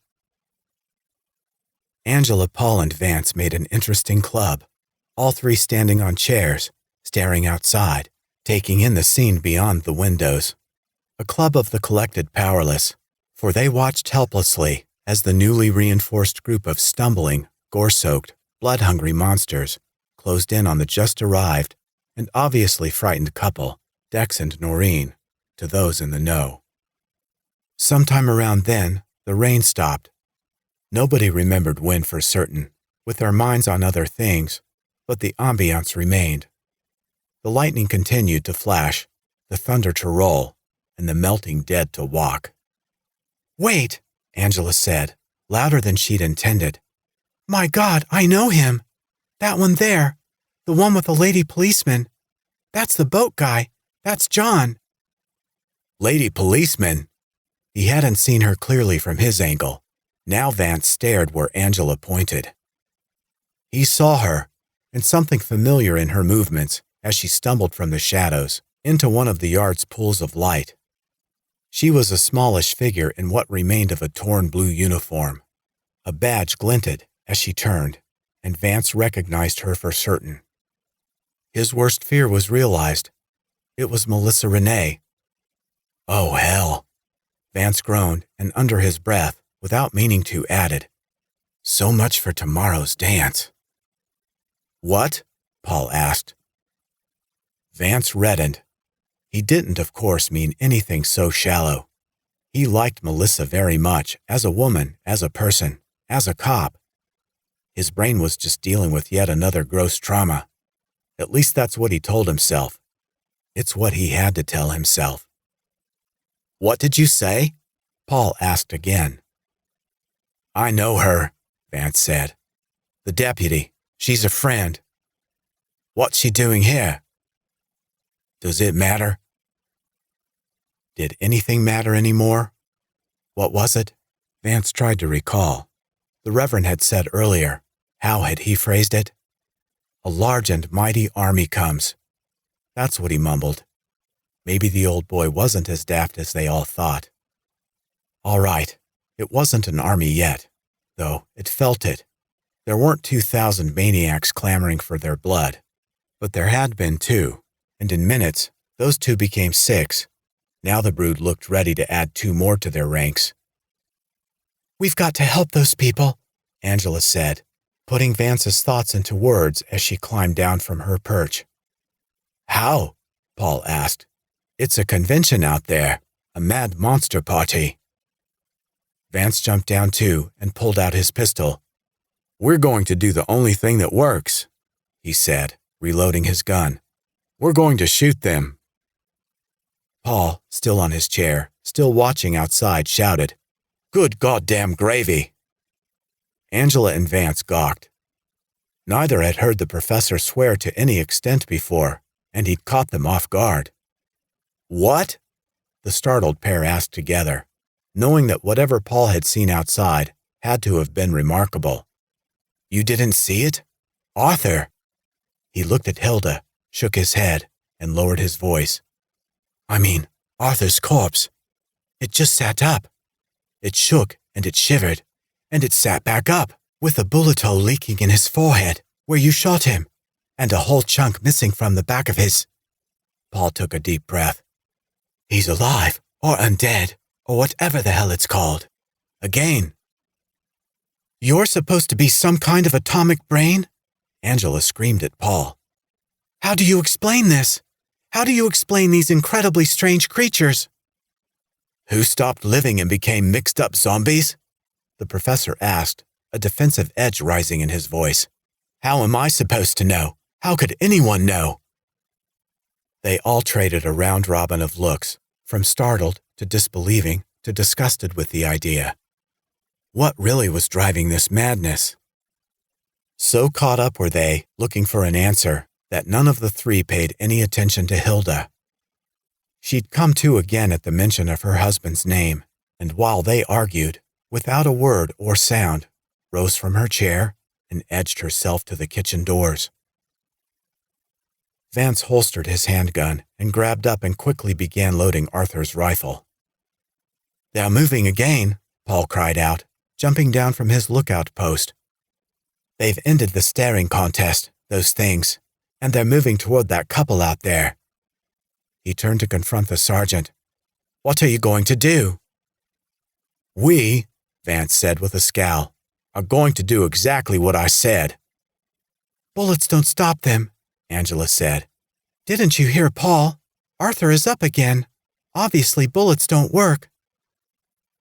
They work for a while, Vance said. Arthur is proof of that, too. Bullets knock the hell out of them for a short while. That's all those two out there need, time to get in the door. And they need it now. He pushed the rifle into Paul's hands. It isn't much, but it'll go boom. The geologist took the weapon without enthusiasm. Vance ignored his reaction and drew his own sidearm again. He hurried to the door, pulled the chairs and table blockade away, and asked Angela, "You ready?" "Wait." She waved her hands nervously. "What do you want?" "I want to hear you scream," Vance said. "Scream your head off. Get the live people headed over here to safety. We'll clear the way." He smiled at Paul. "Ready?" Without waiting for an answer, Vance threw the door open and stepped onto the porch.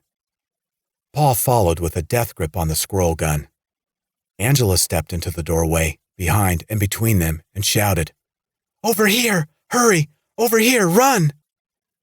She had everyone's attention, the two terrified humans, and the ring of slathering melters encircling them. "Run!" Angela screamed again. Dex grabbed Noreen by the hand and jerked her with him as he darted between the ogling creatures. The race with the has-been humans, the devil's rejects, was on. To the sounds of growls, grunts, screams, and hisses, Dex and Noreen kept their lead. John P., the fisherman, now very late in getting home, and a feral and angry-looking falcon led the pursuit, and were almost on the human pair when they leaped for the porch. Vance lifted his arm, his handgun barked, and the shot hit John in the head, dropping him like a stone. Paul followed the officer's example, leveled the rifle, and blinked as an explosion left the barrel. The bullet hit Falcon in the stomach. She slipped on the wet grass and fell down, and that made her very angry. The other monsters hurried as best their conditions allowed, past their fallen comrades and towards the community house. All of them, with the exception of the deputy thing. Melissa had pulled up when the gunplay began, and now stood watching intently from the back of the pack. Angela got the soaked Dex and Noreen inside, and was calling for her two heroes to follow suit, when she spotted and was appalled by movement at the side of the building. It was Hilda, running from the darkness across the front campus toward Arthur. "Hilda, no!" Paul grabbed Angela and pulled her back inside. Vance pushed in behind and quickly slammed the door as the melting dead at the front of the pack swarmed the porch. Outside, beyond the growling carnivores, they could hear Hilda shouting, "Arthur! Arthur!" Angela raced past the dripping newcomers to a chair, jumped up, looked out, and located Hilda in the crowd as the old girl fell into Arthur's arms. The groundskeeper immediately and without reservation bit his wife in the throat. Hilda struggled. Arthur did too, as much as with his dentures slipping in his melting skull as with his flailing wife. But age had all but turned her skin to paper, and her determined husband finally struck oil. Caleb moved in below and tried to bite Hilda's leg, but Arthur was having none of it. The old man shoved the monster child away and kicked after him for good measure. "Poor Hilda," Angela cried. "My God, poor Hilda." "How the heck did she get out?" Paul asked aloud. A light shone in his eyes, and renewing his grip on the rifle, he hurried through the kitchen's swinging doors. Too much was happening too soon for anyone to give a moment's thought to the couple they'd just risked their lives to rescue. Noreen, still badly shaken, holding Dex tightly in her arms, both dripping rainwater in a puddle on the floor, began breathlessly hurling praise to anyone who would listen. "How can we thank y'all? How ever can we thank y'all? Y'all saved our lives." Vance turned, pointed his gun at Noreen and her boyfriend, and barked, "Don't move." 21. From her chair perch, Angela stood with her mouth hanging open, watching the police sergeant wave his gun at the couple they'd just risked their lives to rescue. It was all she could do to find her voice. "What are you doing?" "My job," Vance said. "Stay out of it." The swinging doors opened, and Paul, oblivious to the scene being played out, entered the hall from the kitchen. "She went out the back door," he called out. "Hilda, she left the kitchen standing wide open. I've got it blocked back." He froze in his tracks, taken aback by the sight of the tight-lipped sergeant drawing down on the newcomers. "What's going on?" Vance ignored Paul, speaking instead to the half-dressed goth couple. "Drop everything in your hands." That amounted to the remainder of their clothes. They did. "Are either of you armed?" Both replied in negative. Vance patted down the few clothes they wore with his free hand. "Any weapons? Guns, knives, bazookas, anything that will hurt me?" "Nothing," Dex said. He eyed the tall, slender black man severely. "Where's your weapon?" "What are you doing?" Paul insisted, suddenly conscious of the rifle in his own hands. "I said stay out of it." Vance glared daggers at the geologist, then returned his attention to the goth couple. "I asked about your weapon." "I don't know," Dex said. "I dropped it in the woods somewhere. With those things chasing us, I was scared shitless, man." "He did," Noreen put in vigorously. "He surely did." Vance turned on her. Reading the question in his glare, she added, "I never had one, sir. I don't touch guns." "You were the driver?" The redhead lowered her eyes in embarrassment. "Yes, sir, I was." Paul leaned the rifle against the wall. Angela came down from her chair, and she and the professor drifted together, looking on in confusion and not a little disbelief. The cop was going out of his way to ignore them. "You have the right to remain silent," Vance informed the pair. "If you give up this right, anything you say can and will be used against you in a court of law." Paul had had enough. "What the hell is going on?" Noreen, looking as annoyed as Vance, wanting to get it over with, turned to Paul and said, "We robbed a convenience store, if it's any of your damn business." "Shut up, babe," Dex said. "Why?" Noreen asked, her angry drawl as thick as molasses on a cold morning. "What difference does it make now?" "Hey," Vance shouted, taking the reins again. "Listen up. You have the right to speak with an attorney, and to have one present during questioning." Angela put in her 2 cents. "This is ridiculous." "I'm not going to tell you again," Vance growled. "Don't yell at her," Dex demanded. "She's got nothing to do with this." "It's all right, sweetheart," Vance told Dex. "There's nothing to worry about. I'm your #1 fan. You just zip it, and I'll be back to you in a second." With Dex silenced, he turned hard on Angela. "You! This isn't any of your business. I have a duty here."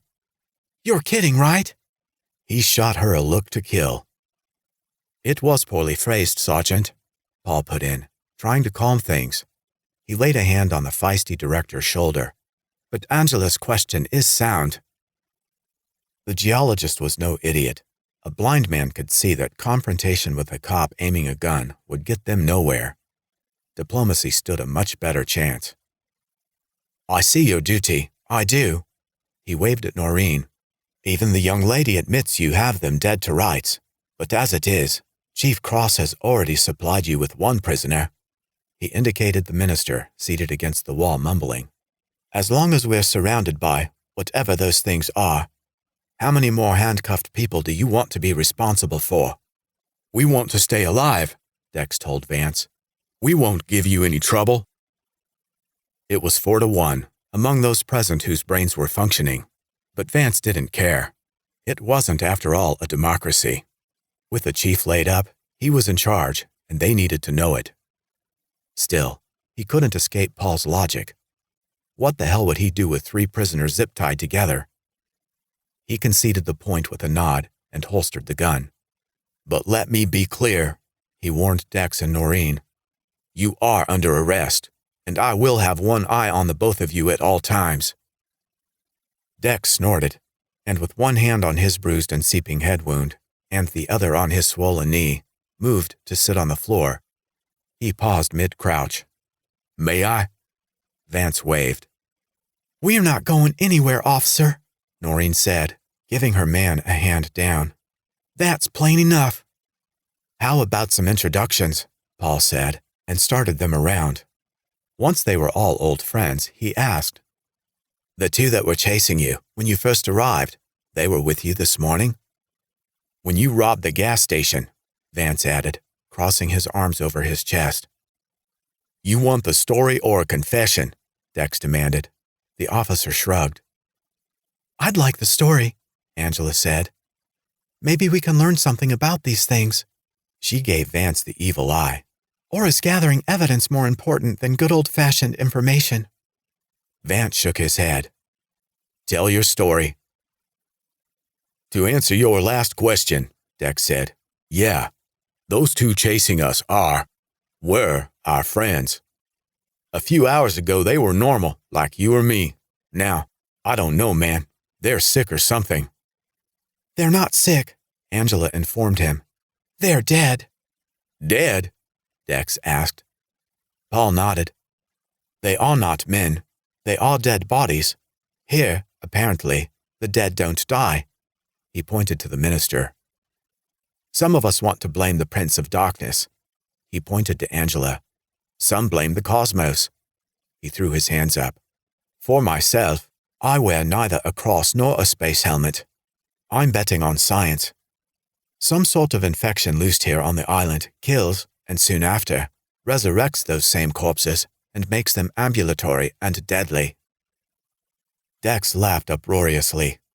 Noreen didn't. She moved to the big window, and as she'd seen Angela do, stood on a chair to get a look outside.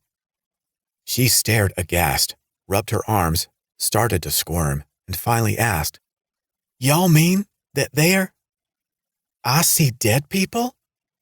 "The eagle has landed," Vance muttered. Angela frowned, wishing Paul had said it. Paul she could have slapped. Dex ended the conversation with a rousing shout of, "Bullshit!" "You see," Angela whispered to Paul in mock sincerity, "they don't believe you're a scientist either." "Yeah, well, science covers many subjects, but not, as far as I know, the study of melting zombies." He turned to the redhead on the chair. "I'm sorry, I forgot your name." "Noreen," she said, all Georgia peach and glad to meet him. "Noreen Gale." "Can you see them, Noreen? What are they doing now?" "They're being ridiculous if you ask me." She pushed a fist into the air. "Go, Bulldogs!" Noreen caught their stares, smiled, and blushed as she pulled her arm down. "Well, they're in a huddle." When the collective stares turned to questions, she elaborated. "A huddle, like they was playing football." Only the background noise of the mumbling minister would have prevented their hearing a pin drop. Otherwise, the room was stone silent. Everyone moved at once, even the suffering Dex, stealing chairs for height or a sliver of an open window through which to look. Unbelievably, each saw what Noreen had described. The creatures, the things that had once been Gar and Falcon, Arthur and Melissa, were gathered in a loose circle, looking for all the world as if they were having a meeting. "Damn!" Dex exclaimed. "That's fuck—" He caught himself, with ladies present, and a badge-wearing pig that already had it out for him, and started again. "That is ridiculous. They're in a huddle." "No," Vance said. "It would be ridiculous if it weren't real. This is happening. Those things are making a plan." "Making a plan? You mean they're working together?" Angela exclaimed. "Live people don't even do that." The ring broke up, and the melting dead spread out in the scene, growing more unbelievable by the second. No ghost story ever told around that fire ring, or any other, could in the wildest imagination of the teller have compared. Gar and Falcon stood together, watching the community house and campus like military commanders. The corpses of John and Hilda lay near, where they'd fallen, adding to the battlefield illusion. Melissa paced in the shadows, as if with something weighty on her undead mind. Caleb and Ben, Nasty creatures both climbed up onto the porch, while Arthur, the shambling old caretaker, outside of human notice, disappeared from sight. Outside, alone in the darkness at the side of the community house, Arthur stopped before the gray box holding the electrical service entrance and the protruding glass meter base. The groundskeeper stared through lamp-like red eyes, watching the tiny wheel spin slowly inside. He grabbed the heavy globe in both hands and yanked down and out at once. With a metallic thunk and a bright shower of sparks, the meter base came off. Arthur let it fall to the wet ground. The community house was plunged into darkness. The commons hall went black. Noreen yelped. Dex and Vance swore. The creature's vague outlines roaming beyond the windows instantly became haunting silhouettes, backlit by the still-functioning nightlights dotted about the campus clearing. Following their initial shock, the occupants ceased all movement in the hall. No one spoke, moved, or breathed. He sent darkness and made the land dark, for had they not rebelled against his words? The Reverend Snow, ladies and gentlemen, Paul called out. He'll be here all week. Don't forget to tip your waitress. Noreen, despite her terror, perhaps because of it, giggled nervously. Everyone breathed again. If it was my power company, Angela said, this would never happen. On the floor, she pushed a table a skosh to the side to steal a look out the big window. When she did, she gasped, for her reflection in the dark glass had red, searing eyes. Then, realizing it wasn't her reflection at all, but one of those things, the female creature in black leather, looking in from outside, Angela screamed her head off. She didn't know Falcon, but she knew horrifying when she saw it. She slammed the table back in place. Are you all right? Paul asked. There's one at the window, she squealed, grabbing his arm. She's right outside the window with those glowing eyes. Those red eyes. It's all right, it's okay, he said, trying to reassure her. I know it's disconcerting, but don't let the eyes freak you. It's just a mutation. Something about the disease alters the rod and cone light receptors in their eyes. Afterward, after they change, their eyes are able to collect higher UV levels than normal, higher than ours. Are you telling me they can see in the dark? Paul shrugged. Well, yes. She could have scratched his eyes out. You have this amazing ability, she told him acidly, to make even horrifying news boring. Paul mouthed an ouch, unseen in the Stygian surroundings, then, struck with an idea, smiled, equally unseen. At least you forgot your fear of the dark. I'm not afraid of the dark, Angela said. My parents taught me before I could walk. Don't be afraid of the dark. I'm afraid of being fatally annoyed by fake scientists, using false names, giving boring lectures on why the eyes of these mutants glow with fire. Don't know how y'all could be bored. Noreen's voice trembled on the verge of hysteria. I am afraid of the dark, and blood-drinking mutants that see in the dark. Zip it, Vance barked in an aggravated whisper. Noreen began to cry and moved from the window into the dark room, away from the cop with the attitude. Dex followed the sound, found her, and wrapped her in his arms. Angela sidled up next to the sergeant, close enough to make out his outline in the gloom, and whispered, You're not too terribly compassionate for a peace officer, are you?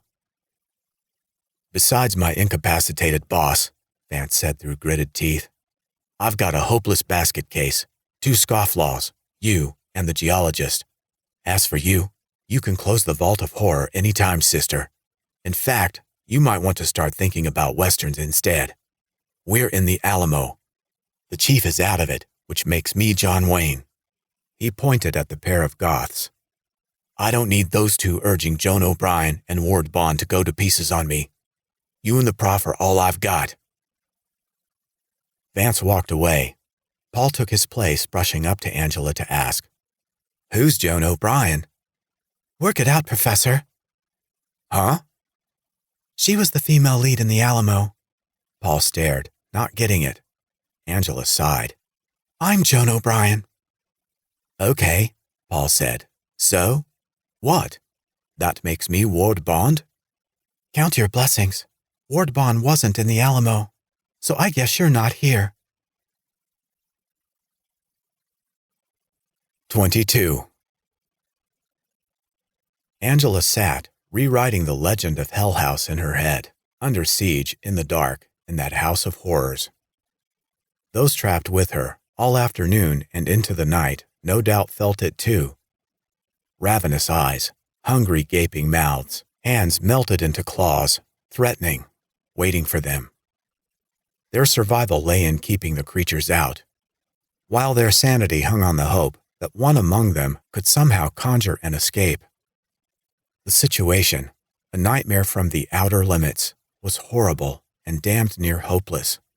Amazingly, it was also horribly dull. That was the awful dichotomy, at least in Angela's mind. The doors were locked, windows blocked, and they were as secure as could be in that setting. Nothing remained for her or her compatriots to do but simply go numb. It was an Irish wake, without the booze, and with the dear departed already returned from their eternal slumber. But the waiting went on, and it was boring. Not that there wasn't plenty going on. For starters, the police chief Carter Cross, all alone on his makeshift bed in the corner of the room, gave up the ghost and died, and nobody knew it. They weren't ignoring their patient. Everyone believed they were providing badly needed rest and took pains not to disturb him. Besides, at that exact moment he passed, the others were busy. The squinting Ben thing was pounding on the door with his pink crab claw. Falcon scratched playfully at the window. Arthur, out front again now he'd killed the lights, rapped the outer walls, all three leaving scorch marks behind. It was nerve-wracking and diverting. And because of it, in a room full of people, Chief Cross died alone in the dark. Then came the other little incident. Beyond the irritating creatures pecking away at the building, from her resting place in the cold, wet grass, touched by whatever reanimating agent was at work, poor dead Hilda sat up.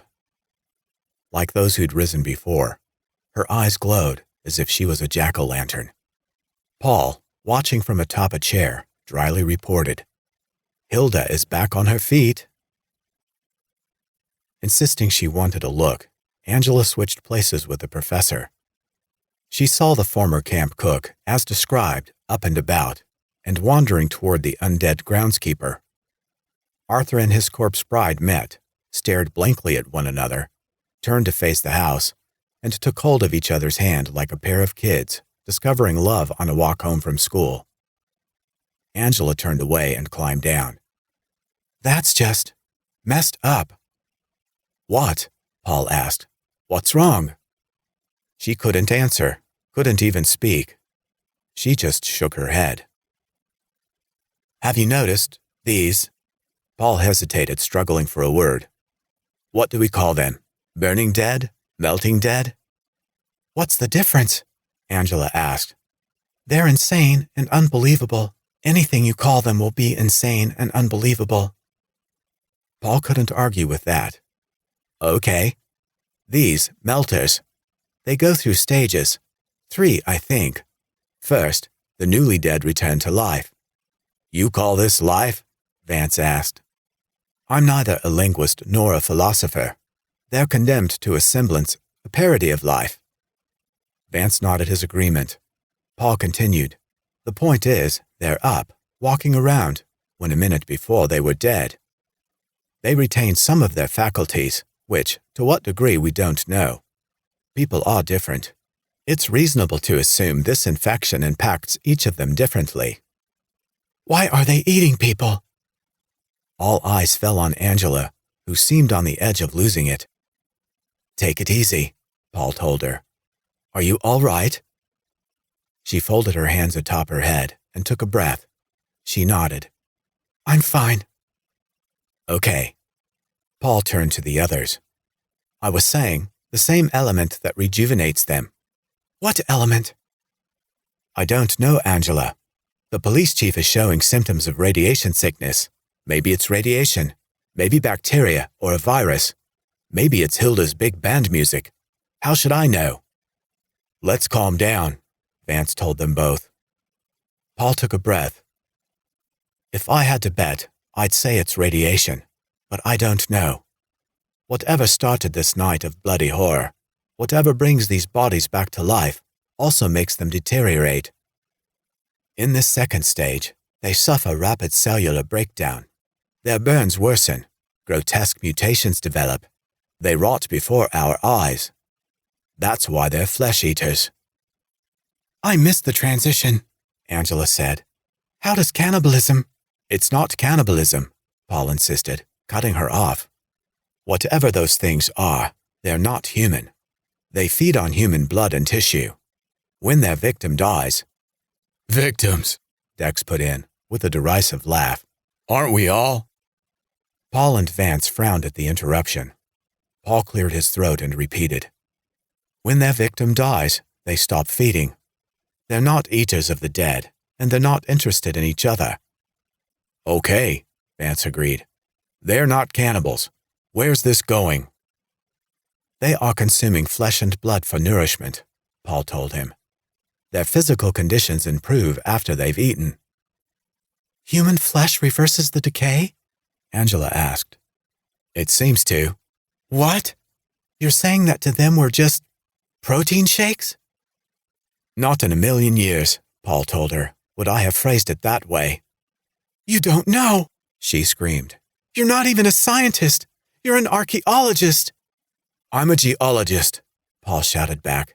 It's a science, and I have a degree, so it's unlikely I'm an idiot. Angela was shaking. Lots of college graduates are idiots. Stop, Vance barked. He sighed and turned to Paul. Go on with your theory. Fine. By the third stage, and I grant this is a theory, they've lost orientation to person, place, or time. Speech becomes difficult, for some, impossible. The rate of decay increases and their core temps spike. They're virtually melting. The flesh-eating becomes ravenous, as if it's their only hope for survival. And what, Angela calmly asked, is our hope for survival? Paul would have loved to have answered. More, he would have wished for the time to answer. But before he could, the big window behind Angela shattered. In the dark there was chaos, the sound of the huge pane breaking, the rain of glass shrapnel flying over the top of the blockade, and screaming, lots of screaming, male and female, living and undead. Then came a particularly impressive shriek, as Gar leaped from the porch, against the tables, and in through the massive jagged hole. Everything thereafter happened in a horrifying flash. The tables fell, and Gar grabbed Angela by the hair. Paul saw it, grabbed the rifle, and shot Gar in the stomach, to virtually no effect. Vance saw that and shouted, You're so damn smart, stop wasting ammunition. The sergeant shot Gar in the forehead. The blow knocked the leather-clad monster back through the window, taking more broken glass with him, onto his back on the porch. Shoot them in the head, for Christ's sake. The head. Right. Got it. Paul and Vance, of like minds now the professor had been schooled, grabbed a folded table and threw it up to block the window again. They shoved stacks of chairs behind that as the things outside shrieked wildly. Dex, by his wild eyes, looked to be teetering on the crumbling edge of sanity. In what seemed an effort to prove it, he suddenly began to sing, a heavy metal song that nobody save Noreen knew or cared about. The lyrics heard above the growls and hisses from outside mentioned demons in his head, not feeling well, and being in a mental hell. Maybe Dex wasn't crazy after all. Outside of his breakdown, the chaos continued. Chief Cross, back from wherever he'd gone when he died, sat up on his makeshift bed. As at the time of his passing, no one in the room noticed or paid him any mind. He staggered to his feet and found his balance. Then he turned and, blinking through glowing eyes, grabbed Noreen from behind. Her scream interrupted Dex's song and jerked him back to reality. He turned to the chief and shouted, "Get away from her, you bitch!" and leaped. Dex tackled the undead cross to the floor. Struggling to keep the zombie pig from biting him, Dex caught a glimpse of his freed girlfriend just standing there. "Run, Noreen!" Dex hollered. "Run!" Outside on the porch, Falcon hurdled Gar's body, shoved against the table blocking the broken window, and pushed past and through the hole in the glass. The little vicious Caleb thing was right behind her, waiting to get through, snapping his jowls and howling like a crazed chihuahua. "Death has climbed in through our windows," the Reverend screamed in the dark, "and has entered our fortresses." Vance grabbed the ranting man of God and shoved him toward the campus door, but they didn't get far. Dex and Noreen had beat them there, and fumbling with the blockade, jammed the exit. With no intention of waiting in line while the creatures attacked, Vance spun the Reverend and pushed him toward the kitchen instead. Angela, trying to find her bearings in the dark, found the undead police chief instead, behind her, reaching in her direction. She screamed. Paul appeared on her other side, poked past her with the barrel of Arthur's rifle, and shot Cross in the eye. The white-orange flash was blinding, the report deafening. Angela threw her hands up, trying unsuccessfully to block both. She couldn't see a thing, and with the ringing in her ears, couldn't hear Carter Cross groan as he dropped dead. Again. Falcon had cleared the barricade, was inside and looking for a victim. Vance, heading past with Reverend Snow, paused to bust her in the face with his pistol grip. The blow sent the goth creature hurtling backwards through the window she'd only just accessed. She bowled into Caleb on the porch, and as one, landed atop Gar's corpse. The two wrestled, kicking and scratching, both starving, melting, and making a hell of a mess of Gar underneath. "We're losing the hall," Vance screamed. "Let's get out of here. Abandon the building." He grabbed the Reverend and once more shoved toward the kitchen. Dex and his rescued Noreen, panicked and exasperated, had thrown the blockade at the door down when the sergeant's order came. Both were more than happy to comply. They pulled the door open and were heading out when a melting claw snapped the front of Noreen's shirt and the mutilated Ben Nath shoved in from outside. Noreen screamed, but Ben had his irradiated sights on a bigger fish. He pushed past the startled girl, grabbed Dex with his good hand, and despite having half the teeth of the other mutants, bit him savagely in the throat. Noreen pulled away screaming and ran out the door. Noreen hated leaving Dex behind. She liked Dex, but she was out of there. She cleared the porch in 2 strides, hit the ground running, and jumped over the supine corpse of John P.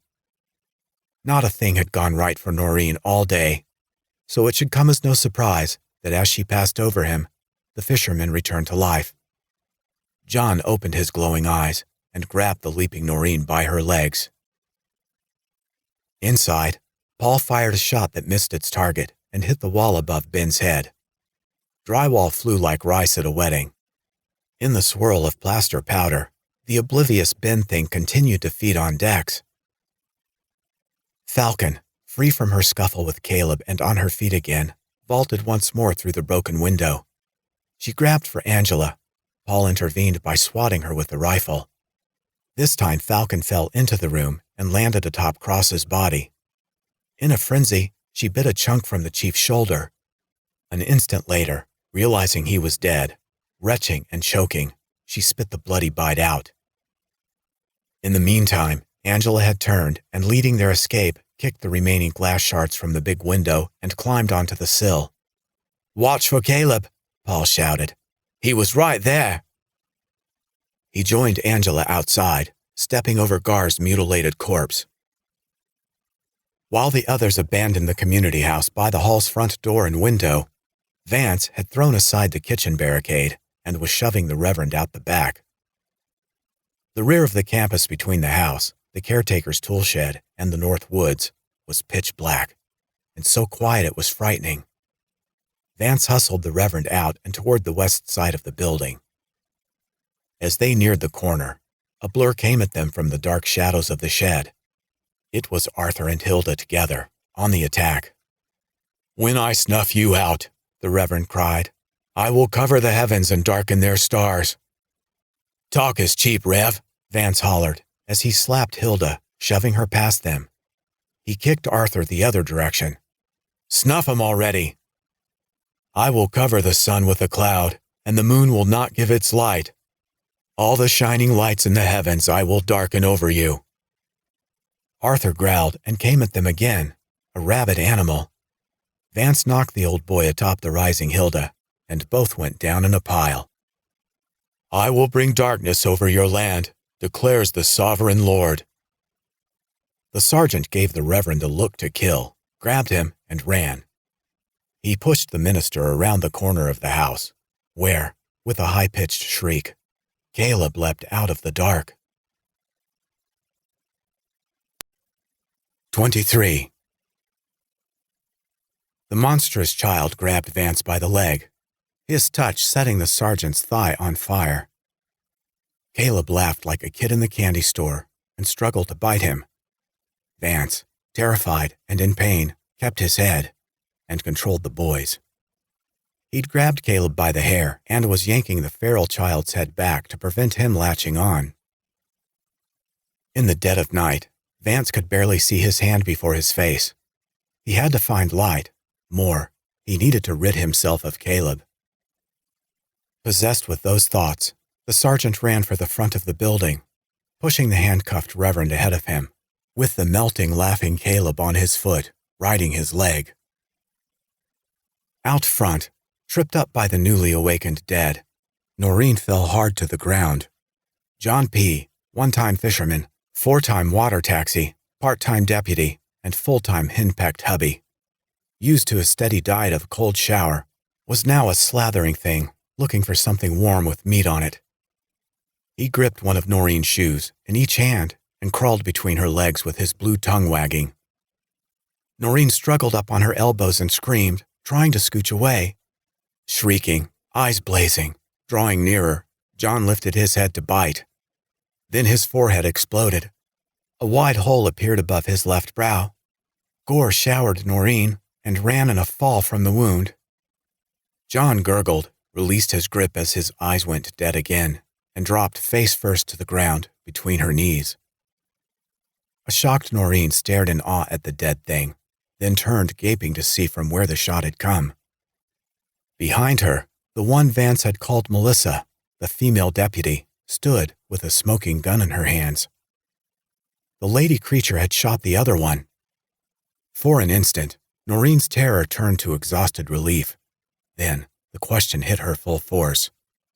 Why? Why would one zombie kill another? Her answer came when Melissa holstered the weapon, locked her red eyes on Noreen, and hissed her unholy hunger. The deputy, Noreen realized, had destroyed John to have her for herself. With a scream of fear, Noreen jumped to her feet and ran. Melissa took chase, caught her in 4 long strides, and leaped on the girl, taking her to the ground from behind. The shrieks and screams already in the air were joined by theirs, and the sounds of Noreen's tearing clothes. Had he been safely at home in his lonely shack across the river, the tumultuous noise would have driven Ben Nath insane. But there, howling with glee in the house commons after having drained decks of his lifeblood, the crotchety old undead thing was part of the concert. Vance exploded from the darkness behind the community house into the pale light of the campus clearing, like a character running a sack race in a John Waters film. The Reverend had fallen behind, and Vance was dragging him with one hand. With the other, he had Caleb's hair, and had to establish his grip again and again, as sickeningly it kept coming out in bunches. Caleb, atop Vance's foot riding his leg, laughing hysterically, struggled with all his might to bite a chunk from the harried officer. I will wipe mankind whom I have created from the face of the earth, the Reverend ranted. Men and animals and creatures that move along the ground, and birds of the air, for I am grieved that I have made them. Vance growled, Shut the fuck up. Then he screamed. His leg was burning beneath Caleb's melting grip, but this was something else. The sergeant couldn't take the searing pain any longer. If he didn't get the little bastard off, he was a goner and he knew it. He let go of the mumbling reverend and grabbed Caleb by his arms. He ripped him off his leg and hurled him away with all of his strength. Caleb's body hit the outside wall of the community house and ruptured like an exploding paintball. "So who's laughing now?" Vance shouted. "Who's laughing now?" Red and green gore splattered the siding, scorching it, running in smoking rivers to the ground. Caleb, gone the way of his daddy with his shriek and his laugh, left only a puddle of burning goo. Half of the unearthly creatures had traded places with the living. The melting dead were inside the house, and the humans had escaped outside. One of those now in the commons was Falcon. Having gotten the nasty taste of the chief out of her twisted maw, she saw the others were gone. She leapt back up onto the frame of the broken front window, staring out into the campus, ready to spring back onto the porch. Behind her, Ben stepped into the doorway, looking out with gore dripping from his chin. Dex, eyes glowing, rose from the floor and joined him. All gauged the reverse situation, considering, it seemed, their revenge. Vance, with the reverend, looked up from the putrid mess that had once been the little Harper boy to the wide campus clearing. He too was trying to figure where everyone, alive or dead, was and how each stood. The monsters remained close, as ravenous as ever, and coming on. His people were scattered and needed to regroup quickly. Then Vance saw the barn. "The theater!" he cried to everyone still alive. "Get to the theater!" The race with the devil was on. Noreen, wrestling for her life, her clothes nearly torn away, saw a flash of bright pink at Melissa's ankle. She grabbed for it out of desperation and somehow pulled the deputy's compact .380 from her backup holster. She fired a haphazard shot. It missed the creature by a country mile, but got her attention nonetheless. Paul and Angela in the lead and headed for the theater, heard the pop of gunfire and slowed to look. Noreen pulled away from Melissa, got to her feet, and screaming, fired off 2 more rounds at the maniac cop. Pop, pop. Both missed, but for the moment, the melting Melissa thing had stopped grabbing at her. The Southern Belle heard the sergeant shout again, "Get to the barn!" and heard Paul calling her by name. She dropped the gun in the grass and took off running. "She threw the gun down!" Angela cried with a groan. Paul grabbed the director and yanked her toward the theater. Running again, Angela continued to complain. "Did you see that? She threw down a perfectly good gun. Hasn't she ever seen a horror film, for God's sake?" Paul and Angela were almost to the barn, with the terrified Noreen, unarmed again, following. Vance, back to hurrying the handcuffed reverend, brought up the rear. Not far behind them, certainly not far enough, Melissa was back on her feet and leading the pursuit. She was trailed by the creatures that had once been Falcon, Dex, and Ben. Arthur and Hilda, bringing up a distant rear, joined the chase from behind the community house. Paul yanked the theater door open and, screaming, "Come on!" ushered Angela and Noreen through. Then, fighting every urge for self-preservation, he stopped and stared back to the cop and the minister with pleading eyes. "Don't wait for me," Vance shouted. Paul didn't need to be convinced. He hurried into the renovated barn as the last 2 humans hurried toward it. Melissa stopped awkwardly, pulled her service pistol from her holster, and as the other melters passed her up, fired in the direction of the barn. The shot tore through Falcon's back. The ghoulish goth girl halted in her tracks and looked down to examine the exit wound damage between her breasts. She glared red-eyed daggers at the melting deputy, then returned to the chase. Unfazed, the Melissa creature merely crouched and fired again. Her second shot hit the doorframe of the barn's entrance, sending splinters flying, as Vance shoved Snow through. The sergeant dove on the reverend's heels, pushed the door closed, and fell against it. "More gunshots!" Angela shouted. "Did you hear? More gunshots!" She glared at Noreen. From someone with brains enough to not toss away their gun. Maybe the cavalry's arrived. She started for one of the two small windows near the door, with Paul behind her. Noreen, aware she was now on Angela's frayed nerves, headed for the window opposite. "It's not the cavalry," the winded Vance gasped. "Stay away from the glass. Keep your heads down." Outside, Melissa's gun barked again. The window beside Noreen shattered, and she unleashed a scream. Behind her, the reverend cried out and grabbed his shoulder. He fell to the floor shouting, "This is my blood of the covenant, which is poured out for many for the forgiveness of sins." Paul grabbed Angela and pulled her down beneath their still intact window. On the floor, he shook his head. "Good gravy. How many guns does she have?" "If I remember correctly," Angela said, trying to catch her breath, "you're the one who said, 'Challenges are good for you.'" "I never said that." Paul turned and shouted at the sergeant, "How many guns does she have?" "She's wearing 2, Vance said. "But how many isn't the issue. Our problem is, if she retained her skills from when she was alive, she knows how to use them." The wall splintered beside them as another bullet tore through from outside. "Get down!" Everyone did, and held their collective breath. The shooting stopped. They lay there in silence, waiting. The shooting had stopped, at least for the moment. Vance sat up. He leaned on the door, groaned in pain, and took in his motley crew. Everyone was torn up, filthy, and splattered in blood. There sat the crazy minister, trying to reach his wounded shoulder in handcuffs. Whatever had happened there on the island, Vance knew that poor guy hadn't been the cause. He dug out his handcuff key and, in pain, crawled to the reverend. "It looks like Carter got it wrong, old boy," he told him. "I don't think you're responsible for Arthur, and you certainly aren't at fault for the rest of this nonsense." He unlocked the cuffs and let snow rub his bruised wrists. He drew out a handkerchief and applied it to the bullet wound in the holy man's shoulder. "Here, hold that." The reverend did, saying, "Blessed is the man who perseveres under trial, because when he has stood the test, he will receive the crown of life that God has promised to those who love him." "I hope you're right, Reverend Snow," Vance said. "I hope you're right." Barely had the sergeant voiced his wish, then another hair-raising scream, outside, put the question back in doubt.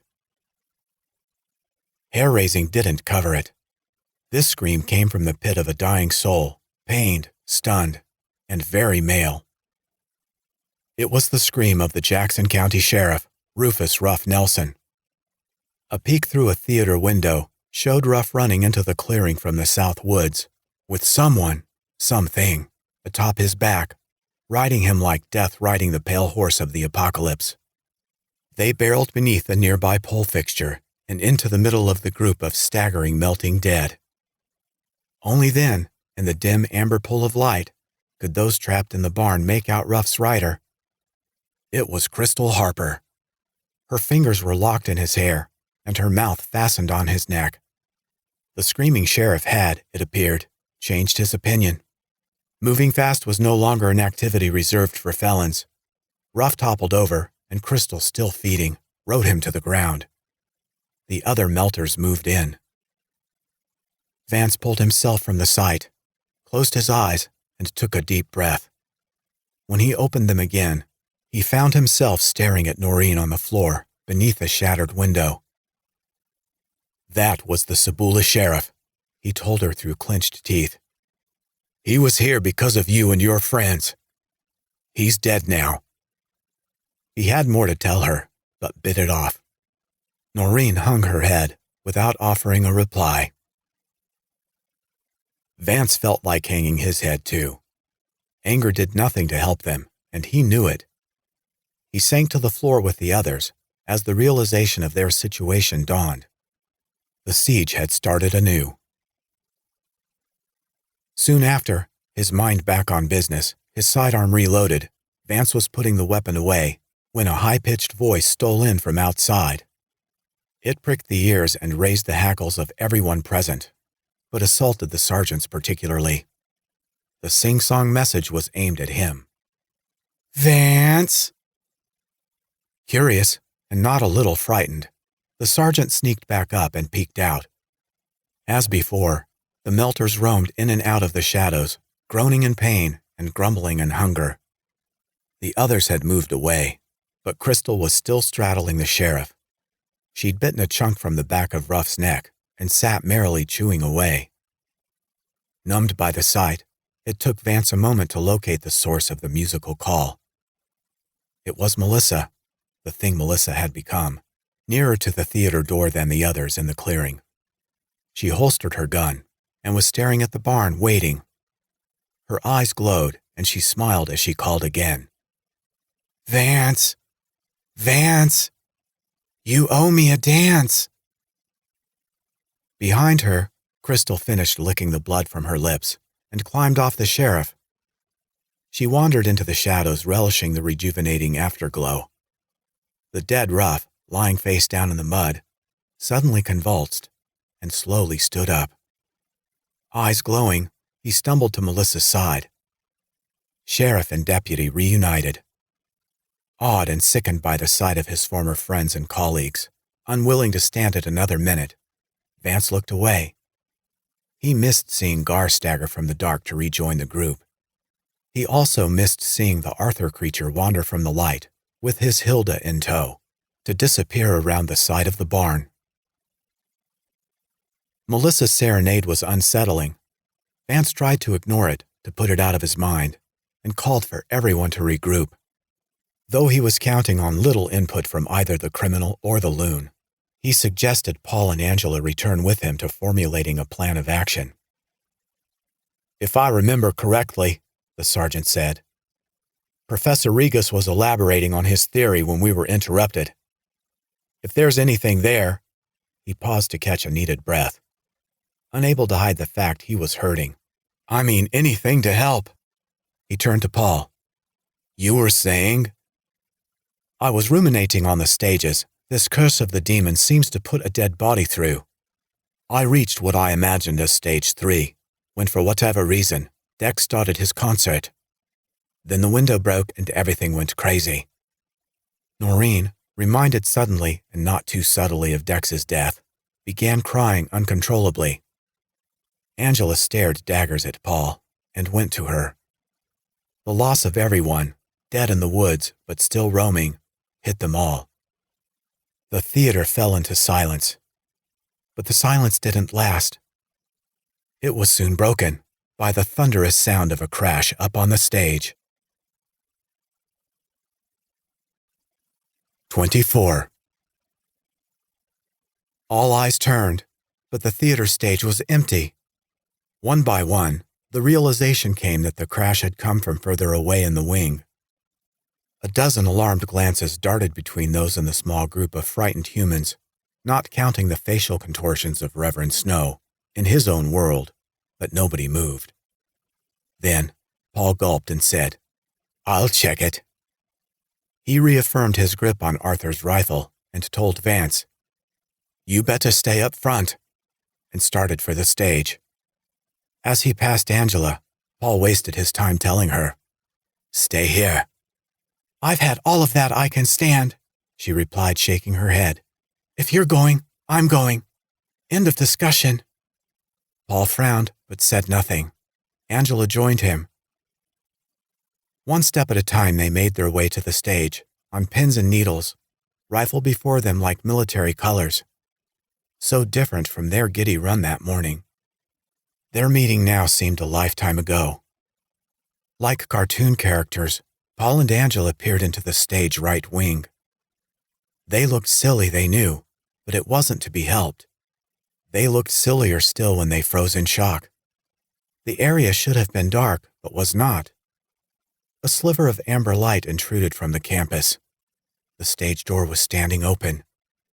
"How did that get unlocked?" Paul whispered to the gods. They didn't answer. He gulped again, licked his lips, and strained his eyes. "Do you see anything?" Angela, scanning the gloom, whispered back, "No, nothing." "I've got to close the door and lock it. You stay here." "Yes, and no." "What?" Paul demanded, furrowing his brow at Angela's newest display of goofiness. "Yes," she said. "It must be locked. And no, I won't stay here. I'm coming with you." Paul frowned again, but only on the outside. Inside, he was delighted. He nodded, and they moved across the wing, following the amber light to the door. Paul yanked it closed, and Angela turned the lock. Enveloped again in darkness, both heaved sighs of relief. That was when Hilda, camp cook, big band groupie, and undead monster, like Karloff's corpse in the climax to The Body Snatcher, leaned from the black corner to their left, slapped the rifle away, and grabbed Paul by the arm. The geologist screamed louder than the director, but with reason. The old biddy had a killer grip. Paul yanked his arm back, surprising even himself with his violence. But really, hadn't he had enough? "Back away, Angela," he cried, practicing what he preached. Angela obeyed and backed into Arthur coming from the opposite corner. His skin bubbled like a well-baked pizza. A gurgle escaped his sagging lips. She screamed and retreated with Paul, away from the door and into the middle of the wing. The elderly pair of melters came together, blocking the door, staring with flaming red eyes. Backlit by the matching red exit light above and behind them, they looked like American Gothic after the old homestead burned down. Arthur held his jingling custodial keyring in his melting hand. So much for locked doors. For a moment, they stared in a bizarre showdown. Then, the dam broke. With a feral growl, Hilda went after Paul, and Arthur took after Angela. Across the barn at the entrance to the theater, Vance heard the backstage commotion and rose to the occasion. He managed 2 steps before regretting it. Another of Melissa's bullets raced through the already broken window, missed him by whiskers, and ricocheted off the fireplace grate. The sergeant hit the deck again and slowly and painfully crawled back to the wall. For the moment, his friends on the stage would have to fight their own battle. And they did. Hilda stayed after Paul, intent on his flesh and blood, all the way across the stage. The professor backed into and around a collection of prop furniture. He kept his distance from the old girl as best he could, initiating without meaning to a dark sort of schoolyard tag. The difference being in this instance, "You're it" meant the end, and an awakening to something unimaginable. On her side of the stage, Angela had nowhere to run. She couldn't take to the floor. That would lead Arthur to Vance, Noreen, and the raving reverend. She couldn't cross over to Paul, who had trouble enough of his own and didn't need more. The stage door was out. It led only to more of those things. There was no way out, only deeper in. That's where she went. Stalked by the smoking, glob-dripping groundskeeper, Angela started up the ladder to the crow's nest. To her horror and anger, Arthur followed. "Hey!" she screamed down at him in disgust. "You don't mess with someone when they're on a ladder." Arthur paused, staring up. His eyes glowed. His cheeks were melted jowls. His nose slipped, slid down his face, and dropped. It landed with a splat. The wooden rungs beneath the caretaker's hands were scorched and beginning to smoke. He grabbed a rung near Angela's ankle and reached for her. She shrieked and pulled away. Arthur lost his grip and fell to the floor. Paul and Hilda continued round the mulberry bush, the professor backing off, blocking her claws, and uselessly pleading for her to stop. The cook came relentlessly on. It was a shame. Paul couldn't fight her and no longer had the rifle with which to shoot her. Some hero he turned out to be. At least he had the satisfaction of knowing he'd been right all along. Vacations never worked out for him. For her part, Hilda had one thought in her burning mind. "Oh yes, there will be blood." Oozing, smoldering like a dying campfire, melting horribly, Arthur struggled up, and jumped for the ladder again. Angela had gained the crow's nest and, staring down, was trying to catch her breath. The groundskeeper started up. His core temperature as his body broke down increased rapidly. And unbelievably, the rungs beneath his gummy hands caught fire as he climbed. Paul threw a footstool to slow Hilda. It didn't. He hit her in the head with a potted plant. What kind, he didn't know. Something from the little shop of horrors, no doubt. He wasn't a botanist, and it wasn't real. That slowed her for an instant, more from surprise than anything, but she quickly returned to the chase. The professor tripped over an end table, hustled back to his feet, turned, and ran face first into a huge papier-mâché elephant's ass, from a production of Around the World in 80 Days. Hilda was around the table in 8 seconds. Paul had nowhere to go. Arthur, struggling, smoking like a forgotten cigar, was nearly to the top of the ladder. In the crow's nest, Angela, like Paul, had nowhere to go. She pawed through the wall flats and dug through the hanging and scattered props, looking for something with which to defend herself. She had it all, knives, swords, and blunt instruments aplenty. But nothing was real. Her chosen profession, her home, her life, the theater, and nothing about it was solid, real, or of the slightest value. She spotted the costume trunk. It contained everything Paul had needed to recreate Chaney's Mask of the Red Death, but it held nothing to stop Arthur or the dinner he was about to hold in her honor. But what was she thinking? What was she doing? Of course! Angela reached into the box, threw aside the red cape, a robe, and the musketeer's hat. "Yes!" she exclaimed, and pulled out the long walking stick. Paul's heavy cane. She wrapped it on the side of the trunk. She'd been hasty, Angela knew. She'd been hysterical. She wasn't anymore. She wasn't going to her grave without a fight. Come to think of it, there wasn't a damn thing wrong with the theater. With Paul's rod of Asclepius in hand, Angela swore her own Hippocratic oath, promising the gods of Greece she'd absolutely do as much harm as humanly possible. Thus armed, with nothing remotely like healing on her mind, Angela hurried back to the ladder. Arthur, what remained of him, reached for the top rung. Angela saw him and gasped.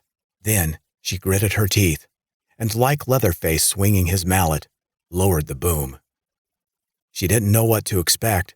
The snap of the walking stick breaking? The crack of the old man's skull? She got neither. Instead, the rod sank into Arthur's crown like a hot knife into butter. Stunned and appalled, Angela yanked the stick back. Gore flew. Arthur howled. Despite his tight grip on the ladder, he teetered back. His melting wrists stretched like taffy. His body weight pulled his right arm away. Just his arm. His disembodied hand still clutching the rung. The hand and rung caught fire. Arthur fell again, the full distance to the floor. He rose up ponderously, wobbling, and tried for the ladder once more. He jumped, missed, and fell. He stood again, issuing a low moan, jumped, and fell again. On a third try, his feet melted. For an instant, the old man stood balanced on the stalks of his legs. Then, his body collapsed in on itself. He dropped to the floor in a pile of putrid sludge. Across the stage, Hilda, maw wide open, moved forward to bite Paul. But before she reached him, her forehead erupted. The lamps behind her red eyes went out as she fell forward, revealing Sergeant Vance behind her, with his smoking gun in his hands. Paul, covered in her hot goo, gray matter, and shards of her softened skull, freaked out. Figuring everyone's entitled to one good scare, or for that matter, a well-earned breakdown, Vance left the professor to it and raced across the stage to the other wing. He arrived at the base of the crow's nest ladder to find what was left of Arthur Aaron, namely his dentures, laying in the middle of a bubbling puddle of bloody fire. The ladder dripped with red and green ooze. Several rungs were burned through. Angela hung over the rail above, freaking out too. It had been a hell of a show, unlike anything seen in that little theater before. Sometime later, when the freaking out had run its course and sanity been reclaimed, Paul extinguished the ladder and helped Angela down on what remained of the rungs. They met Vance at center stage. Like many that had trod the boards before them, in comedy and in tragedy, they were accompanied by a Greek chorus, as from the other side of the theater, the reverend shouted, "Our God is a God who saves. From the sovereign Lord comes escape from death." "Hear, hear," Vance shouted back. "Hang on to that thought, Reverend." He paused to consider the smoking mound of glop that once had been Arthur. He examined the back wall on the other side where Hilda's body lay in its own gore. When he got his chin working, Vance told his companions, "I try to watch my language when I'm in uniform, but really, what the fuck? Can you believe this?" "What I can believe," Paul said, "is that I was wrong. These things don't exist in 3 stages. They exist in 4. They burn out." "What?" Vance asked. "You mean like, what do they call it? Spontaneous human combustion?" "No, they're not human. We've been over that." Paul stepped to the edge of the stage and sat. "Look, we just saw it again. Whatever they are, this ionizing radiation, I believe that's what it is. It burns them up. In the end, they're like taffy." "But they're still dangerous," Vance insisted. "Incredibly dangerous. They're ravenous. They're highly radioactive. They're incendiary. They're so hot that they start fires by touch. And they're unstable. Arthur literally melted." Angela smiled ear to ear. Vance stared. Paul asked if they were missing a joke. She shook her head and waved him away. "No." Paul insisted. "What is it?" "An idea came to me, but right away I thought, no, they're all gonna laugh at you. They're all gonna laugh." "Well, what is it?" She tried to wave it off again. "Come on, for cripe's sake. No one feels like laughing. So give. All ideas are welcome." "Didn't you hear what you just said? They're unstable. These things, they melt and burn up. Do you see what that means? All we have to do is outlast them." "Sounds easier said than done," Vance growled. "How long would that take?" "I don't know. Paul's the scientist." The professor frowned. "There certainly are no experts regarding these creatures. They come back at different speeds. Some speak, some don't. They burn at different rates." "Okay," Angela said. "But if we can avoid them, avoid infection, will they melt on their own?" Vance looked horrified. "My God, that could take forever." "That's why I smiled," Angela said, smiling wider now. "What if we could speed it up? There was this movie, The Giant Spider Invasion. This gigantic spider, well, really, it was a Volkswagen chassis covered in fur, but anyhow, Steve Brody and Barbara Hale bombarded the creature's space portal with a neutron bomb to overload it and choke it off." Paul rolled his eyes. "What the hell are you talking about?" "No, wait." She snapped her fingers, ignoring the cynic, drawing on her memory. "Better yet, Ray Harryhausen, the beast from 20,000 fathoms. Yes, much closer, a radioactive dinosaur." "Geek girl," Paul cried. "This isn't a movie." "Oh, you give me a pain." "I'm glad to hear it. Since when did you go in for crusading in the cause of science? This isn't Jurassic Park, so why are you rambling about dinosaurs?" "Forget the dinosaurs," Angela screamed. She turned away, fighting tears, and perhaps her own breakdown. "I'm talking about radiation." "Come here." Paul laid his hand on her shoulder, and when she wouldn't turn, turned her. "Come here, sob sister. All right, go ahead. Tell it your way." "You said there was radiation. If these things are radioactive..." I said Chief Cross seemed to be suffering from radiation poisoning, Angela said, interrupting. It's a guess. Yes, but a good one, I think. You do? Based on what? Based on what you said, she told Paul, forcing a smile. He considered a second, realized she'd complimented him, and beamed. She laid a hand on his. Vance, in pain, watching impatiently, cleared his throat loudly at their sappy display of love and bloom. Do you two mind? Sorry, Angela said. What I'm saying is, if their bite is radioactive... Vance shook his head. The chief wasn't bitten. No, that's true, he wasn't, Paul said. He looked to Angela. She waved back, giving him the stage. But he had an open wound. If it's radiation, it's beta at least, possibly gamma, because it's airborne and penetrating. He glared at Angela. Ha! Science! She raised a palm to his face. I gave you all the credit you're getting. We need to get the hell off this island, Paul said. Isn't that where we started? Angela asked. What are the odds of that? My point all along has been there's another option. We could find the radioactive source and bring it here. Why? Vance asked. For what? They consume flesh to fight the effects of the radiation, Angela said. An increase in the radiation should speed up their disintegration, shouldn't it? Paul nodded. I hate to admit it, but she might be right. Why not just lead them to the source? Vance asked. Wouldn't that be quicker, safer? No, it wouldn't. Angela is right. The source, the meteorite, if it really is a meteorite, is surely in the open. Even if we could find a way to lead those things to it, there would be no way to concentrate the radiation. They won't grab hands and dance around it until they melt. But if we can find the source and bring it here, he pointed to the floor, right here, and lock them in, there would be no escape. Vance looked doubtful. Angela chimed in. The radiation could do its voodoo, man. Vance raised an eyebrow. How do we find the source? Geology, Paul said. There's no radioactive ore in the Mississippi Valley, just iron, lead, and unending limestone. We're looking for Caleb Harper space rocks. Isn't that what Hilda called them? I'm certainly no scientist, Vance said, but there may be something to this.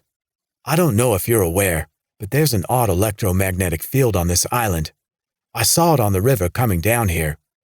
Compasses, watches, radios, phones. Nothing works. And the Harpers suffered first.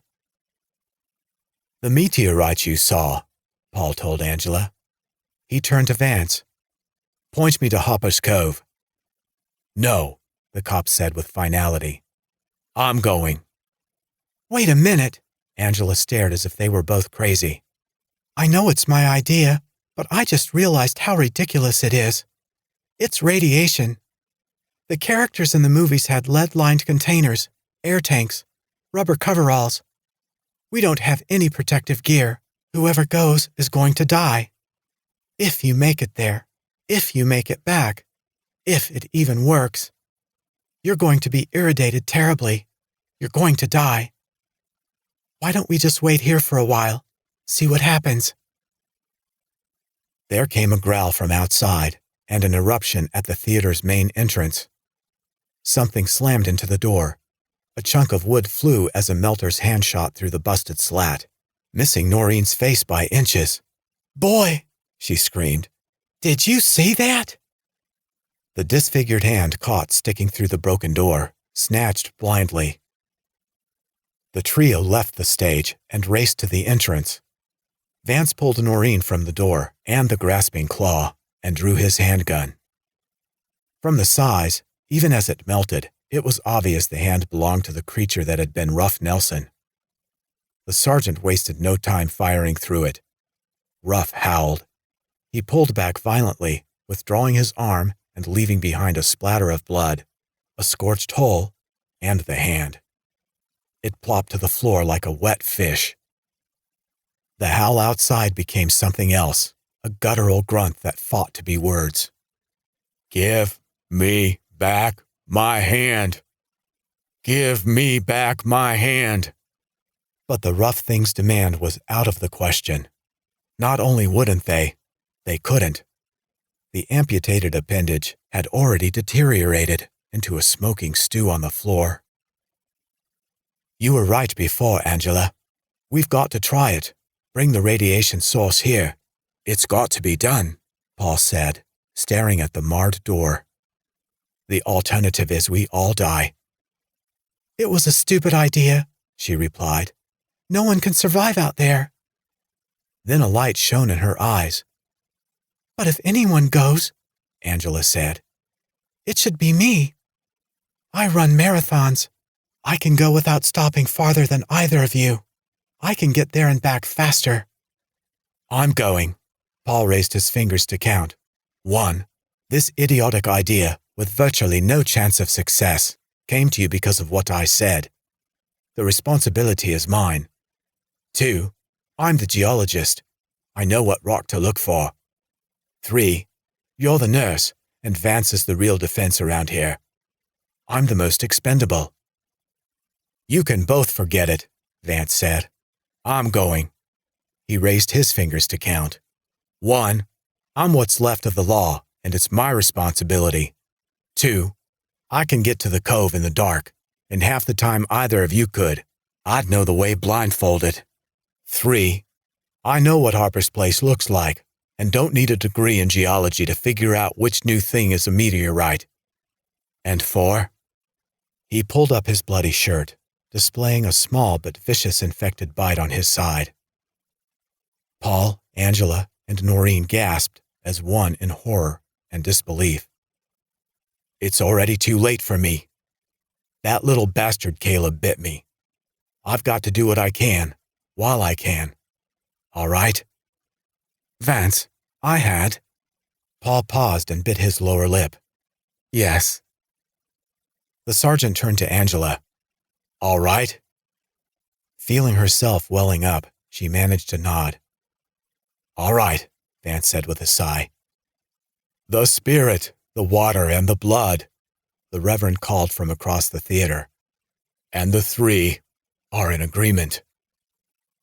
Vance, Paul, Angela, and from a distance, Noreen, shared a weary and pained laugh.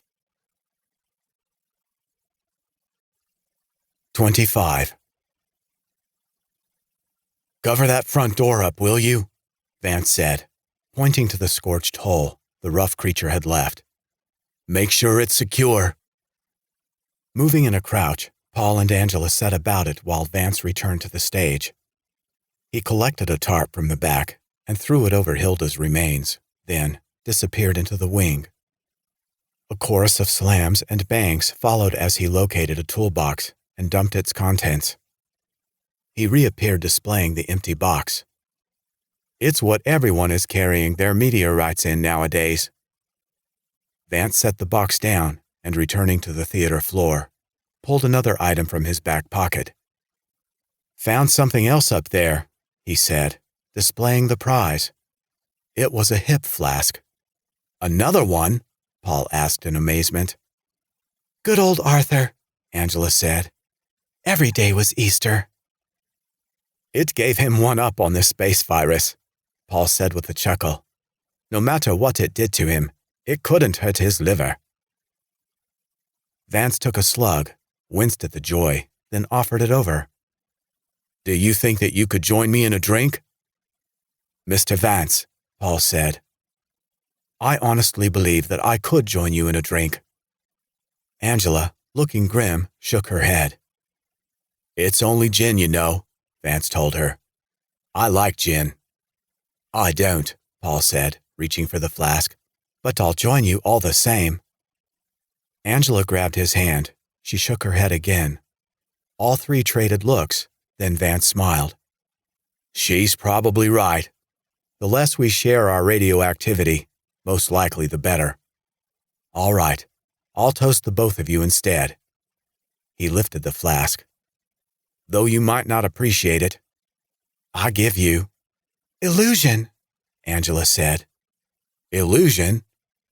She nodded. Under the circumstances, believe me, that's precisely the right toast. Vance took another jolt, capped the flask, and tossed it down. He paused for a breather, seemed to get an idea, and moved to Noreen, who was tamping the reverend's gunshot wound. How is he? She released the bloody handkerchief, and the minister took over holding it in place on his own. All right, I guess. Good as can be, things being the way they are. Vance nodded, sighed deeply, and asked her, Are you sorry for what you did? Taken aback, Noreen stared wide-eyed and wary. The robbery, you mean? Yes, the armed robbery you helped to commit. Are you sorry? Yes, sir. Yes, sir. She tried to hold it off, but couldn't. Noreen began to cry again. Yes, sir. More sorry than you know. I sure am. I find you guilty as charged, but I'm suspending your sentence. Don't do it again. Noreen gawped. I won't, she said in a whisper. I surely won't. I just want to go home. Do that. When you get out of here, go home. Vance nodded, done with her. He leaned over the reverend and whispered, Say a prayer for me, you crazy bastard. The reverend began to mumble, and Vance shrugged. Who knew? Maybe it was a prayer. The sergeant turned to Paul and Angela and said, Let's do this. They followed him to the stage. He retrieved the toolbox and headed for the back door. Lock it when I leave, he told them. Do what you can to hold them off, and be patient. I'll be back in 2 shakes of a lamb's tail. Really? Angela asked. They just talk that way in the sticks, Paul said. Vance smiled. That's right. You two aren't from around here, are you? Angela opened the door for him. With his toolbox, Vance slipped out, and she quickly pulled it closed. The lock clicked with a frightening finality. Outside, Vance leaned back against the stage door and took a breath to steady himself. He wouldn't have to let on to any of those he'd left behind, but his side was on fire. The pain was excruciating. It was all he could do not to vomit or pass out. His guts swam, his head spun, and truth be told, he felt worse than like hell. But the time had come. The creatures, the melting dead, were just around the bend, milling and grumbling. He would stick to the shadows on his side and slip quietly into the woods, behind the theater. He could pick up the trail to Harper's place further down, out of sight. For whatever good it would do, he would find the source of this ridiculous infection, the meteorite, and return with it or die trying. He paused, accepting the reality that he would die trying. To hell with it. He took off while he still could. Before he'd left, Vance had requested the reverend bend the Lord's ear for him. Though he had no clue whether or not the crazy man of God would come through, he had hopes. Your word is a lamp to my feet and a light for my path. While the sergeant raced, hurdled, dodged, and hustled through the dark south woods of the Rock Island, the mad minister poured it on. Vance couldn't hear him praying or spouting scripture, but the old boy was about it all the same. The light of the righteous shines brightly, but the lamp of the wicked is snuffed out. Vance paused, breathing hard, having heard something. He gripped his aching side and leaned heavily on a tree near the path. He could hear the melters behind him, at the theater, groaning and grumbling, sounding at that distance like nothing so much as an ill wind. But that background noise had been there since he'd stepped from the barn. No, now he heard something else. Before him? Perhaps, or very nearby. It suddenly dawned he wasn't certain all the melters were still at the campus. Perhaps he'd been seen leaving? Maybe he'd been followed? Maybe they were moving to cut him off? Perhaps it wasn't the old gang of creatures at all? Hadn't new ones, Former friends and associates, irradiated monsters now, been popping up unexpectedly all night? Who knew who? A rustle in the brush off the path to his right interrupted his thoughts, shook him. Who knew who or what roamed the black timber?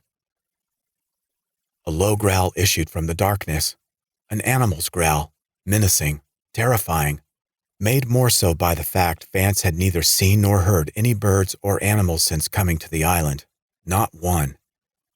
He didn't need this. He didn't have time for this, in many ways.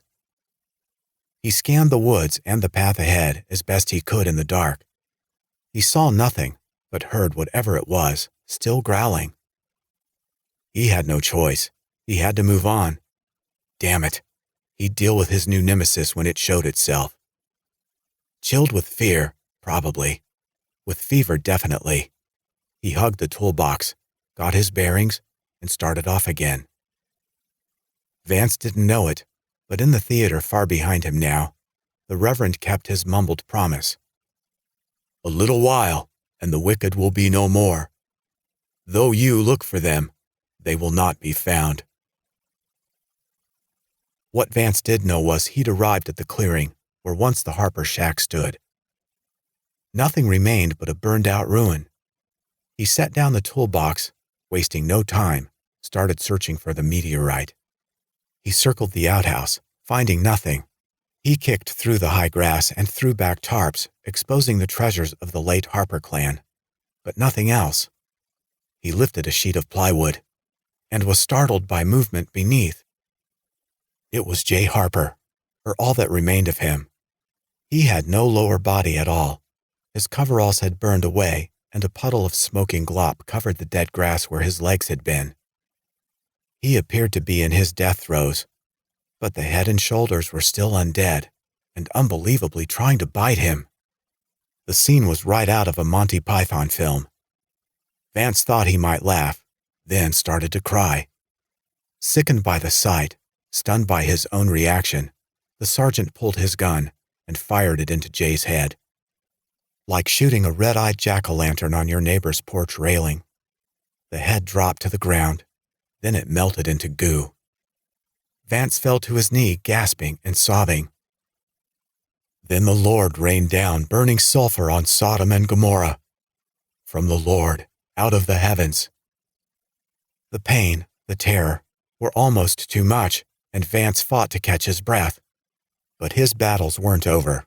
He heard it now, again, the thing that had come upon him in the woods.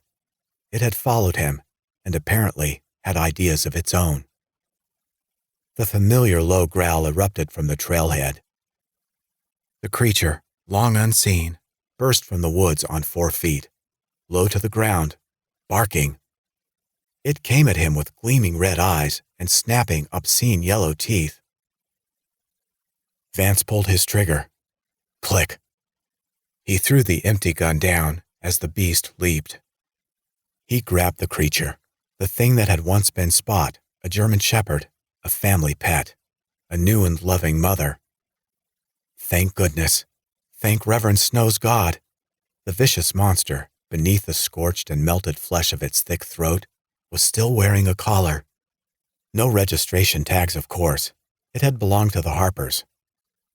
Gripping the leather choker, struggling to hold its snapping head at bay, forcing himself to his feet and spinning for momentum, Vance hurled the animal up and away. The monster dog howled, cartwheeling toward the cabin ruin. It landed in a burst of flames. Night blindness followed, but Vance's brain was still functioning. The dog hadn't blown up on its own. Something within the cabin debris had caused that eruption. The sergeant gathered his strength and climbed atop the stifling cabin wreck. He lifted a sheet of dented tin, burning his hands. He threw the cover back and shielded his face against the glow.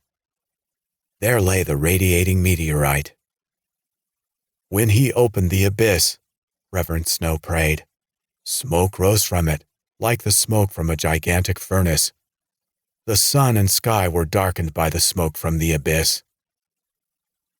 Stunned, sick, and burned, Vance looked from the debris pit to the small toolbox on the ground and realized there was no way on earth the radiating rock was going to fit.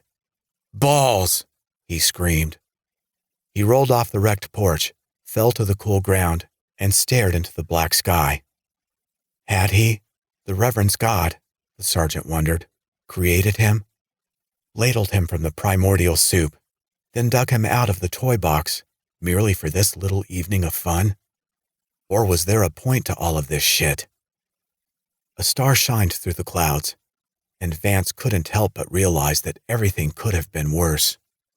"Could still be raining," he shouted, laughing and crying at once. On adrenaline alone, he rummaged about near the bubbling J. Harper puddle and found a tarp he was able to pull free.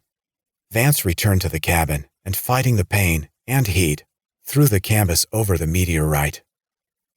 He bundled the heavy rock up, tossed it over his shoulder like a demented Santa Claus, and headed back into the woods. The melting dead were in an all-out assault on the theater when Vance emerged from the woods. None of them looked good, but a couple were appallingly decayed and near panic for sustenance. The bin thing pounded on the door with both hands, neither of which now had the correct number of fingers. Several on his good hand had melted off. He hollered at the top of his lungs without forming words, and while it no longer concerned him, no doubt was disturbing folks in both Iowa and Illinois with his outrageous noise. Rough Nelson, who'd risen from the dead much faster than the others, was falling apart faster too. He'd broken the glass from the other small window near the theater door, but was too fat and too far gone to get up and in. Paul kept him out with a metal chair, while one of the girls, Vance couldn't tell which, threw up a table to block the hole. The rest of the melters were there, with bloody intent, but less notable hysteria. Falcon and Gar paced together. The Dex Thing and Crystal were on their own, on opposite sides of the clearing, looking forlorn. Melissa stood exactly where she'd been before, still holding her gun, though now with a droop, watching the door like a vulture eyes a dying man. Vance felt himself failing. It was now or never. He could only hope Angela's silly horror movie idea had a chance of working. He took a breath, though breathing was becoming a real chore, shouldered the jury-rigged sack again, and staggering from the weight and heat of the meteorite, stumbled into the clearing outside of the theater entrance. The melting dead turned on Vance. The creatures hesitated, strangely silent, as if they were startled, recovered quickly, and advanced on the bedraggled policeman. Vance dropped to a knee, pulled the satchel from his shoulder, and set it on the ground before him. The meteorite glowed hot through the canvas. The creatures, those that could, hissed and growled their anger and pain. All halted their progress. Several backed away. It was a standoff. The monsters wanted the sergeant's rejuvenating flesh and warm blood, but they wanted nothing to do with the meteorite. The rock prevented their getting to him, but they prevented Vance from getting to the theater. Not that he didn't try. Again and again, the officer gathered his strength and the space rock to make his way around the core of walking corpses and reach the old barn. Each time, he was cut off and pushed back to the edge of the timber by the ravenous melters. The monsters, meanwhile, repeatedly moved in to grab at Vance, forcing him to brandish his radioactive bundle to frighten them back. Vance felt himself running out of time. Not all of the creatures could afford to wait either. Ben staggered through the group, toward Vance, horrendously decomposed and shrieking in pain and terror. He began to run in what appeared a final attempt to save himself. He leaped for the sergeant, and as he went airborne, burst into flames. He fell well short of Vance and landed, disintegrating with a fiery splash. All that remained, burning denim in a disgusting puddle, smoked the grass. There was nothing funny about it. Still, Vance couldn't help but laugh. Angela and her silly monster movie plot point had been right. If they could wait long enough, the freaks would burn themselves out. He looked at the mess that had been Ben Nath and relished their group being one monster down. If he could get them all to take their medicine, he thought, turning again to the canvas-wrapped rock, the rest could join him. Barely had the smile appeared on Vance's tortured face than it vanished. From the darkness, a rejuvenated John P., hunger and curiosity on his twisted mug, the bullet wound in his head still leaking, stepped out and rejoined the crowd of melters. There was no end to them.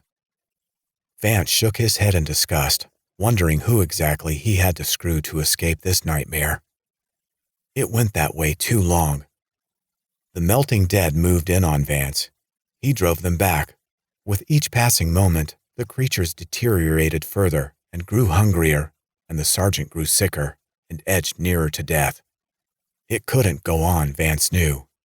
His hope faded. The sergeant had no way of knowing for sure that Paul, Angela, or Noreen were watching from inside the theater, watching helplessly but intently. "They won't let him near the building," Paul said.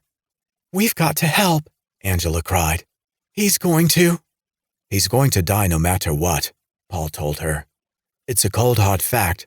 There's nothing anyone can do about that. Another fact, and our real problem, is that at this rate, he's going to die before he can destroy those things." "Or save us," the crying Noreen couldn't help but add.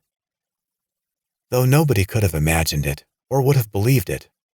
By then, the Reverend Snow, forgotten and alone on the barn floor by the theater fireplace, had an idea. An idea he had no choice but to act upon, as it had come to him from the Lord. That made it his solemn duty. The Reverend let his bloodied handkerchief fall to the floor, whispering, "They overcame him by the blood of the Lamb, and by the word of their testimony." Everyone else in the barn had grown used to Snow, or more accurately, completely exhausted by him, and had long since tuned him out, like a dripping faucet. No one paid his newest mutterings the slightest attention, nor did they bother to notice as he rose stealthily to his feet. They did not love their lives so much as to shrink from death.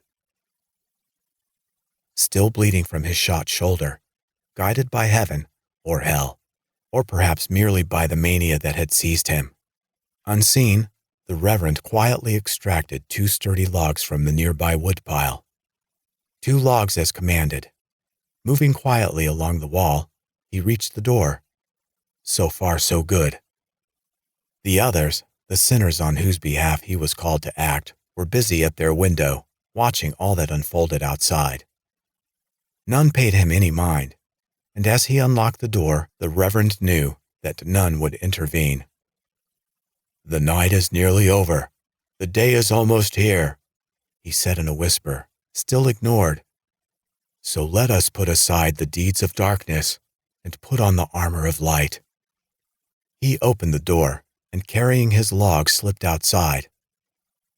The melting dead, like moths around the fateful flame, were mesmerized by Vance and his hateful canvas package.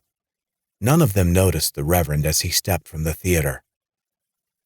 He gained the other side of the clearing, behind the monsters, directly opposite of the sickly policeman, without being molested or seen.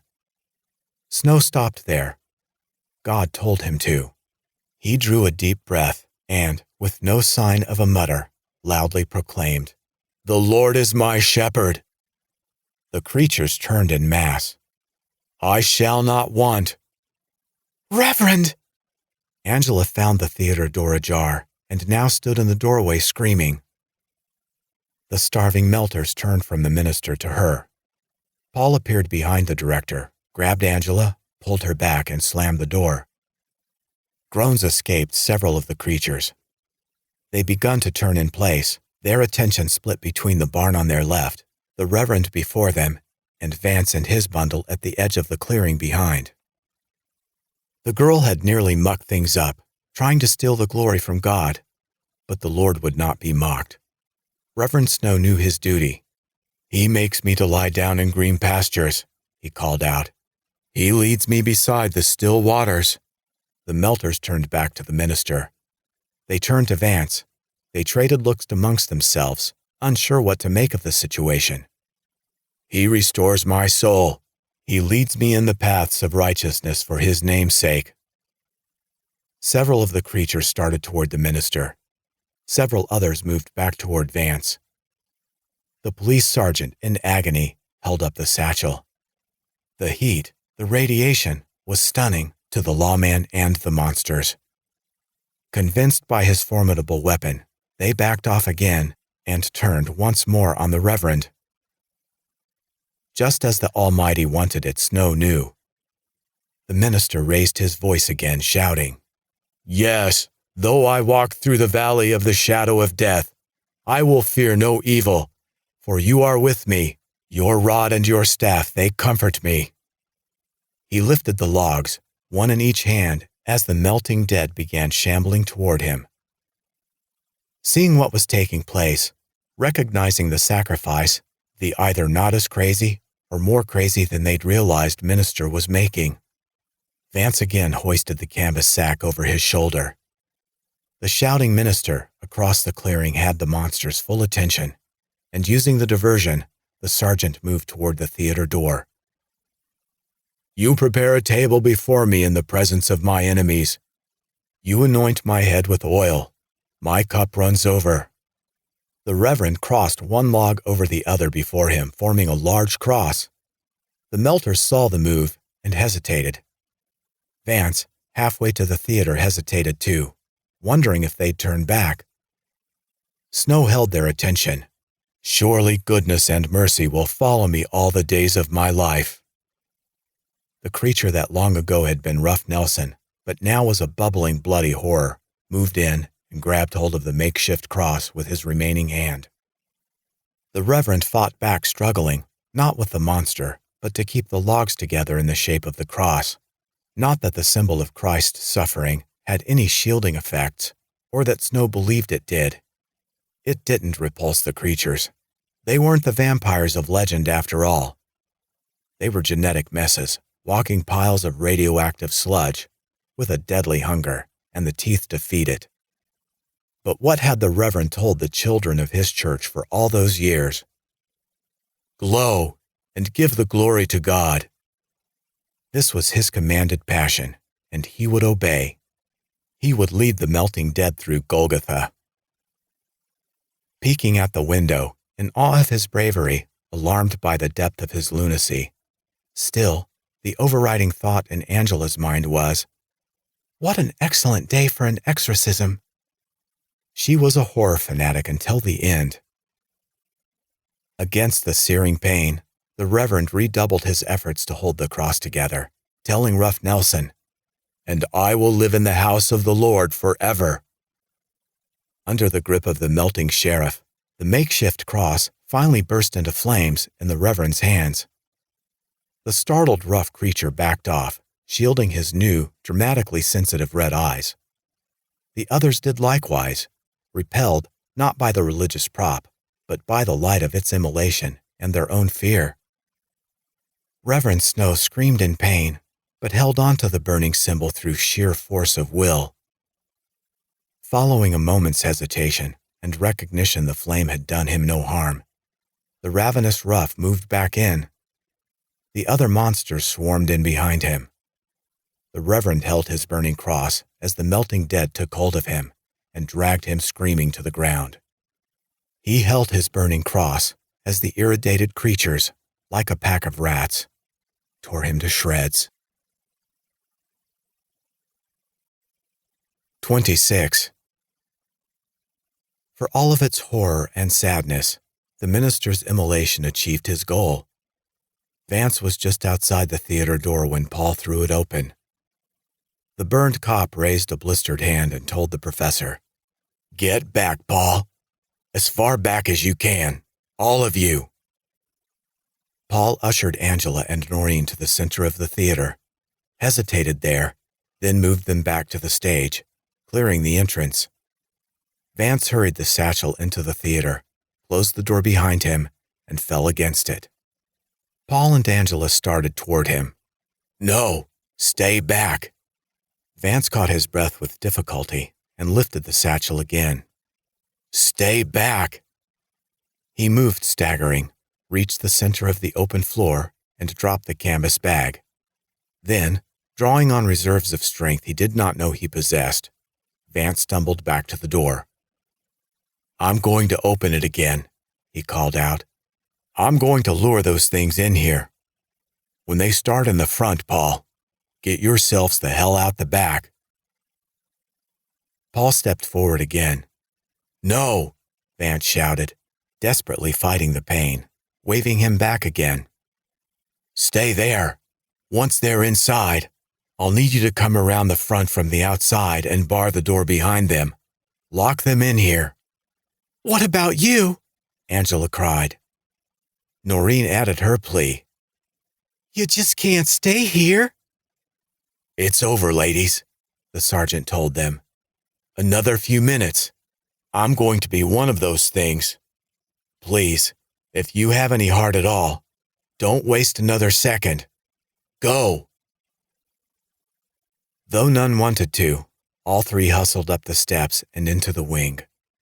Paul called for the women to get to the back door, then returned far enough to see Vance from the stage. Leaning heavily, Vance cracked the theater door and peered out. The reverend's fiery cross had gone out. The melting dead, dripping blood, and to varying extents, temporarily rejuvenated, milled around the minister's corpse. Vance watched, fighting the pain, holding on to life. "Come on, Reverend," he whispered, pleading. "Come on, come on." "What are you waiting for?" Paul shouted across the barn. "All of them," Vance said in a strained whisper. "Got to be all of them." He waited, more afraid now than he'd been all night. Terrified, not that he would die, that was a foregone conclusion, but that he'd die too soon. "Come on," he whispered. Finally, as if in answer to Vance's plea, the Reverend's eyes came open, with a telltale glow of his radioactive damnation. A bitten and bloodied wreck, the minister sat up, clumsily stood, and joined the others. All of the surviving creatures, including Snow, were finally together. The ailing sergeant threw the theater door open with a bang. The dripping monsters turned in his direction.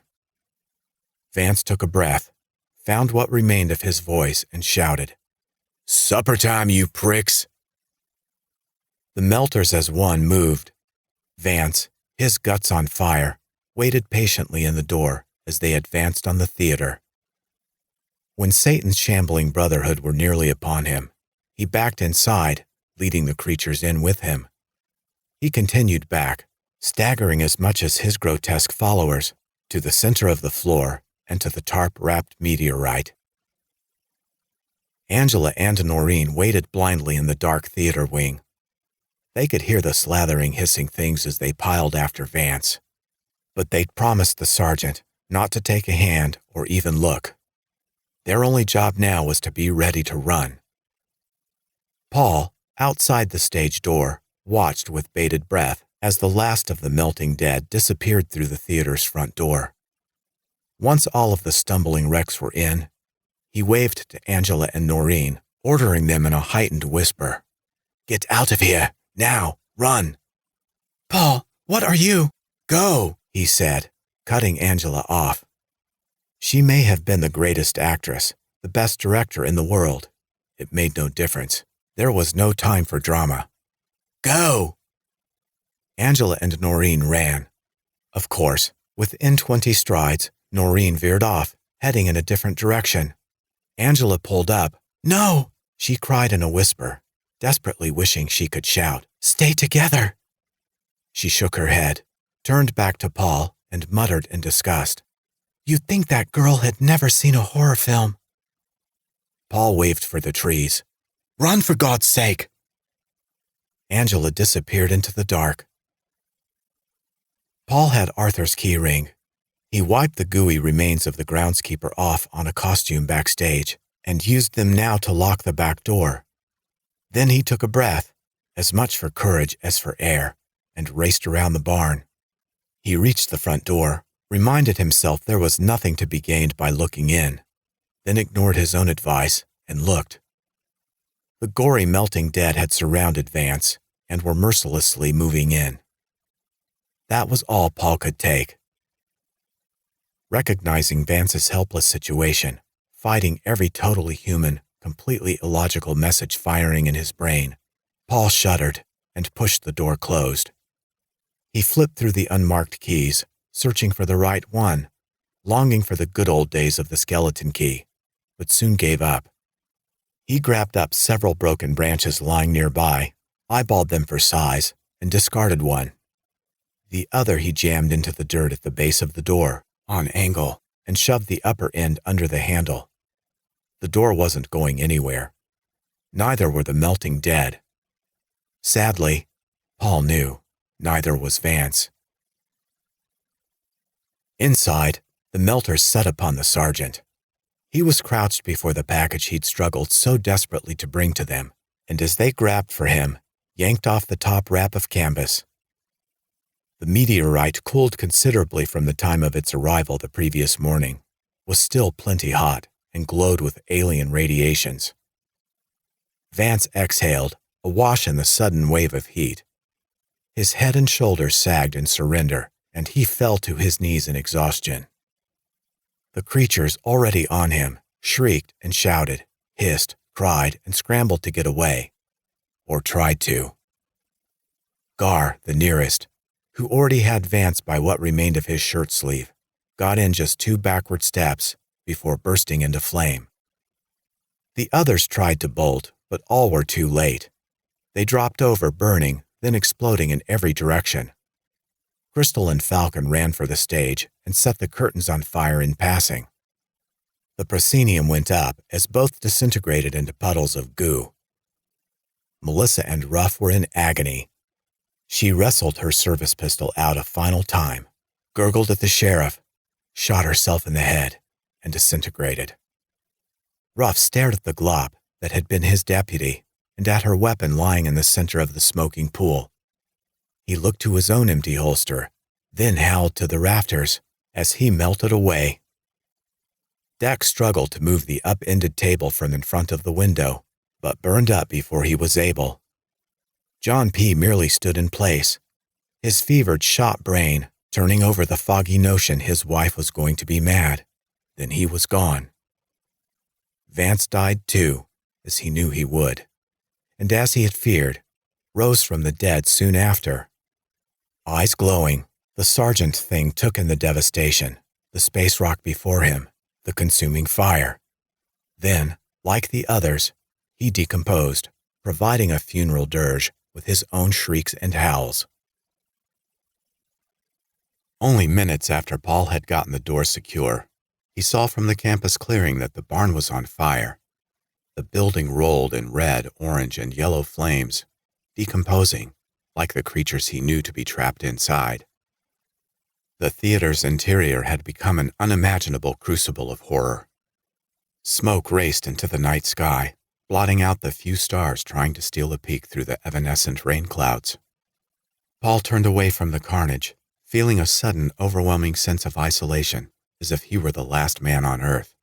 Then, gathering himself, he quickly, almost desperately, started to search. He scoured the campus, shouting, "Angela! Noreen!" From the raging theater to the shadowy campfire ring to the dark bathrooms. Somewhere deep in the island's surrounding woods, Noreen ran, tripping, falling, rising, and running again. She was too scared to close her eyes for more than a few seconds, and too scared to keep them open for any longer. She knew, just knew the horror wasn't over yet. They were all going to die out there. Crying, she ran aimlessly on to escape what she was certain was an inescapable fate.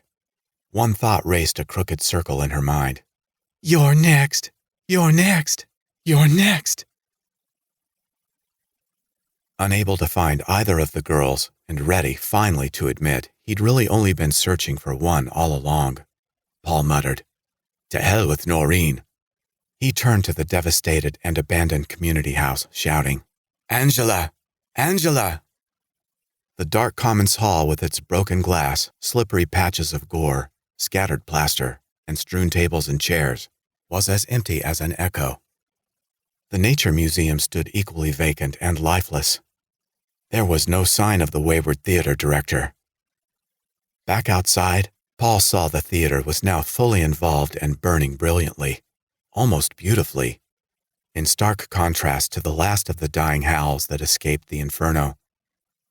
Those fading screams echoed across the empty campus and into the woods. The woods? Paul wondered. Done with the terror show the Park District had provided, no longer interested in horrors rising from the tomb, with only one thought in his head, Paul ran into the timber on that Isle of the Dead shouting, "Angela!" Hidden on the lowest of the many shelves in the darkest corner of Arthur's tool shed, Angela perked up. She listened intently and could have sworn someone in the distance was calling her name. Fear struck her heart, and she couldn't help but whisper aloud, "Oh God, it knows I'm here." But that was her mind playing tricks on her again, her goofy mind trying to cope. The creatures were gone. Vance had taken them all. He'd waited, risked his life to wait, to make sure he got them all. Then another thought occurred. Could it be possible? Could it be Paul? Could she hope Paul had survived? There, again. Someone called her name. Angela slid from her hideout, crossed the shed as quietly as she was able, opened the door a crack, and slipped outside. The theater blazed in the distance. The shrieks of the dying melters had ended. Outside of the crackling fire, the night was silent. Angela saw no one around. "Paul!" she screamed. "Paul!" There, she heard her name again. Nearby, she was certain, but in a strangely distant and strangled voice. "Angela! Angela!" It came from the community house behind. Delighted, unable to believe her good luck, she turned to greet Paul, and saw the police chief instead. Carter Cross, resurrected, the last monster standing, the king of the melting dead, with a gunshot wound to his head still oozing, bubbled and dripped in the dark sill of the kitchen door. He licked his twisted lips, beneath his remaining red cyclopean eye, and gurgled her name again. "Angela!" With the growl of a hungry animal, he started for her. Angela screamed and ran into the woods, looking back in terror for a glimpse of the melting cross thing in pursuit. She thought of her horrible dream and suddenly realized, "This is no dream. This is really happening." She was living the nightmare from which she'd awakened in a start each of the last 4 mornings. But this was real. She was running for her life. Angela looked as if she'd been yanked through a knothole. Her eyes swam in pink puffs of flesh. Tears streaked her cheeks. A smudge marred her jaw. Her hair was disheveled, her clothes filthy, torn, blood-spattered, and even burned in spots. She was running like she'd never run before. Uphill through the woods, out of breath, running on her last ounce of strength. She hadn't a step left in her. Still, she ran on, gasping, shooting terrified glances into the darkness behind. She failed to hear any of the normal sounds of night. No nocturnal animals scampering in the brush. No creatures slithering in the grass. Nothing flitting past on night wings. Not even crickets. Nothing but her gasps, her footfalls, and the unearthly sounds of the thing chasing her. The leaves crunched and the branches snapped to his uneven step as the melting dead police chief pounded the brush behind. His occluded breath, growing louder, drawing nearer, threatened Angela like an opening theme from a horror flick. Music to scream by. Music to die by. His panting gave way to a guttural howl. The cross thing was on her heels and closing. All seemed lost when the dawn arrived. Angela experienced a rush of hope as brilliant rays of orange, white, and gold burst through the trees. But that hope was fleeting. The cavalry had not arrived in time. It wasn't the light of salvation. It was the dawn of the dead. It cast long shadows through the woods while ominously lighting the clearing ahead, like a spotlight on a stage. Lights up. She knew, on the final act in the theater of blood. Angela had no choice. She left the path, crossed the clearing in 8 panicked strides, then, gasping, pulled up with no more room to run. No!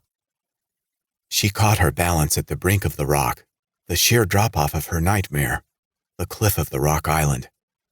She swallowed hard and gaped over the edge, taking in the 100-foot fall to the little cove and the surging Mississippi River below. Her mind reeled, her stomach rolled. She took an involuntary step back. As in her dream, she was trapped. She turned, stared across the clearing to the woods on the downhill side, and realized she'd never seen the end of the dream. Each time she'd awakened screaming, her attacker had never reached her. Now that she knew who and what her assailant was, she couldn't help but wonder how it would end. Couldn't help but think, how could it end? She dropped her arms to her sides, flexed her fists, and governed her breathing. Was she afraid? Yes, but let it come. She'd fought this horror all night. She'd meet the climax for herself, for Paul, like she met every challenge in life, head on. The morning breeze chilled her, blew through her hair and torn clothes, brushed her beads of sweat, turning her skin to gooseflesh and sending a shudder through her small athletic frame. Behind her, Angela heard the water surging below. At the timberline before her, she heard the snap of twigs and crunch of leaves heralding the arrival of her pursuer. And from the shadows of the park trail, she heard an odd and hollow sound. Thunk. Paul's rappelling helmet flew out of the trees like a kicked football. Angela remembered Paul having dropped it on the trail the previous day. She'd had to jump over it not to fall, and had to duck to avoid being hit now, as it arced over her head. The melting monster had apparently kicked it coming up the path. The soaring helmet glinted in the morning light and plunged to the river. Angela watched it land with a splash 100 feet below. Despite her terror, the overwhelming thought in her mind was, "That didn't happen in my dream." The thing that used to be Chief Cross broke through the trees and into the clearing. 27. Smoking like a poorly extinguished campfire, a portion of his head missing from his gunshot wound, oozing green rot, dripping bloody gore, and covered in burnt and bubbling flesh, the cross thing came to a stop at the edge of the clearing. He spotted Angela with his deteriorating yet still dimly glowing eye, gasped, then rose to his full height and let fly with an otherworldly shriek. Terror registered on Angela's face.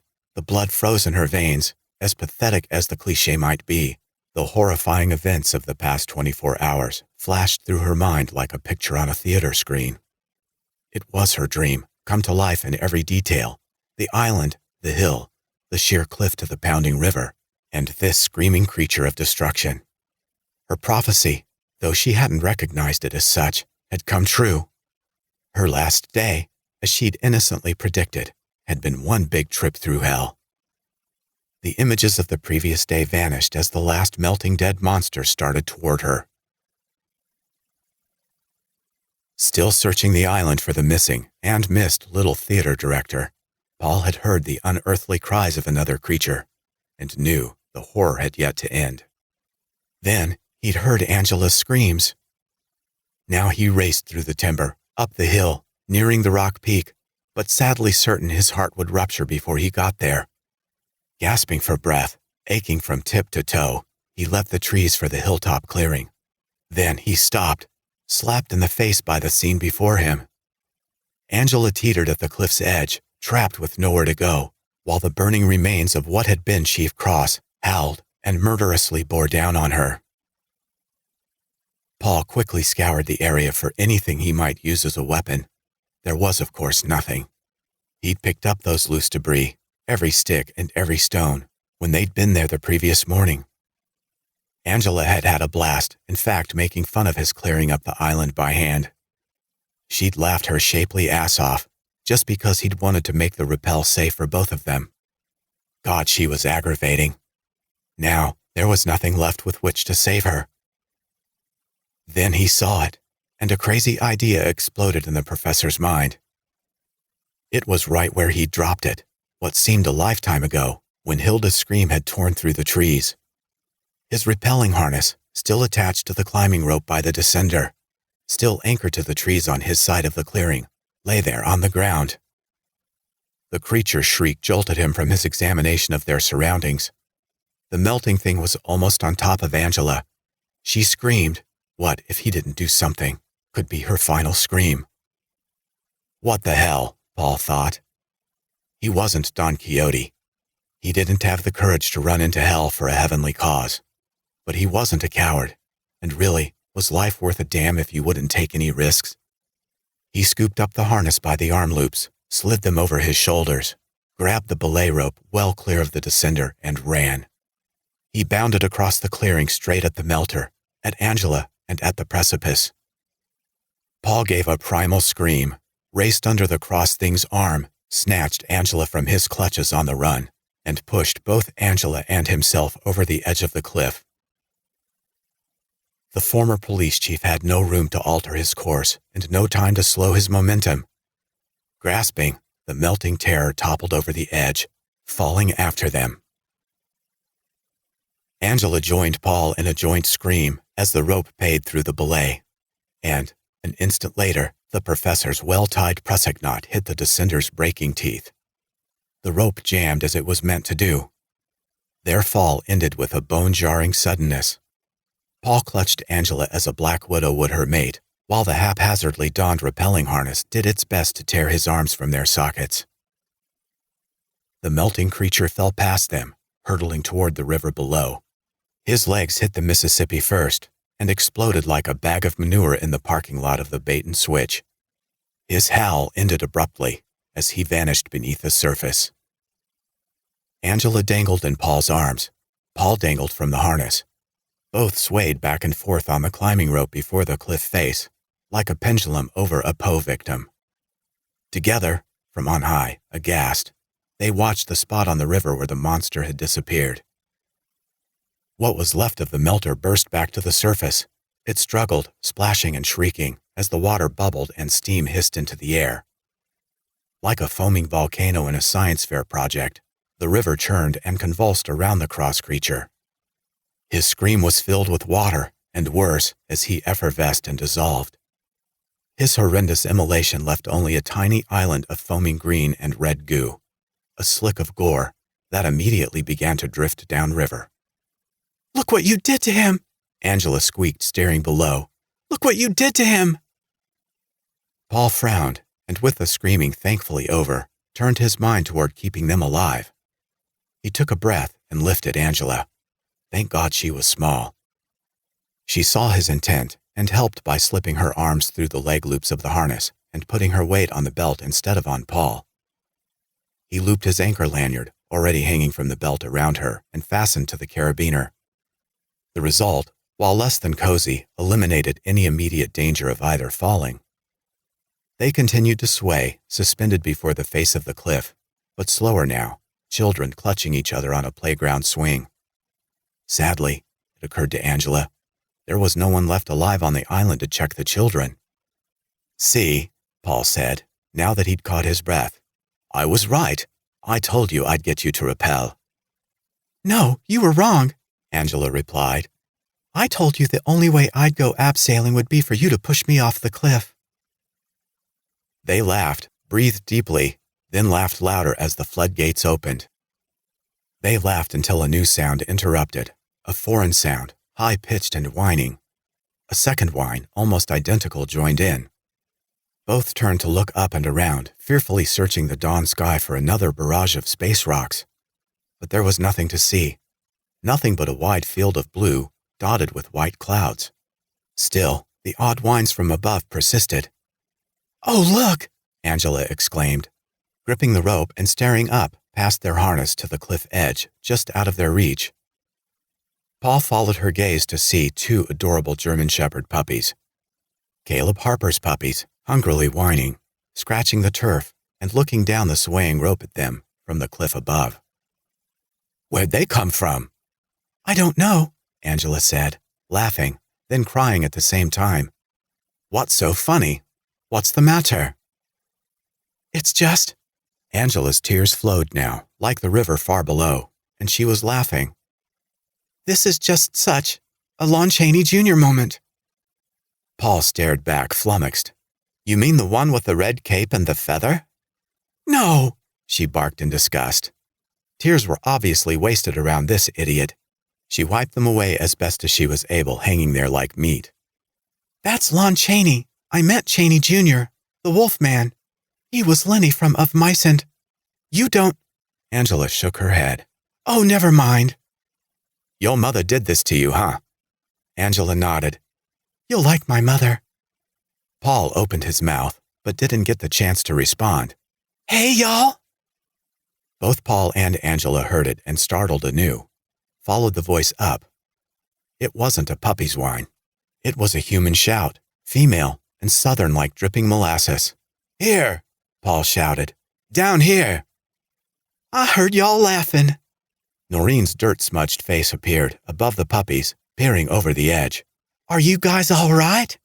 Paul and Angela were too surprised to answer.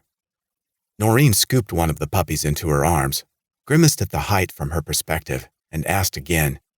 Y'all all right? Great, Paul said. We're great.